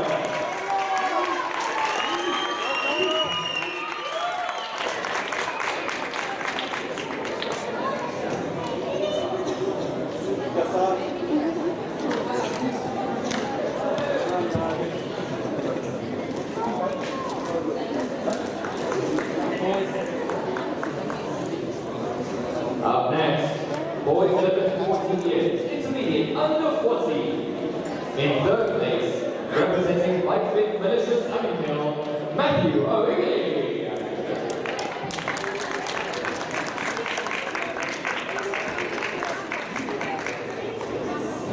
In second place, representing Mental Gracie Academy Cape Town, Rocket George.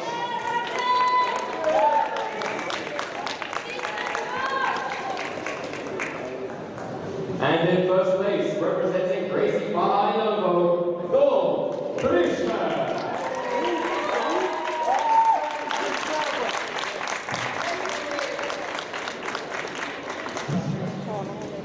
No, bin ich mal.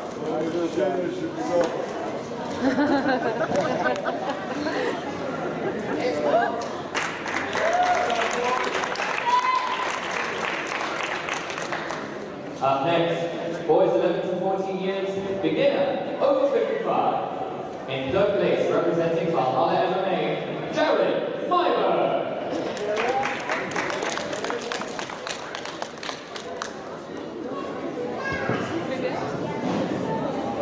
In first place, representing Oxford, South Africa, Stephen Escalator.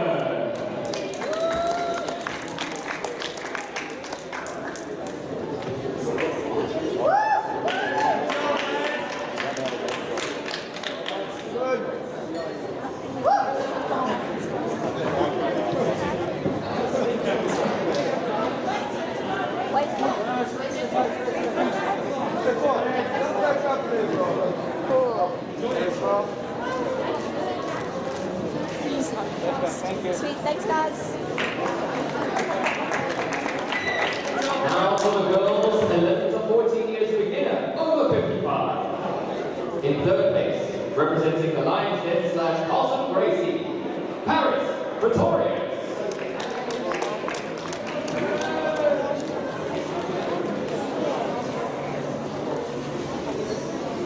Paris Pretorius.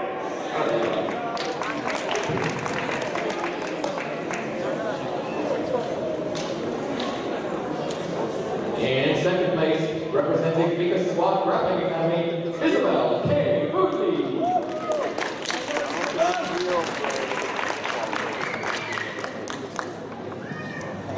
And in first place, representing Lions Den / Carlson Gracie, Ashton Pretorius.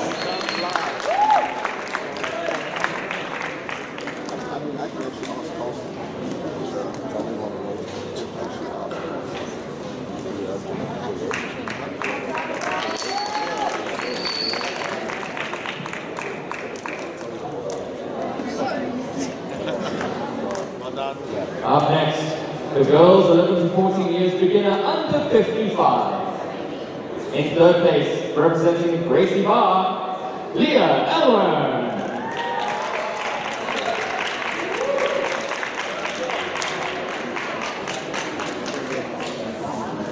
In second place, representing In second place, Katie Joseph.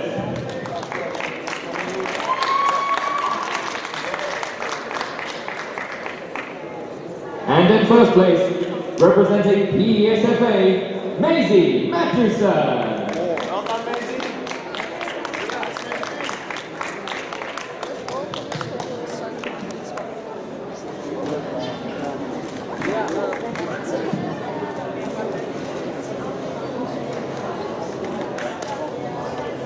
Up next, the boys 11 to 14 years, beginner under 55. In second place, representing Oxford, South Africa, Blake Kinnear.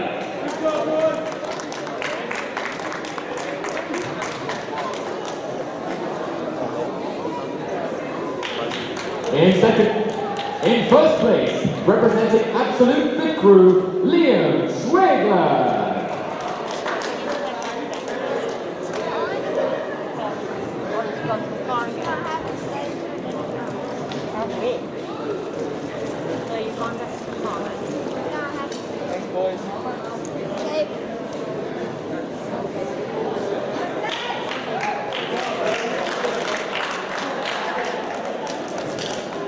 Up next, the boys 11 to 14 years beginner under 50. In third place, representing Rio Grappling Club Heidelberg, Liam Rocha.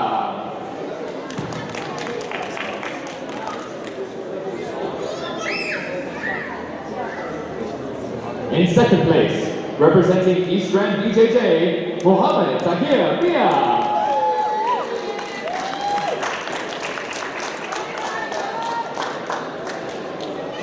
And in first place, representing Victor Swat Grappling Academy, Caleb Swat.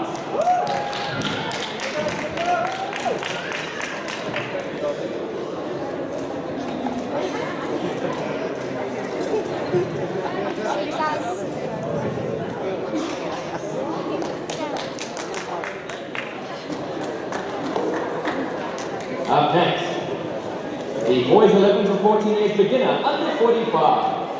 In third place, representing Gracie Bar, Kempton Park, Andre Els.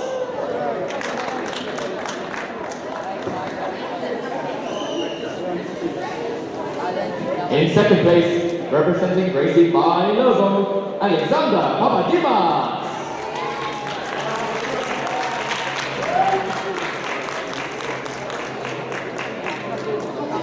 And in first place, representing East Rand BJJ, Aiden Smith.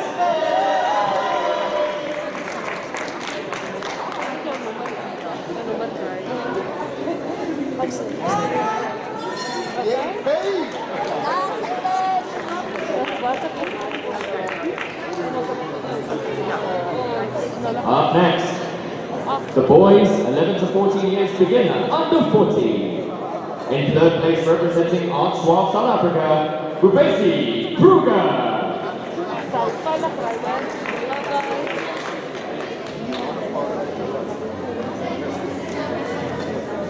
In second place, representing Rio Grappling Club Heidelberg, Honor Carstens.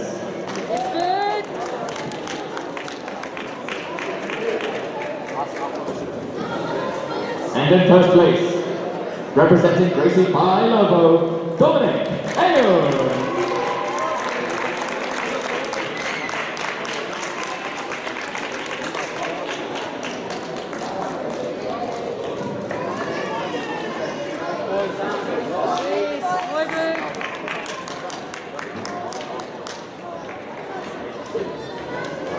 And now for the boys 11 to 14 years beginner, under 36.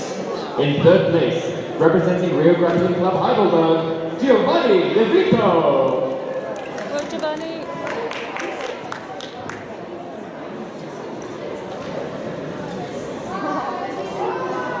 In second place, representing Valhalla MMA, Brody Binns.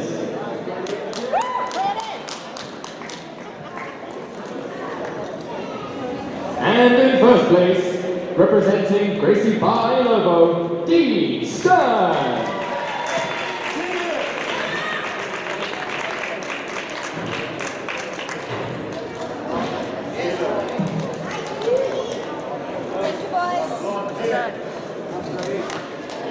And that's it for the medals, everybody.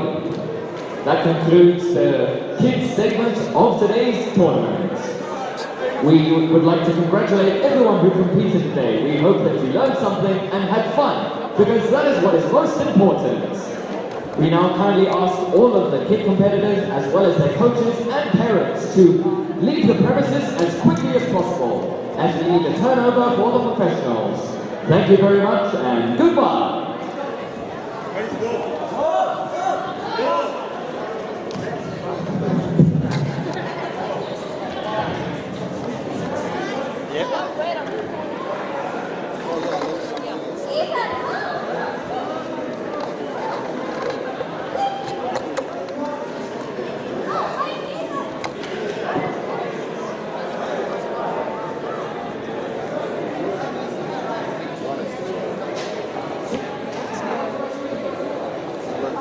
On Tuesday. Come to class and walk.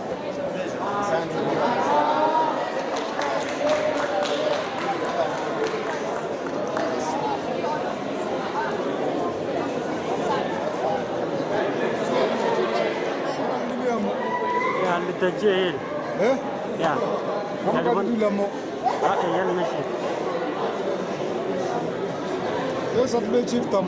Huh? Chief for clear, 1, 2, 3, 4. Snisha set it. Well, I'm not going to Yeah, like. Okay, so Jerry, you can't walk with shoes on there, eh? Huh? You can't walk with shoes, eh?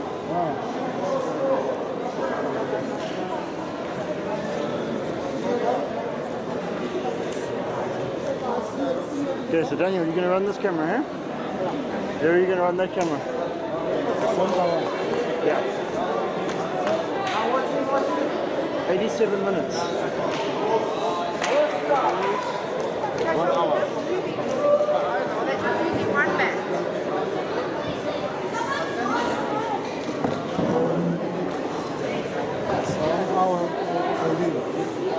Hey, bakery itu last tahun kau.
Let's get rid of everybody.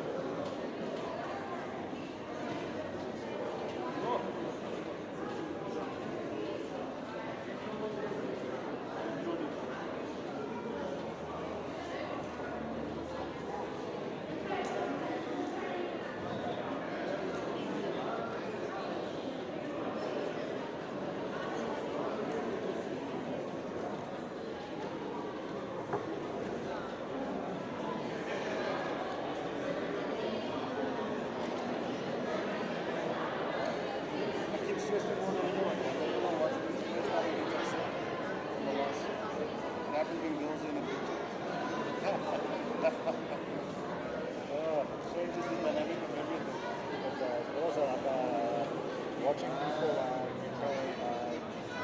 I would watch all the different people.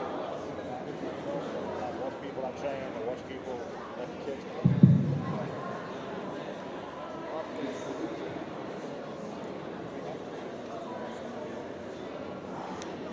It's no serious injury. I think that kid is next slide. Me, I think I read like yesterday. I was surprised at the beginning.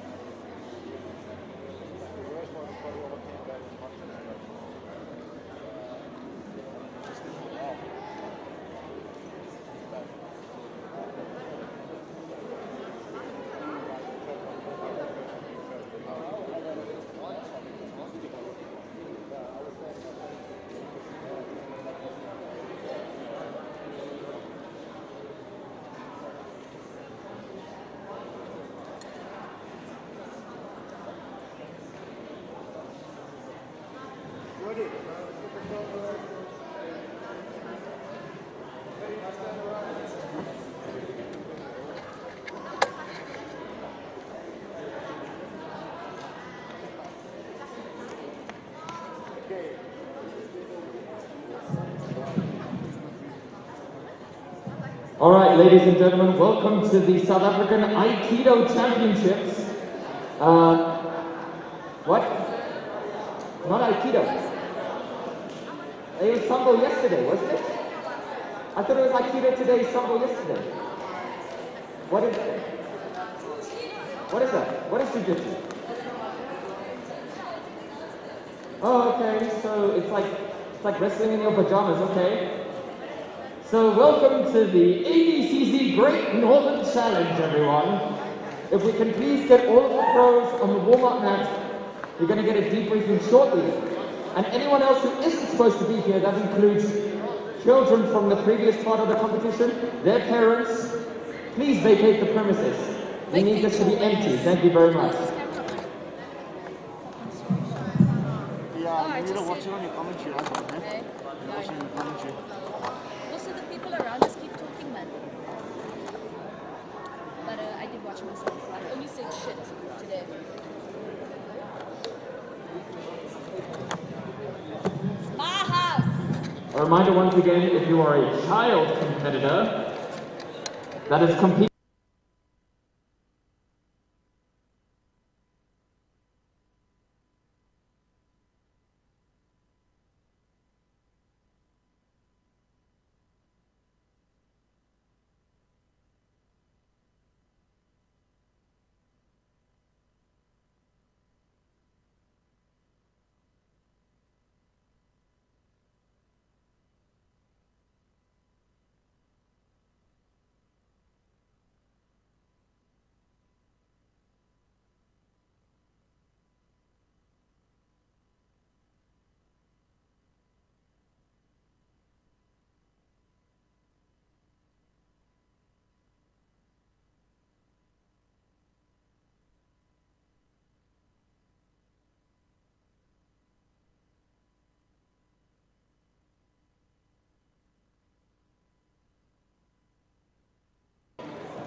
It's not hurt for some people. It's not hurt.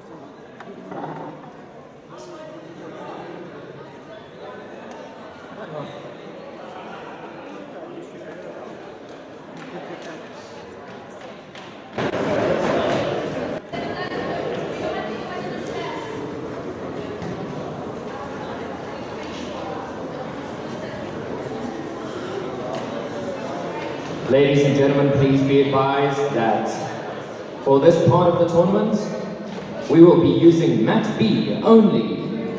I repeat, mat B will be the only mat in use.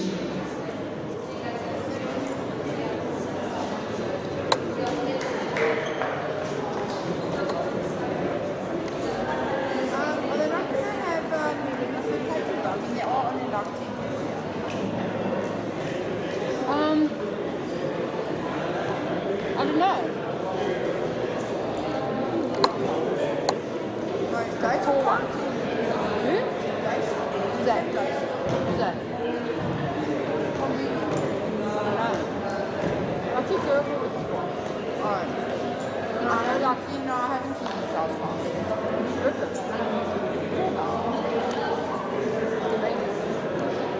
I haven't been here for such a while. I'll probably know it when I see it.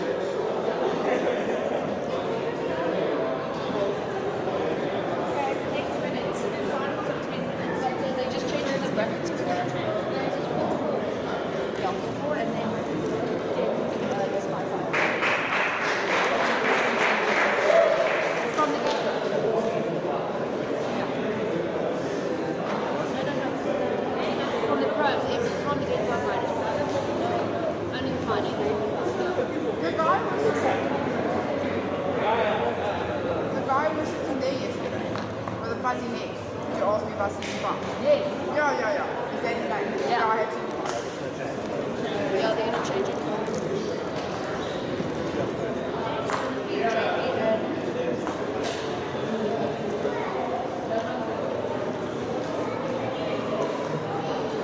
And him.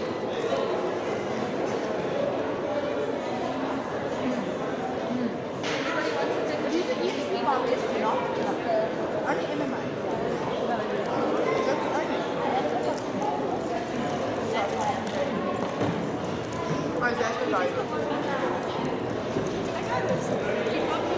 Alrighty everyone, just to inform you of the lineup of the first few matches.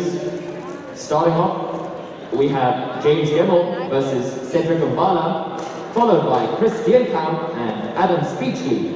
And then we've got Cedric Doyle versus Jefferson Lamb. Never mind, the brackets are being changed.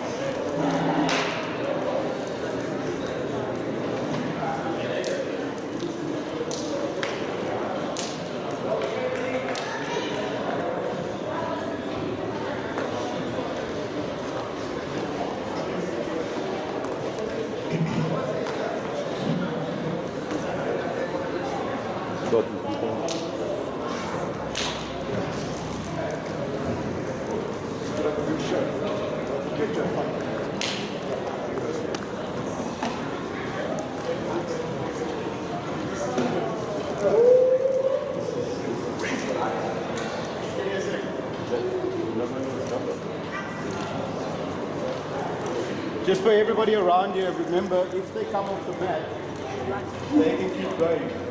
You guys just only stop when the rest is stopped. You guys just move. We'll try to they're allowed to fight in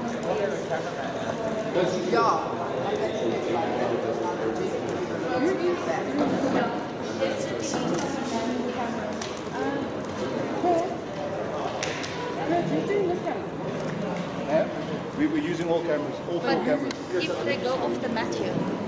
Up first, JP Kruger versus Luke Griffith.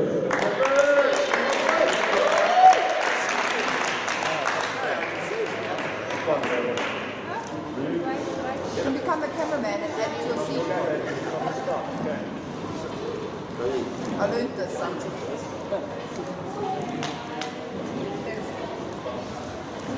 Brandon, do you want to check?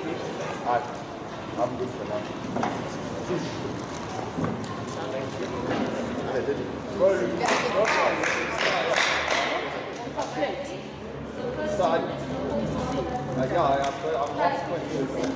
You'll get touched. I mean, table. On those ankles. Yes, beautiful. Nice. Relax.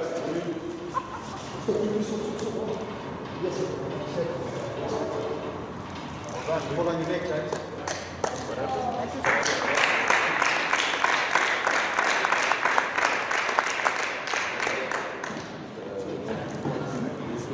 His neck.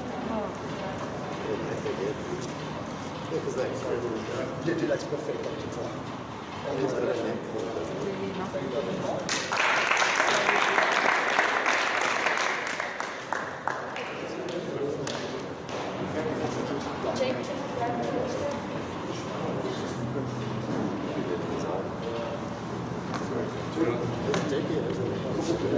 All right.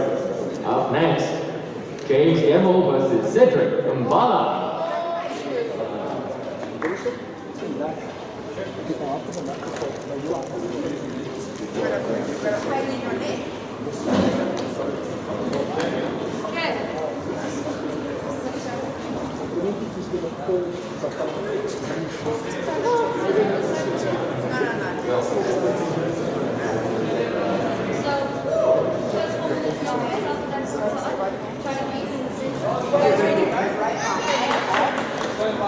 It was a point that's like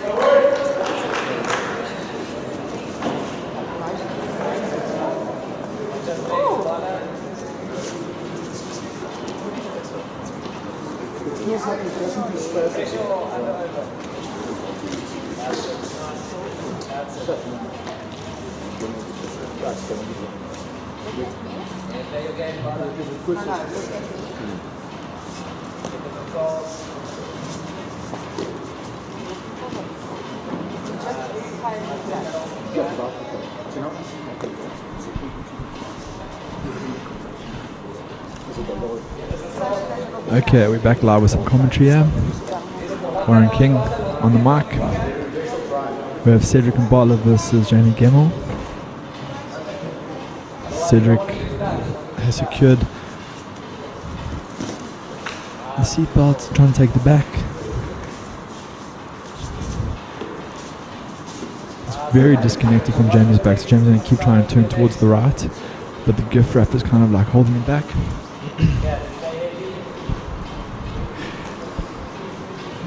Jamie working the hook with the left foot, but Cedric seems very tight on the back there. Head and chest are a bit disconnected, so Jamie has got a little bit of space to move out.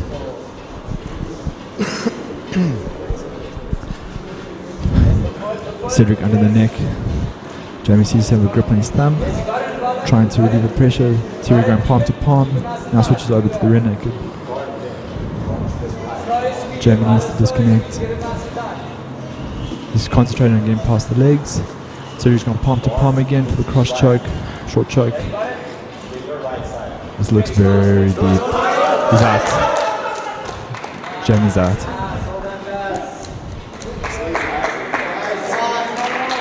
Good performance from Cedric there.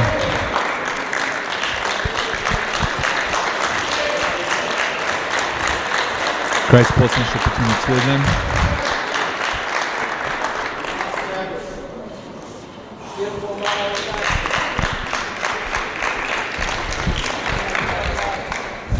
Props to Cedric for rolling the Harashka like never. Can I just grab that? Up next, Christina versus ADCC. Here's a match everyone's been looking forward to. Henzo Gracie Brown bought Christian Kamp versus MMA legend Adam Speechley. Adam's been grappling competitively for at least the last 12 to 13 years. And obviously had a very illustrious MMA career which saw him win the EFC welterweight title. Had epic fights against guys like Jeremy Smith.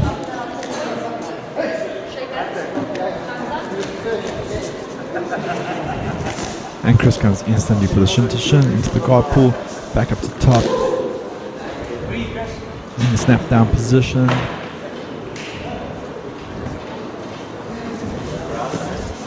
Oh, rolling back attack. Very nice transitions from Chris. And straight onto the arm. Doesn't have the shoulder control yet. He's trying to get to the shoulder, shin in and tap.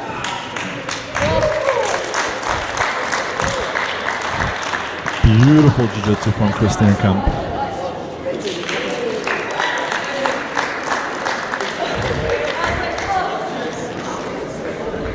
Up next, Cedric Royal versus Jefferson. Up next, 2 purple belts, Cedric Doyle. Most of you guys will know Cedric from his EFC career. He was a one-time bantamweight title fight contender against Henzo Gracie, purple belt Jefferson Lamb.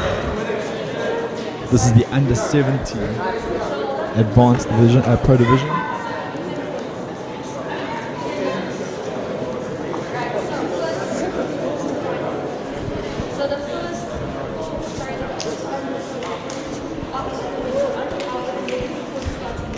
So Peyton has confirmed the 10-minute match. First 5 minutes, no points. After that, points are on, negative points can be awarded. Guard please get a -1.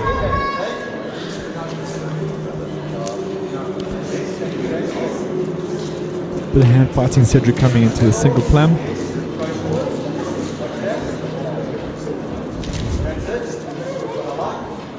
You'll see the guys will probably approach this with a little bit of a slower temperament, 10-minute matches.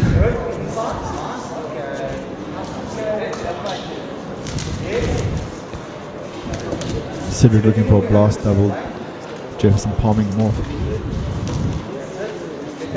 Oh, double plum, Jefferson at the bottom. Cedric looking for an arm drag. Ankle tap.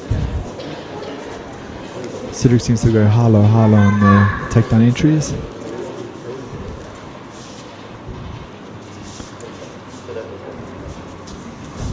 Both fighters going to single plum.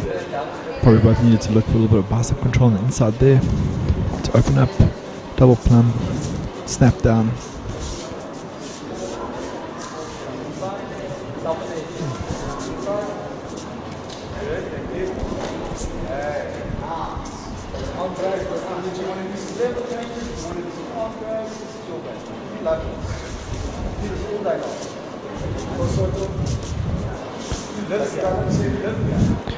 This is quite an interesting matchup with one with Cedric coming from more of a submission grappling background in terms of his MMA experience, and Jefferson being more of a traditional Brazilian Jiu-Jitsu practitioner.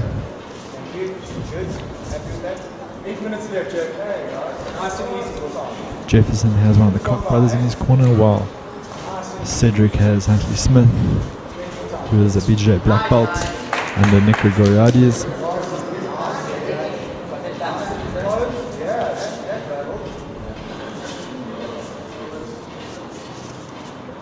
Seven minutes 40 seconds left.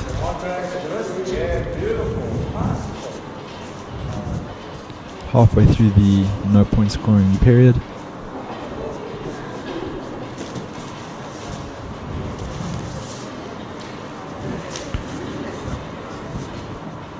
What's surprising, I would have expected potentially Jefferson to have maybe pulled guard earlier.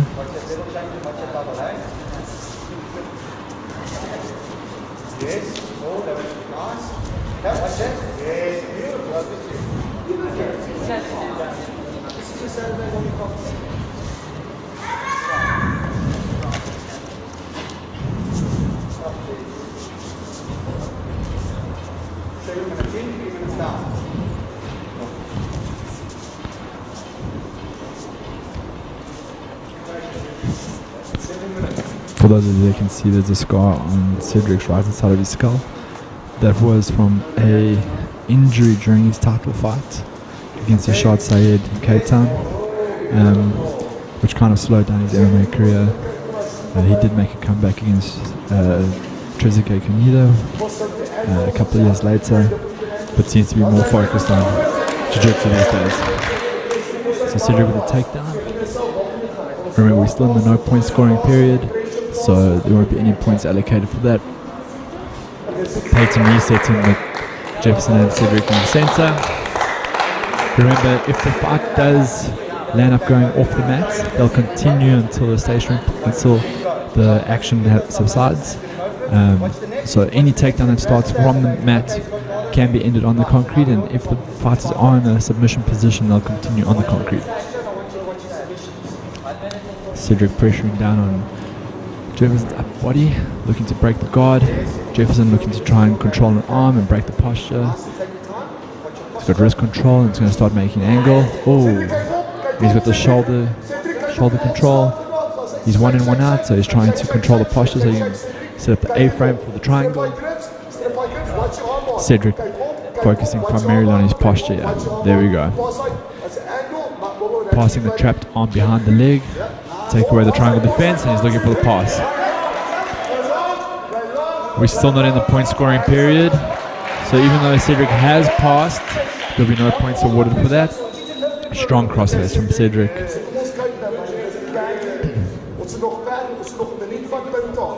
As jy sien, jy voel kraai, veilig daar ons gaan net jou regard nie, dan gaan ons die balletjie op die tek. Gaan ons maak, gaan ons naam toe gaan, gaan ons back toe gaan. Okay? Points are officially on, so we can see a lot more transitions here. Jefferson with the guard retention. Attempt, inverting, nice onto the half guard. There we go. Got an inside hook, looks for the butterfly sweep. Cedric's onto the neck. He looks like he's going to go for an arming guillotine. Cedric's on the neck. Remember, they won't stop the action if it goes off the mat.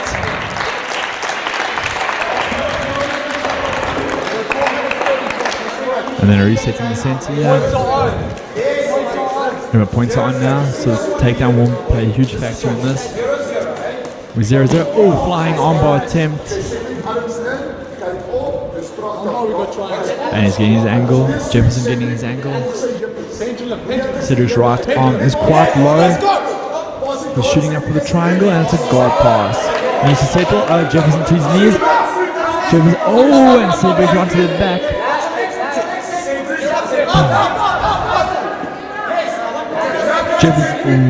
Jefferson was in on the arm in guillotine. Cedric did well there to control Jefferson's posture, not allowing him to get deep under the chin.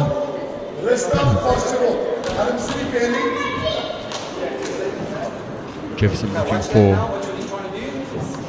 a shoulder lock, going for like an Americana style overhook shoulder lock submission. Jefferson got a negative scoring there, obviously, for the guard pull from the flying armbar.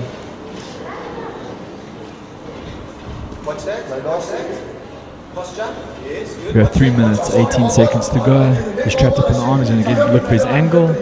Jefferson keeps attacking the armbar and then going to the triangle. Oh, it's deep! And it's a tap.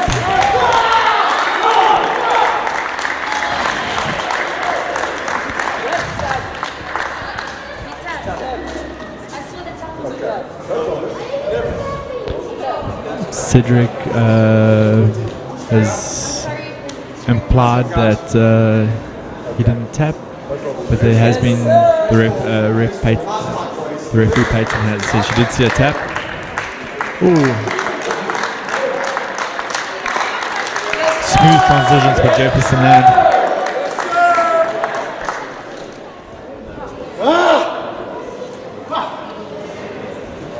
Enjoy your beer, gents. James Gemmell versus Adam Speechley. Next up we have Jamie Gemmell versus Adam Speechley.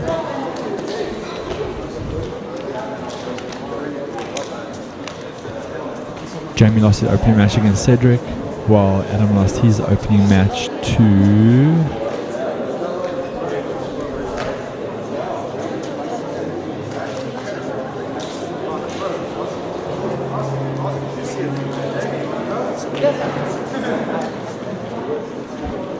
Christian Kamp.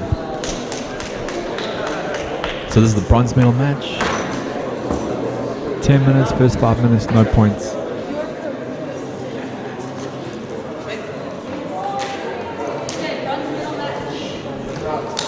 medal match, ladies and gentlemen. It's the under 83 division. Both heavily experienced martial artists. Adam in the submission grappling scene as well as the MMA scene, and Jamie with the submission grappling scene and the gi jiu-jitsu scene. Jamie pulling guard, going to the butterfly guard with single hook. He seems to be looking for an overhook on the left side. Now he's gone into more of a sit-up guard, onto the guillotine, Adam pressuring forward, he gets the sweep. Jamie transitioning potentially to the DOS. Going in tight, maybe look for the Peruvian, and back up onto the back. Adam onto the back standing. Ooh. Had the cross grip on the body and then dump. Jamie looking to enter onto the legs. Adam top half, Jamie with the single plum, trying to stand back up. Seems to be entering the legs. Inside Ashigarami. It's going 2-on-1 into the leg, trying to extend it out to establish the control on the hip. Jamie looking to separate the grip on the foot, and is now transitioning over to the neck. Adam looking for a single butterfly hook.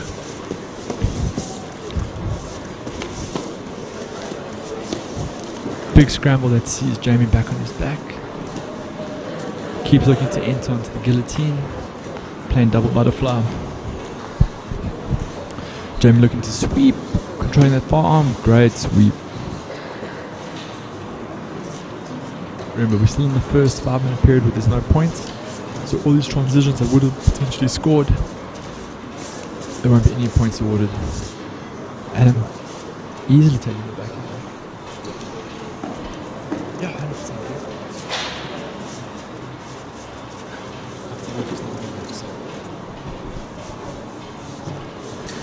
Joining me on the mic is Hadley Smith. Jiu-Jitsu black belt under Nick Grigoriades.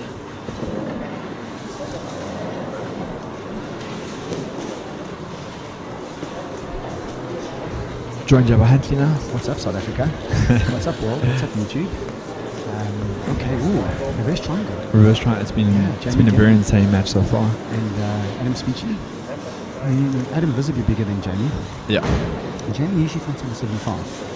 And, Yeah. In that fight after Cedric, he still passed the comment going, he actually fought on the 75. Yeah. What Jamie said is not in the greatest shape at the moment, and he's weighted in at 77. So yeah, the significant size difference there. Yeah, you can see. And one thing about Adam, man, is just he's like a rubber. He's like a durable, elastic rubber band. Yeah. And he just slips and slides in between every position. He does. Maybe you can just give us some insight on what happened in the last match. There seemed to be a little bit of a discrepancy between Cedric thinking that he didn't tap. Okay. I believe that he didn't tap. But ref's decision. Yeah, I'm not going to fair call enough. this book. 100%. Of all people. Oh, arm and guillotine. Nasty guillotine. And that's the tap. Oh, beautiful jiu-jitsu. Adam with some of that old school jiu-jitsu, yeah. Old school. Jamie having a bad day in the office, but Yeah. you have those days. No, we have those days. Let me tell you, Jamie's come up and competed and won. It's been such a pleasure to watch him progress in these professional fights. Adam, on the other hand, has been competing both in and out of the cage for 12, 13 years. 14, yeah. He was competing when I started jiu-jitsu 12 years ago. Absolutely. I remember seeing him at UFC.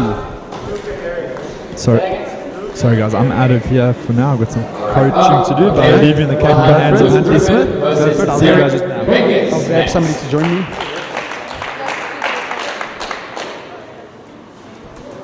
Okay, so next up we've got a very interesting fight. Luke Griffiths versus Merrick Benjes. I hope I'm pronouncing his surname correctly. So Luke and Merrick, they're both from the same head coach. Luke fighting out of FFM Sunninghill, and Merrick fighting out of Apex. Of course, Merrick's coach would be Boyd, and Boyd's coach would be Richie, and Luke's coach is Richie. So this is a little bit of a teammate match. Both of these guys will know each other's game to some degree, I'm absolutely sure. And this should be an absolute smasher. Merrick is really, really strong, super technical.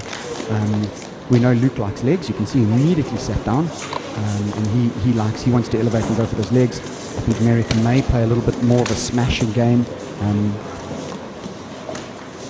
Okay, so Luke's sitting down. Merrick's, and that's the tap on the arm. Wow, Luke Griffiths. Sure, in that exchange, what a beautiful armbar. I think Merrick went in vertical. He was trying to escape, and it was just on too tight. Man, what a submission. Up next, we've got Gift Walker and Gareth Lombard. All right, guys. Followed by Sidney Kamala and Christian Camp. And then we'll have Guy Lazarus versus Keenan Crock.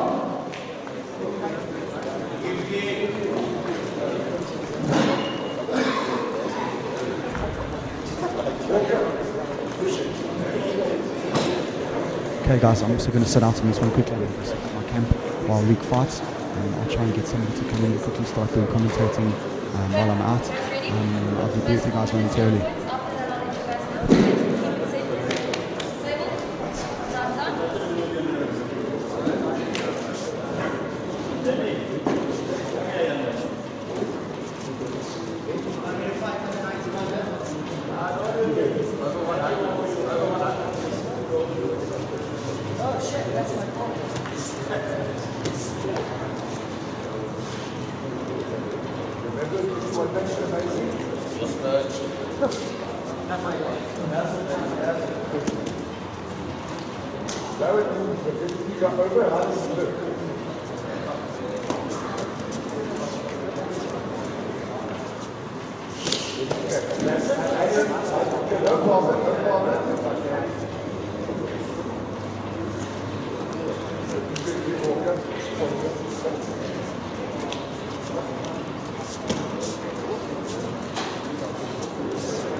Good afternoon, ladies and gentlemen.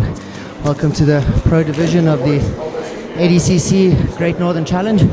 Excuse me if I'm a bit out of breath. I just jumped from the mat onto the commentating table. Here we've got Gift Walker and Gareth Lombard Gareth is from Maximilian Academy, and Gift in the blue gi is from Art de Suave, and the great and powerful JP Kruger. Moving back into the middle. And this is the quarterfinal. It's a nice division. Good to see the pros coming out and joining in the action. For those of you that are just joining us now, this morning we held the... excuse me a second. This morning we held the kids, beginners and intermediate age brackets from 7 to 10, 11 to 14 and 15 to 18, with some incredibly beautiful jiu-jitsu on display.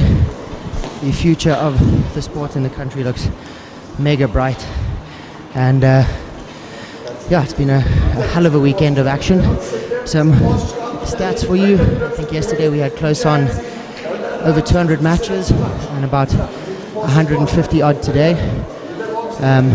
By the time the last fight happens today, it will be the biggest jiu-jitsu competition in South African history. So big ups to not just by numbers of competitors, but for the first time, well, not the first time, but there have been streams in the past, but for the first time we have used a hell of a streaming service. So a big shout out to Take Note Technologies for coming in and helping us deliver one hell of a comp. Just some interest during yesterday's 10 hours in each mats of streams. We had close on, I think it was close to 15,000 people watching from all over the world, the UK, America, Israel, and so on. So it really is something that 15,000 people, I don't even think there are 15,000 people in the country that know what jiu-jitsu is. So the fact that they ended up on our stream, and I think the average watch time was about 10 to 14 minutes, so 3 to 4 matches, which is quite impressive. So shout out to all of you guys back home or at the office, or I know some people that stopped on the side of the road to see their friends fight, so big ups to everybody. And I think, well, we've got a break in the action here with Gareth on the bottom and Gift on top. Points have started, but neither of them have any scores. Just a shout out to... Points are on now, excuse me. Big shout out to Zero Jitsu. The guys from Zero Jitsu really doing great things for the grassroots development and growth of the sports in Jiu-Jitsu. Gareth looking to climb up his guard there. And big shout out to Scarab BJJ Apparel. They had a little bit of a hiatus and they've come back, and I can tell you, after seeing some of their gear in person, it is really top of the range, top quality, and all locally made too, which is also very impressive. Oh, Gareth looks like he's got some type of DAS. No, Gift moves into mount. Okay, let's see. He needs to get his foot over, but he's not in the mount yet. Also, big shout out to Fulcrum Jiu-Jitsu, another local South African Jiu-Jitsu brand. Gift has the back, and there we go. He gets the point. So Gift is going to be up 3 points, excuse me, with just under 3 minutes to go. So Zero Jitsu, Scarab, Fulcrum, pardon me. Big shout out to King Tony as well, and the Tool Shop for sponsoring awesome prizes for the fighters. And of course to the EFC and their Performance Institute for allowing us to put on the show that we have. And then finally, Jagasa. A lot of you have probably heard a lot about this in the socials and maybe through chit chat on your gym. But Jagasa, or the JJGASA, is the Jiu-Jitsu and Grappling Association of South Africa, and we are looking to kind of put Jiu-Jitsu on the continent and on the country on the map. So big shout out to everyone involved, and for those that are wondering, none of the staff here are being paid or being remunerated for their time. It's all, I think there's a core group of about 8 of us that have dedicated our time since Thursday afternoon to get this venue set up, and the stream and the mats and everything. And some of us have, as I've just completed, Chris Steenkamp, who will be fighting Cedric in the final, also worked all day. We've got Peyton reffing. Ross, big shout out to Ross Wenzel from Cape Town for coming through. And I was told by Kurt that Ross comes and helps out with jiu-jitsu competitions to relax. So that should just tell you how tough the life of a financial analyst is. Nice reversal there from Gift. Close in the scorecards with just under a minute, with 3-2 still in the favor of Gift, but now he's looking for a Kazagatami. I do apologize for being out of breath. I will have it back by the next fight. But really, everyone at home, if you've been watching the stream, you know how good they are. So yeah, it's been great. And just a shout out to my team, Gracie Barriolovo. The kids team did great today. Shout out to all my homies from Renzo Gracie Jiu-Jitsu. Miss you fellas. And from all the guys. Oh, Gift with a tight arm triangle here. Kezagatami. Oh, and he gets the tap. Beautiful stuff from Gift Walker after 7 seconds left on the clock. Beautiful stuff. Really mature grappling there from Gift. I've seen Gift competing around the circuit since he was a real green nose beginner, and he really has grown a lot. So well done, Gift. Big shout out, and big shout out to Huntley Smith and the Art de Suave crew. Of the men's under 83. Cedric Mbala versus Chris Steenkamp. And now we have the final of the under 83 division with the big chief, my big dog, my homie, Chris Steenkamp. I know there's no favorites, they aren't. I'm just letting you know that he's my friend. And the Man Mountain, named Cedric. Ladies and gentlemen, on the camera he may look big, but I can tell you in person and having grappled with him, he's bigger and stronger. This should be quite a battle we have here. So 10 minutes for the final. First 5 minutes no points, second 5 minutes points will be on. And if you sit to guard, you lose minus points straight away. There we go, Chris comes in, sits to guard. Interesting tactic. Chris looking to invert underneath. Cedric steps off. And there we go. Very nice grappling from Christian. Oh, ladies and gentlemen, I'm about to let you know we have Huntley Smith on the mic. Sorry, I had Cliff Walker fighting there. A phenomenal show by him. What a mature performance. I know, but I was just to the people at home that I remember watching him in his very first comps where I don't think he could spell jiu-jitsu, let alone tie the belt. And here he just put on a hell of a performance. So, you know, we've got videos of when he first started rolling here as a coach, right? And the only thing that his mates knew was triangle. So the guy would be like in guard and he'd be shouting triangle, but he'd be in guard. Like, and he's got videos of guys shouting triangle, triangle. So that's how long he's... Oh, cartwheel pass by the big man. Not just... Said showing that he's as agile as he is muscular. I was saying to the people at home, he might look big on camera, but having just rolled against him and seeing him in person, he's bigger. He's bigger. Yes, yes. Jamie Gemmell, under 76 for you? Yes, I'm never going back to 83. The view at the top was lovely, but I'm a more middle of the mountain type of man. You and me both. Can you get that armbar? Oh, I thought he was going to switch for an armbar. That grip there, this Kimura trap grip that he's got over the wrist, incredibly tough and strong. Yeah, and shout out Chris Bright and the PFS. The PESFA boys? PESFA, yeah. You guys, hell of a team. I see we've got young Reese van der Merwe coming up soon. Yeah, Reese is next. So yeah, Chris, we miss you here. Would be nice to see you.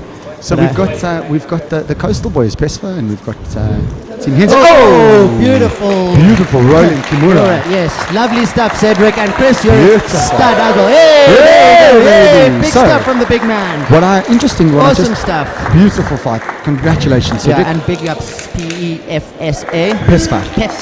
PESFA. So I should be knowing this with Yeah, making up you should be. and all of these. You should be. Big stuff. Hey, well big done, ups, Chris. Cedric. Well And done, Chris. Cedric. Shout out to the Renzo boys. I know you guys are watching back home. You can be incredibly chuffed with your homies. Absolutely. So I don't know how true this is, Yes. but I heard Cedric is going to redirect his focus from MMA to jiu-jitsu. Is it? I heard that earlier. I don't know if it's true, but that's what I heard. And still a young guy, 28 years old. He wants to go and do international ADCC. I don't see why he shouldn't. Exactly. I'd love to see him. So we've got Guy. Yes, Guy versus Keenan, I believe it is. Yeah, Guy Lazarus from FFM versus Keenan Koch from Henzo Gracie Cape Town. So Another what do we know about contingent of the coastal guys? Yeah. So Keenan is one half of a twin, meaning he has a brother who unfortunately I believe hurt his hand, so he had to pull out. Oh my gosh. Guy Jitsu, anyone on the grappling and martial arts scene knows him.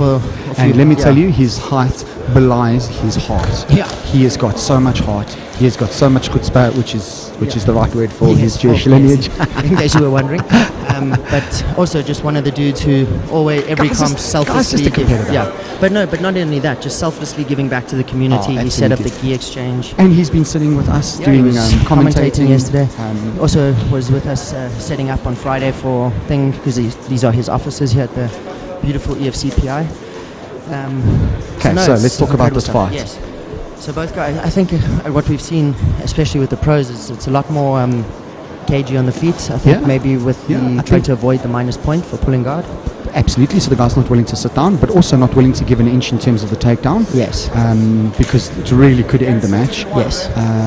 I expected Henzo guys to be a little bit more leggy. I did too, but knowing Kurt, he probably told him that if they go for one leg attack. Oh, look at that. Very going for the nice. armbar. Very Went for the nice. sit-down armbar. Now the question is...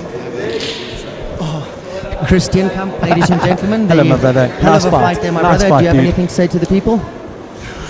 That's what he said. Your man's strong, bro. Yes, we were just saying he's bigger and stronger in person. Yeah, he's bigger and stronger in person than he looks on camera. What did I tell you when he gets hold of those wrists? Big up, my friend. Yeah, cheers. That little Cheers. clink there, ladies Chris- and gentlemen, Chris was our sitting here first, with a nice little beverage. first beer of the weekend. I think Chris and I have put forward about 30 hours of work over the last few days, along with the rest of the team. Thank you, guys. Yeah, no. Do you know yesterday? The stream was 10 hours long. two streams of 10 hours over long. 15,000 unique views from around the world. That's flipping awesome, bro. My mum's sitting in the UK. Watching. Has been watching. Oh, my boy, you guys are just doing so well. So shout out Tanya Harford. Sorry, Did mum. you just shamelessly shout out your mom? Yeah, I'm allowed to. I'm a Your mommy's mom? boy. Yeah. Love you, ma. See you in November. If my mom's watching, I love you too. Chris, you're saying something? Yeah, what time were we here yesterday? 7 o'clock. 7 till 9. 7 till 9. 7:30 till who knows when we go home. Okay, so this is super interesting. Guy trying to pass guard. Yes, double unders. But he's like got a Williams grip there. Yeah, he's got a shoulder snatch, which is not allowing him to pass over. that guard. Yeah, that was really Is that nice. what you also used to say about Williams guard, kind of? Or is that more underneath? I think it's more underneath. Yeah, could be.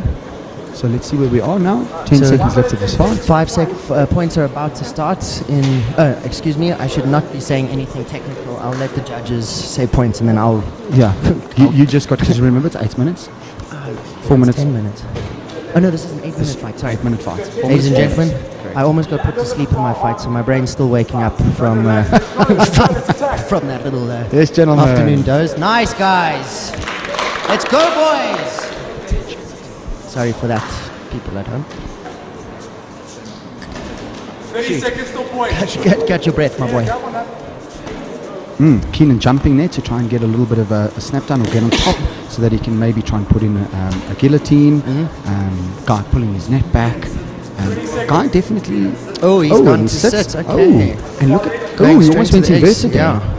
Huntley, while we... Just to jump off this match for a second, what were your thoughts on the kids, both the youngsters, intermediate, and the boys and the girls? So the girls were phenomenal. I didn't get to see all the fights, so I only commentated about half of the fights. Okay. But one of my commentators, Peyton and I were doing commentating, actually on this mat, and I said that some of these fights put the seniors yesterday to shame. Hey? Beautiful jiu-jitsu, and having ref some of the fights. I think there might be a neck attack here.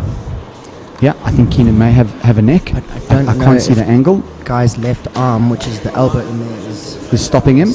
Oh no, he looks like he's underneath it. Oh, nice guy. Very nice. Guy gets out, and he comes up with razzle dazzle, and he takes the back. And will he take? Oh, and he goes to mount. He needs to settle to score the points, ladies and gentlemen. And so Keenan doing a damn good job because there was a mount and a back potential position there. Keenan doing a really good job of just stopping it down. Now he's got the hooks. He's got the hooks in, so will he get the points? Oh, and a little bit of a chin strap. And he's got a chin strap, yes. A la Wagner Russia. Let's see what's going to happen. Also, JP, one of JP's favourite things is the chin strap. Shame, just speaking of JP, he was in the first fight with Luke, and do you know what happened there? Yeah, just I know exactly what happened. Bit of a slip. As they went down, he slipped. JP had a car accident. Oh, he puts the armbar on. Guy putting an armbar on. Let's just see. Let's see. So, is it in? Oh, so look at what's happened there on the neck. Keenan's got the arm out. Very nice. Keenan got that arm out. But Guy is up 3 points to 0 for that back take. Yes. Now, that was beautiful defense from Keenan, hey? Now, Keenan still doesn't have his points in. Guy comes out the back. Oh, and he gets the tap. So he had the rear naked on, and Guy was busy defending the actual back take, and then the submission came on. This is the there it goes to the adage: protect your neck. Yeah, protect your neck. Don't play with the hooks, ladies and gentlemen. So just while we got a break before the next match comes up, having ref for quite a few of the kids matches today, one thing I can say, and a shout out to all the coaches and parents, you guys have all raised and managed some very respectful, lovely youngsters. Not one, couple tears here and there to be expected. Some gentleman killers. Yes, and some lady killers. Shout out to young Mila Ben David. Got to. She's amazing. I've watched her. Since she could barely say her own name. Yes. Her first comp I was there. Yeah. We were there. Yeah. And you, of course, are a coach. Yeah, one of. A great little competitor. Got to give credit to my colleagues, Professor Yaron and Storm, guys that Now Storm is your kids coach, eh? No, I won't say that. We all carry the torch equally. Storm has always historically sort of been more aligned to the kids, but we are all... Guys, I'm just going to quickly... we all share the load, as I've got you. Samwise once said to Frodo. Right, so next up, Dylan Carrera Miguel versus Jordan McClose. This is going to be a fight. I must just say to the people watching at home that I am, could I say, a fanboy of Dylan's. I think Dylan is one of the most He started his career off with us. Yes. Yeah, at us. And just he was under coach JP Kruger. Off the mat, a complete stud and a gentleman of a man, and on the mat, also stepping up. First pro com, stepping up. He is also still only, I think, a recent purple belt. Or blue belt still. I think. Oh my gosh. Jordi Leclos, for those that want to know, is the brother of Olympic medalist Chad Leclos. Look at that beautiful exchange from Dylan. I thought Jordi was going to get under him there, and Dill was just like, I'm not having that, dude. Right, so Dill on the neck. Jordi got a butterfly hook at the bottom. Dylan trying to get past that butterfly so that he can establish a dominant position. But Jordi's super inverted there on the ankle. Oh, let's see if he can roll for the footlock. Jordi has definitely got the ability to footlock there, but I'm not sure if he's got it or not, just from this angle. So Jordi on the Jordi coming. See, he just didn't have the control on the knees though. No, and that's beautiful exchange. What is this, just a pause in action? Oh, there's. So let me tell you, Dylan's showing that he's not just going to give away those ankles, and Jordan's showing that he wants the ankles. Listen, Dylan's super strong. If he gets past and he can get that control position, Jordi's going to have hell. But yeah, the problem is Jordi's getting him to engage him in his guard now, which of course, look at the ankles. Oh, Dylan, very nice. Very nice, Dylan. Dylan also coming back, not, I don't want to say coming back, but had quite a severe knee injury. I think it was an ACL, a couple to 2019, if I'm not mistaken. But just a gent of a dude, also representing the new federation, Zé Roberto.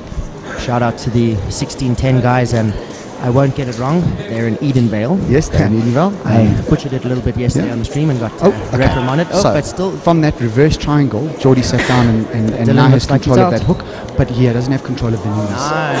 Nice. Dylan doing a really good job of ensuring that the knee line is continuously at the bottom. And with the proviso, like an armbar, if you're sign above of maturity. The elbow, And he isn't, so clearly he's competent in legs in terms of, we can see that, but he's not a leg player. No. But so yes, maturity. I think I had an opportunity to chat to him yesterday, and very focused. Been doing a lot of work and training for this, and big step up for Dills to come into the pro division. Into the pro division, yeah, guys. I mean, technically speaking, Dylan should still be an intermediate. Yes, but I think this is what we need to see as a couple guys who are stepping out of their comfort zone. Look at Gift. Look at Dylan, look at Gift, both stepping up into the pro divisions. Definitely not out of their league. Above their belts. Yeah. I mean, do we know what belt Jordi is? Jordi is a purple belt. Okay, recently so got his purple belt. Nice, Dylan fighting Gift's that top opponent leg. earlier was a brown belt. Yes, Gareth from Maximilian. Yeah.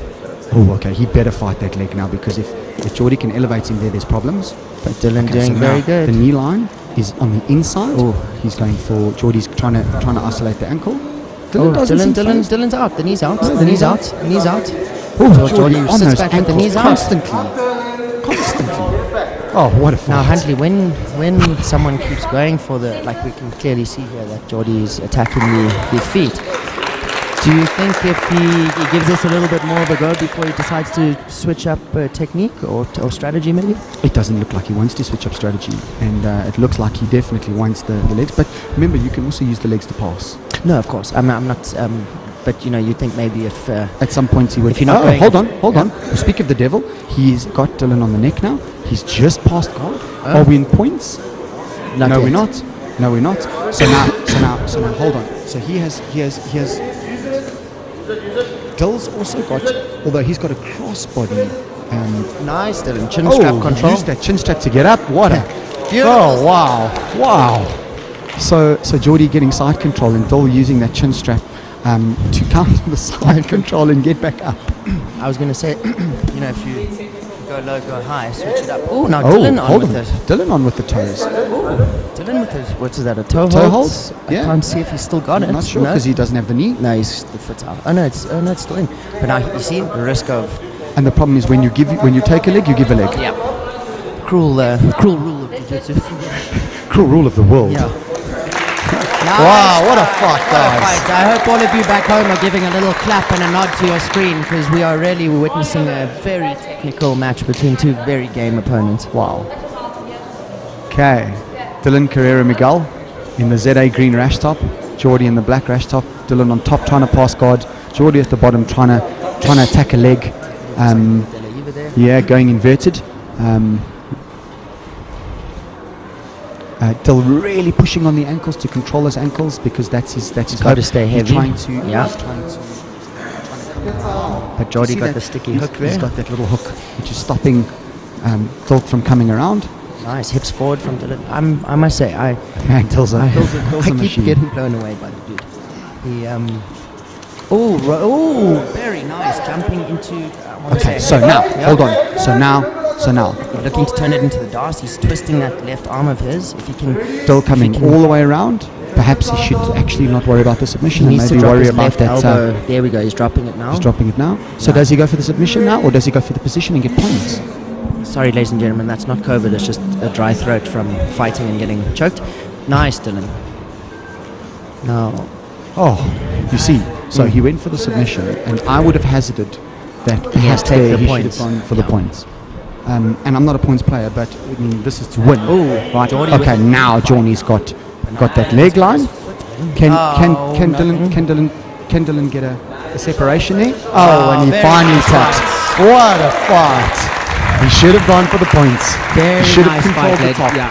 Man, but what a guys, fight! You probably witnessed, I'd say, one of the fights of the weekend. Absolutely. Hold on very while I stand up here and applaud. Yeah.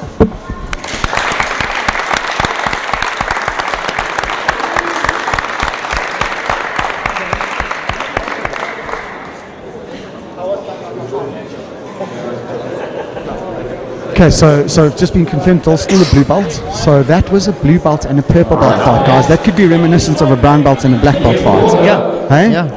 Okay, guys, I'm out. Enjoy. Okay. I'll see you Ladies now. and gentlemen, thank you. Huntley, see you soon. Good luck to Gift. Later. All right, guys, you'll just have to listen to me for a little bit longer, but according to some of the comments, I'm doing all right. Okay, so we've got Gift versus Keenan. Another two youngsters coming up. Keenan taking straight in. So this is the semi-finals, ladies and gentlemen. One set butterfly, one in, one out. Ball set guard, don't worry. Ball set guard. Ball set guard, don't let it go. Okay, so I'm just going to get a little bit of a better view here. Gift has changed now into the red. Guy Lazarus, hell of a fight there, my friend. Thank you, sir. Thank you. You had some good matches there to yourself. Yes, I've learnt. You know, they say there's no losing, only learning, winning or learning, and I definitely learnt that the big boys are not where we need to be. That's exactly the same story as me, but my plan is to pick up another 5 kilos. Good luck, my boy. So right now we've got Keenan. Yes, Keenan and Gift both had. You just actually fought Keenan. A hell of a fight there, my Thank friend. you. Really, really impressive.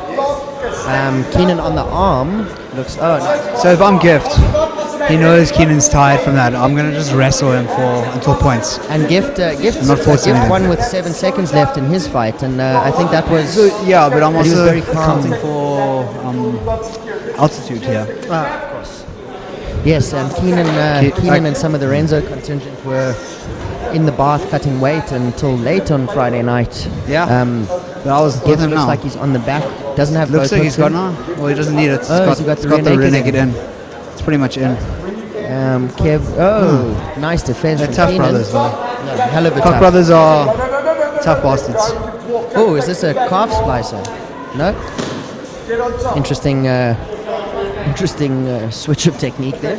Yeah. Guy, you've been here most of the day. What did you think of some of the kids grappling? If you managed to. Kids grappling was amazing. Yogo Miller was great. Superb. My boy Logan was very efficient yes, with he that was. ankle lock. And I was cringing with his opponent trying to roll out. I was like, yeah, just be nice, Logan. And you know, just beautiful display on and off the mats from the kids, the coaches, the parents. I didn't see any big oh my god, my kid won. Kind of thing. I think all the coaches understood, that safety first when it comes to the kids, and this is a sport of longevity, and we don't want to turn anyone off because we're trying to let them force the win or force the submission. And a big shout out to all the coaches involved, from House of Tinkerbell, Art to Suave, FFM, Apex, Valhalla, all of various Gracie Barras around Joburg. Yeah, all of us GB cult members, club members. And of course the Renzo guys, the PFSA guys, we've had Novagen, we've had Constricted Jiu-Jitsu. One or two guys up from PFA in Cape Town as well. PFA was here as well.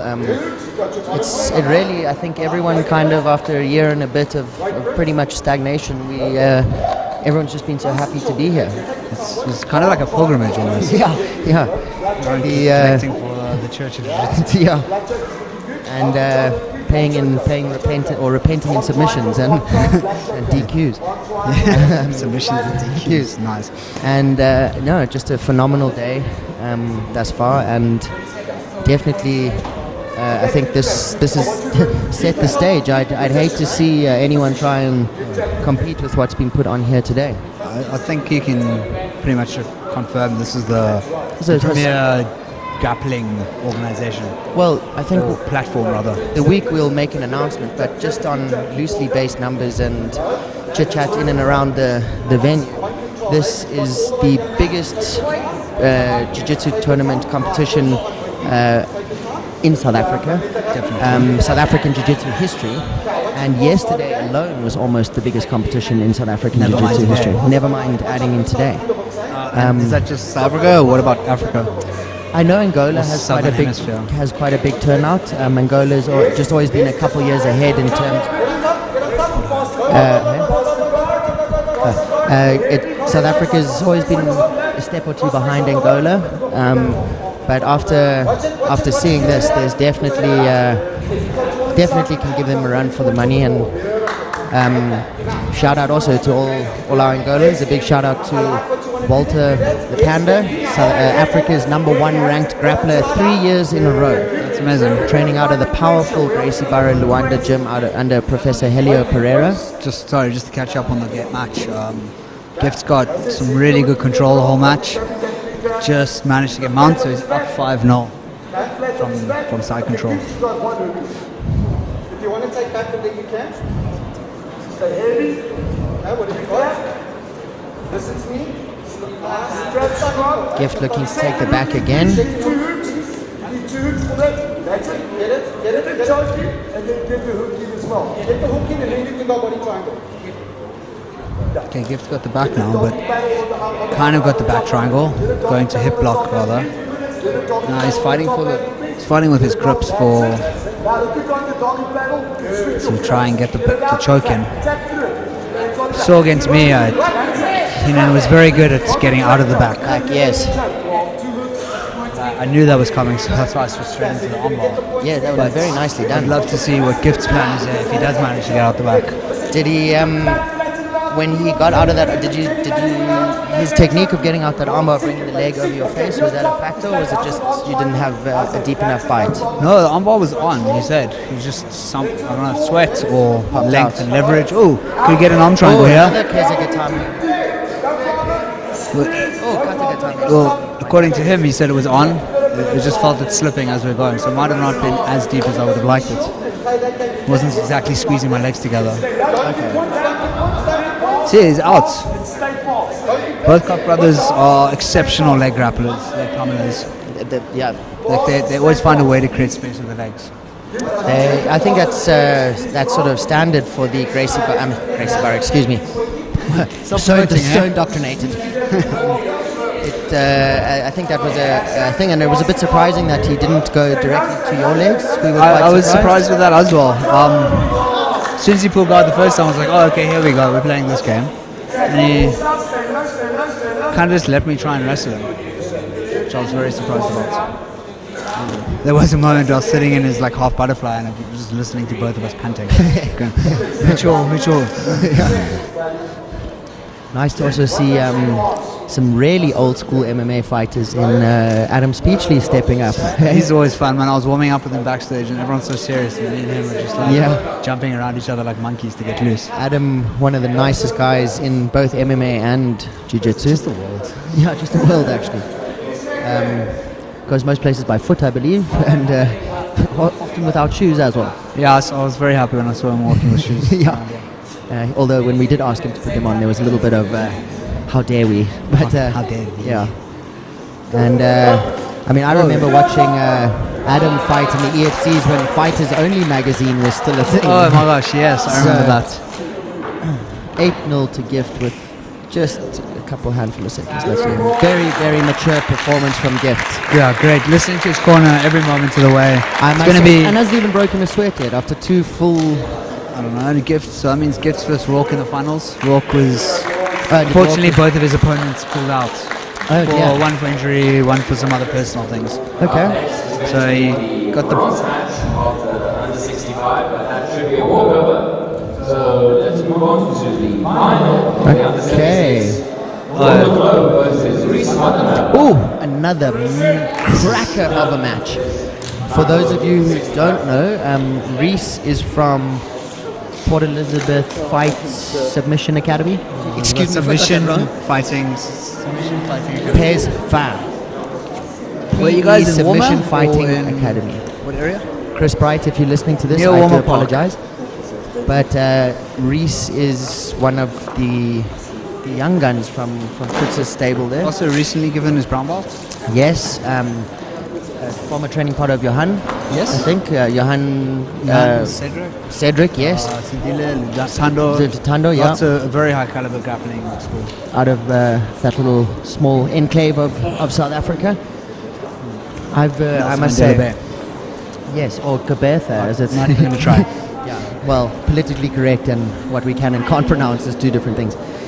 Peyton Lechter doing the ref's work on the match. He's been phenomenal all day. Peyton, say hello to the people. Hello. That's Peyton. She's reffing. Sure. Mr. Christian Cup is going to take over. Thank you, sir. And yeah, Chris, how's it going? I was meant to see you in the finals, but I got railroaded there from the beginning. So did I in the finals. The same guy.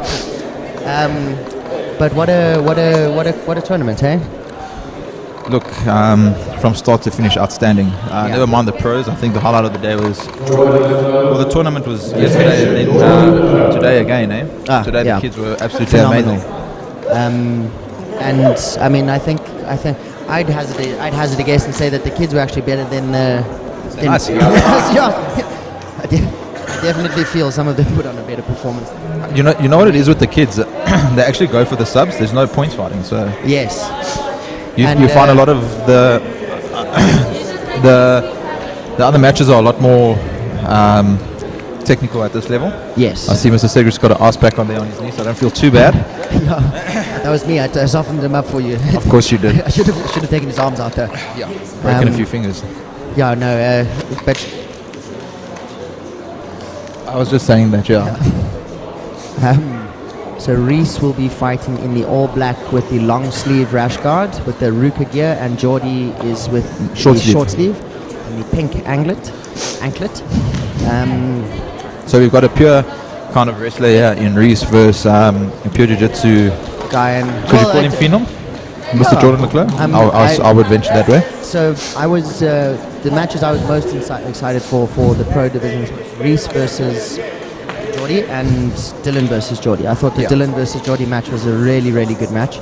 Look, Dylan's also come a long way. I mean, you must remember, Jordan's still a blue belt, correct? And this is his first pro division for good takedown now by Reese. I mean, we know Geordie gets a lot of extra time on the mats, and you know he's sort of. I believe, he's a full-time trainer. Yeah. Well, he's training full-time, and it shows. And also, just what a hell of a nice kid. 100%. Oh, very nice. Very nice by Reese. Reese, very strong base, very strong wrestling pedigree as well, coming from Chris Bright's school. Yes. All of these guys. I mean, I don't even with Cedric. I know you and I both fought him, but you can feel the wrestling and the base that they all possess.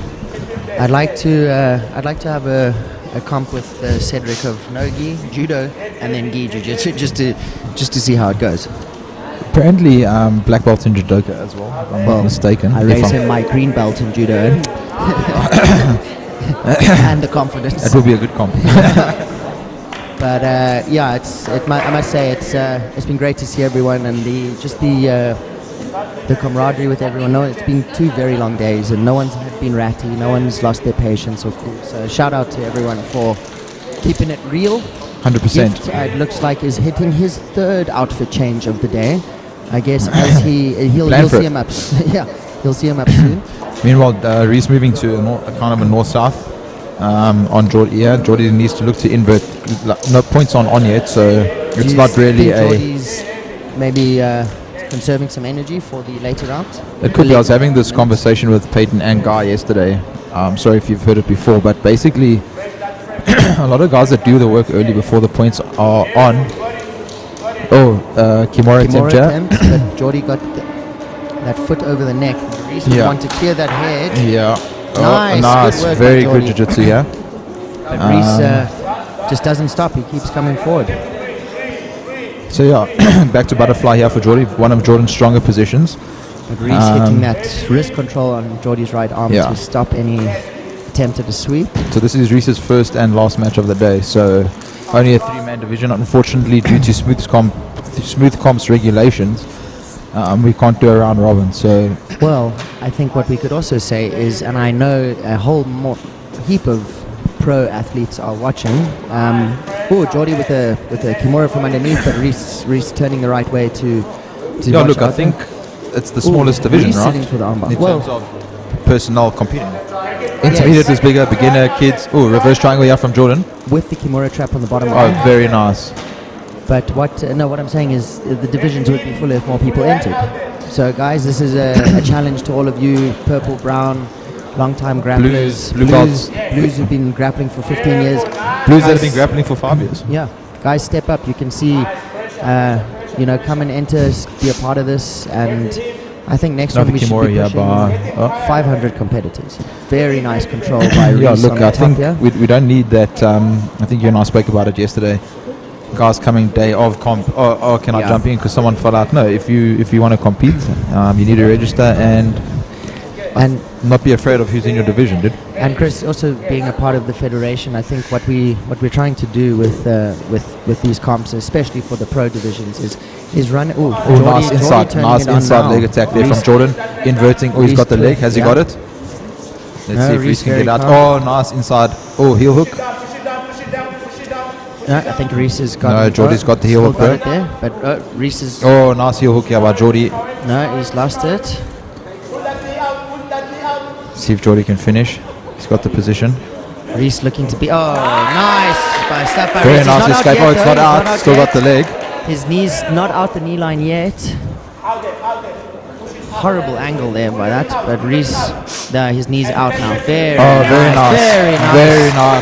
Very nice exchange there by the two guys. Very beautiful. I see Jordy did a sort of burst of power there to invert.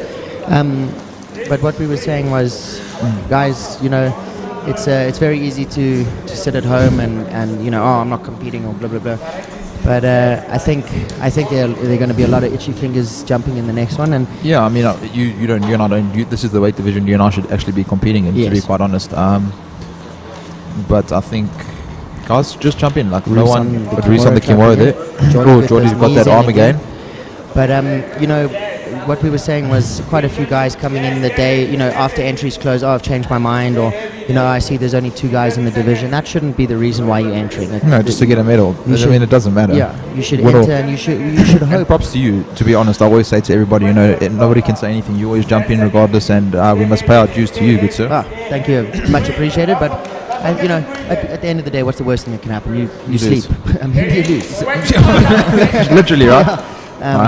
But like some days, I mean, you've won a lot, you've lost a lot. I mean, some days it goes your way, other days it doesn't. I mean, it's a numbers game. I remember you had your three weekends in December, not so long ago. Yes, that was 2019. And I think you came out on top at Grappler's Quest and lost a very controversial call to my fellow cult members in Angola, GB. Oh no, it was actually. That was AJP, right? Yes, where shout out to powerful. Cheers, Eddie. Adam Speechley, thank you so much. What a fight. Nice to see you, dude. Thank you for jumping in, and props to this gentleman for jumping in. Really an honor, thank you. You're very welcome. Jordy on with a triangle over here. Jordy with the triangle. 4 minutes to go. Let's see if Reese can get out of this. This looks pretty tight. Jordy's got the nice lock up there. He needs to change the angle just a tad. There it is. Is that it? No. There's a tap. Beautiful stuff. Great match from both gentlemen. Beautiful stuff. Congrats to Jordan Beautiful, Leclerc on taking home the beautiful gold. 2 subs from 2. And mature and also performance like by Jordy.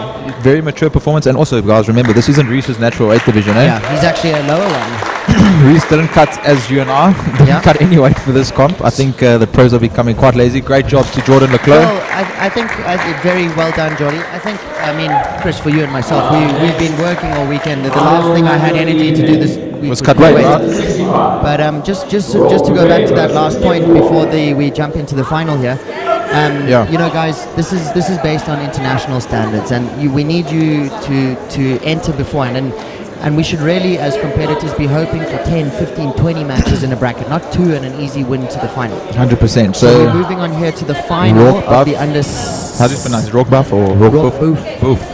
And Gift with his third outfit change of the day. I don't mean to be funny, but where's Rock fighting out of? Is it Apex? Apex, yes. Is it Apex? Coach Kwan. Or is it Fifth Element Jiu-Jitsu? I never know these guys. FFM. Between Richie and Huntley, they have a monopoly on the Jiu-Jitsu academies. Ooh, Rock right on the neck. Ooh. Is that a guard pull? Right on the neck. That's a guard pull, so that should be a -1 for Rock. I think Gift is going to get out of there. Gift also a blue belt, stepping up and surprise competing. package of the pro division. And I think what it shows, guys, is there were sadly we saw quite a few guys in the beginners that have no business being beginners. So I only ever did one beginner division as a beginner, and that was 6 months into grappling, which makes sense. But 6 months into grappling, not so. To name any names, but we were aware of a couple guys yesterday that we had a sandbagging. Correct. But guys, it's jiu-jitsu, and no one wants to lose, but it's part of the process. No one loses. No one loses. What's the old adage? Yes, we want to learn. And you're seeing guys like Gift, Dylan. Rock's only a Jordy, not just Rock, but he's been grappling a long time, if I'm not mistaken. Yes, but it's a big jump up, and I really hope guys listening there, and we're not gonna harp on and be like, oh, why did guys from Cape Town, Durban not arrive? We understand it's a thing, but hopefully when you see some of these ADCCs coming to your town soon, I think we've got about 5 for the rest of the year from Bloem, Durban. So we've got Port Elizabeth coming up. We've got Bloem coming up, Durban, and then Cape Town at the end of the year. Yes, for the final of the series. Guys, I implore guys, girls, kids, moms, dads, enter yourselves, your kids, your family, and support the community, because it's only because... Like you said, I understand, sorry to interrupt you, but I understand that, guys, obviously you and I have long-standing friendships out in the Cape Town area. And it's sometimes not financially feasible. I know a lot of guys have families and kids. No, of course. And to come out for... a lot of guys that come out are professional athletes. The Silver Brothers, Mr. Desley Faithful. Oh, shout out Big Dez, and we can't leave Kyle out there. He'll cry. Mr. Hello, Kyle Abrams. Mr. Kyle Abraham, shame the boy. Shout out to you, my friend. Rock coming up on a single here. Oh, very nice. Gift with that heavy pressure. I must say, I'm blown away by Gift's patience and control. Like I said, I think surprise package of definitely. He brings a certain finesse with his style. Yes, I must say I'm a big fan of the outfit changes as well. Yes. Oh, very nice. Oh, is that a guillotine? Rock very nicely switching, but beautiful. Very nice exchange. Hell of it, Rock, very nice stuff. Great stuff. Just a little sidebar, but Rock's sister Tana is one of the best CrossFit athletes on the continent. Oh, really? And I do some training with her coaches. Is that the Iron Palace that is the Iron Palace at CrossFit 4E. Shout out to Denzel and Trevor. But definitely a very athletic and talented family. 100%. Rock's also known for taking a few good snaps on the camera, I believe. I believe that's his day job, his government job. Yeah. But I think just going back to what we were saying, shout out to the Silver Brothers, BJJ there. Yes. Guys like that. The honorary one. Desley and I, apparently, yes. It must be the hair for Desley.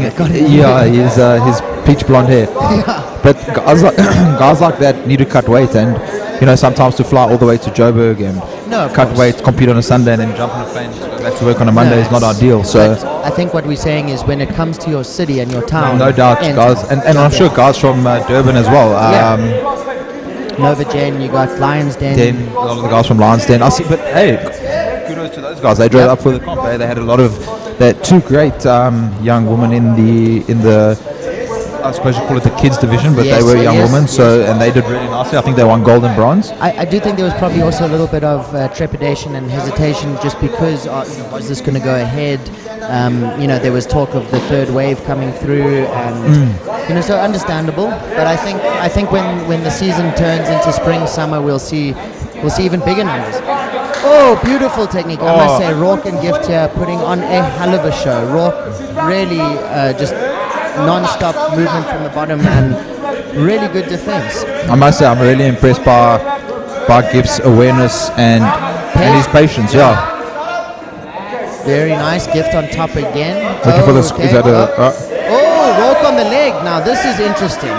Rourke, obviously a student of Richie Kwan. So, is that a heel? Do you have a heel?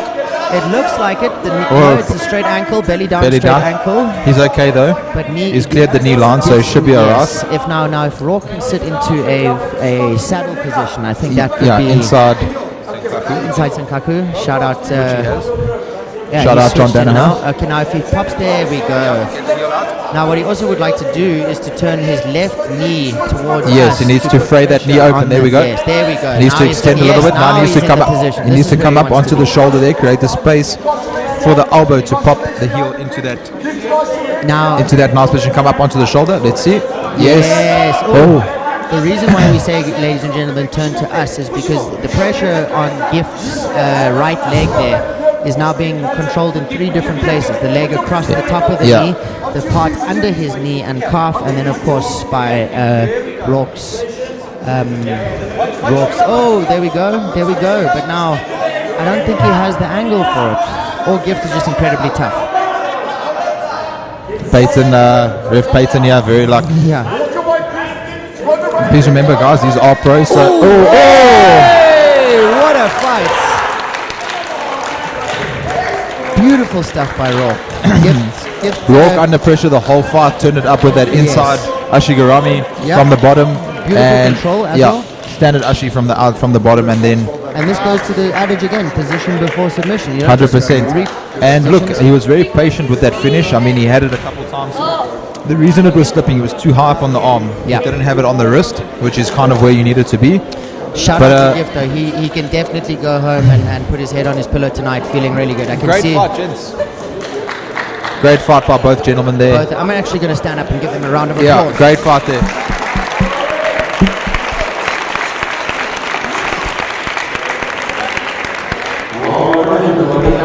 Shout out Rourke. And so that was the final one, my friend. Yes. So you and I opened this event. Yes, we opened this event. Is that Saturday morning? Match? Yes. So, ladies and gentlemen, wherever you've been watching us from, thank you for joining us. Thank you, and we will see you again, Chris. It's been a pleasure to be with you. It's been a pleasure, my friend. Thank you. Now it's time for those. Big Sturge, Peyton, guys. Thank you so much. Just a quick shout out to everybody that organised the Zero Jitsu team. Jitsu, BJJ events, Jagasa, Scarab, Fulcrum, Take Note Technologies, King Tony Tool Shop, and of course a big shout out to the FCPI. And a big shout out to everybody that gave up their time just to commentate and help out. So we gave a shout out to Fulcrum. And I think lastly and most importantly, well done to all the coaches, competitors, parents, supporters. We know we didn't have a big spectator turnout because of regulations, but guys, we heard you, we saw your comments, and thank you very much. Yeah, you played a huge part in this. And the competitors are what makes it. So thank you to you guys, and thank you to everybody that helped get this this competition going, and thanks to Mr. Kurt George for always pushing us to have competitions. Yes, and Chris, I think we're going to, ladies and gentlemen, we will be off the commentary, but we're going to go hit the medal ceremony. And a few beers, my friend. And a few beers. And some pizza. Yes, ladies and gentlemen, thank you. It's been a pleasure. It's been a pleasure. Goodbye. Goodbye.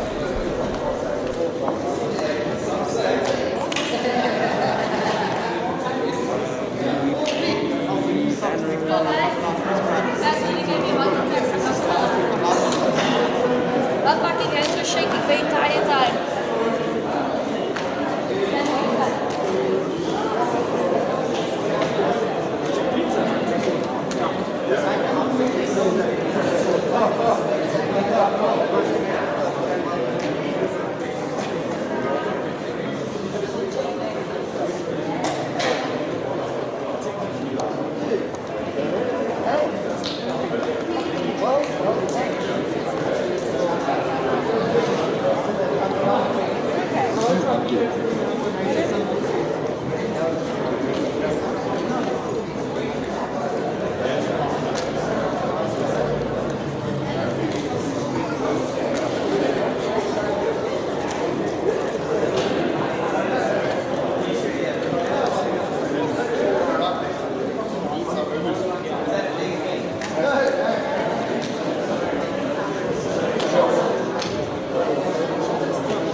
such a big series.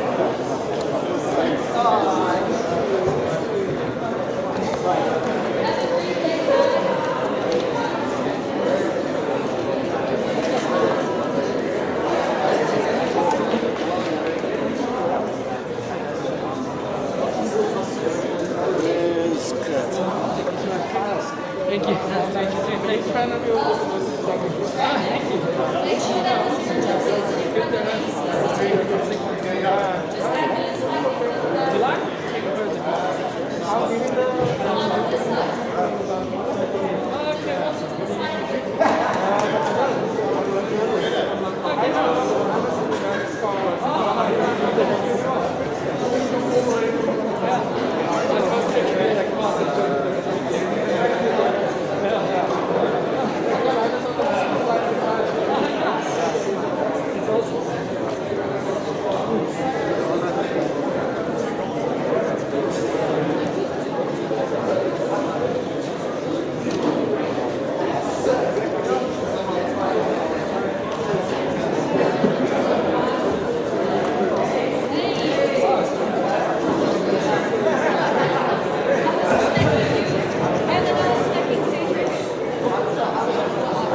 proud of you, man.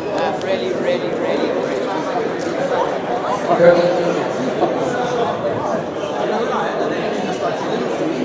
Coach George, are we ready to go? All right, everybody.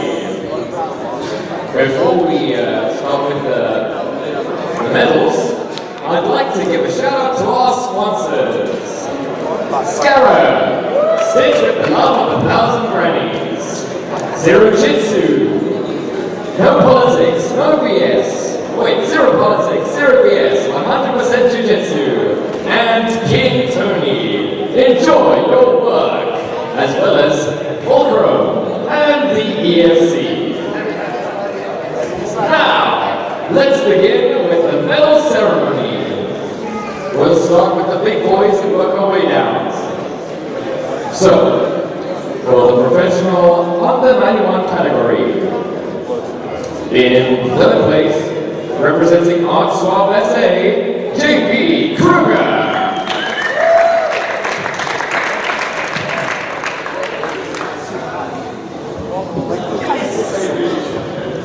In second place, representing Apex Sports, Merrick Vegas.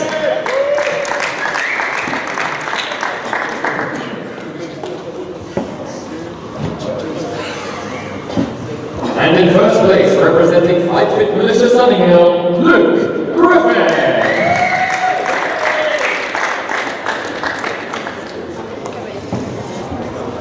I don't know. I almost did the cardinal Sunday. Turn the medal. Good. Turn the medal. Nice. Congratulations, everybody.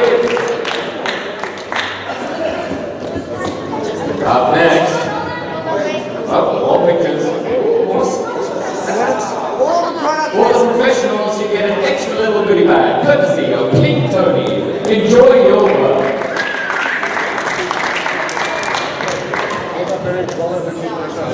Up next, the under 83 division.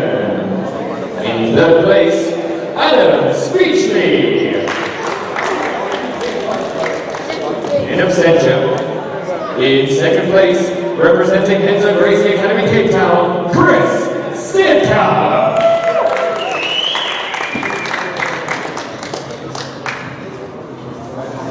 Wow, look at the chemistry between them two. They should be dating.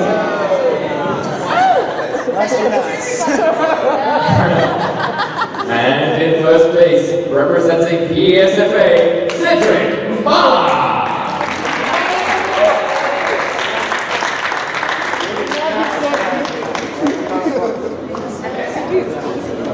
Sorry, Priscilla.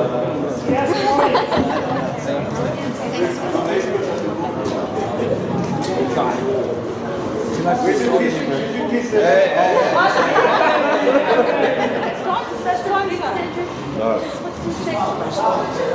Birthday, Cedric. More prize. Yes. Yes. That's a lot. Nice, Cedric.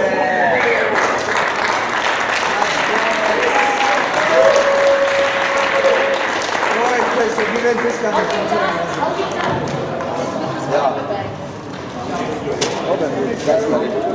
Up next, the men's under 76. In third place, representing 1610 BJJ Brotherhood, Dylan Carrero Miguel.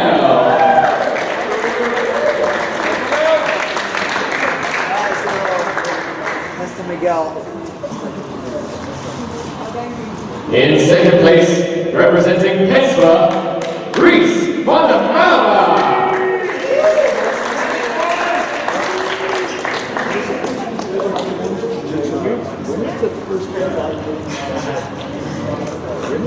And in first place, representing Handsome Gracie Academy Cape Town, Jordan Lecco!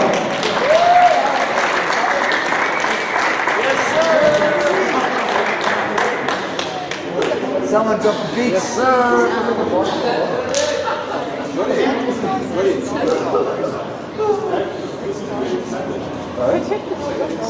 So much.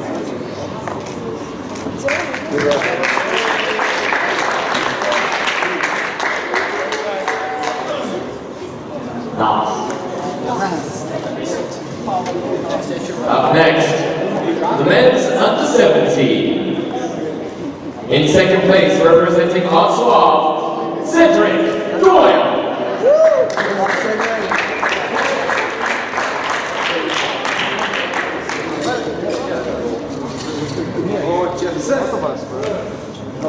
And in first place, representing Hinton Gracie Academy Cape Town, Jefferson Lamb.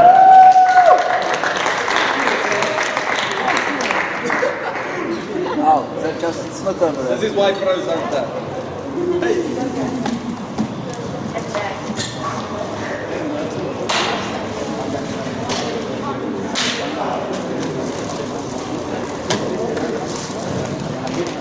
Good, Jeff. To the next dinner, guys. Yes, sir. Yes, sir. All right, and finally, the men's under 65. In third place, representing Henson Gracie Academy Cape Town, Keenan Now Rock.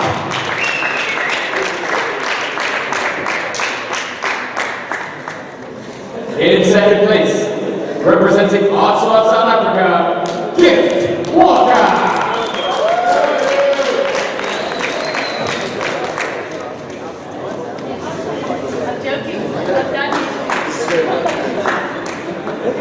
And in first place, representing Fight Fit Militia Sunninghill, Rob Buffet.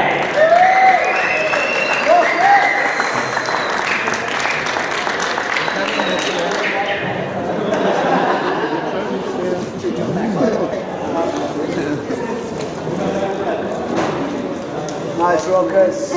Rash rest on you.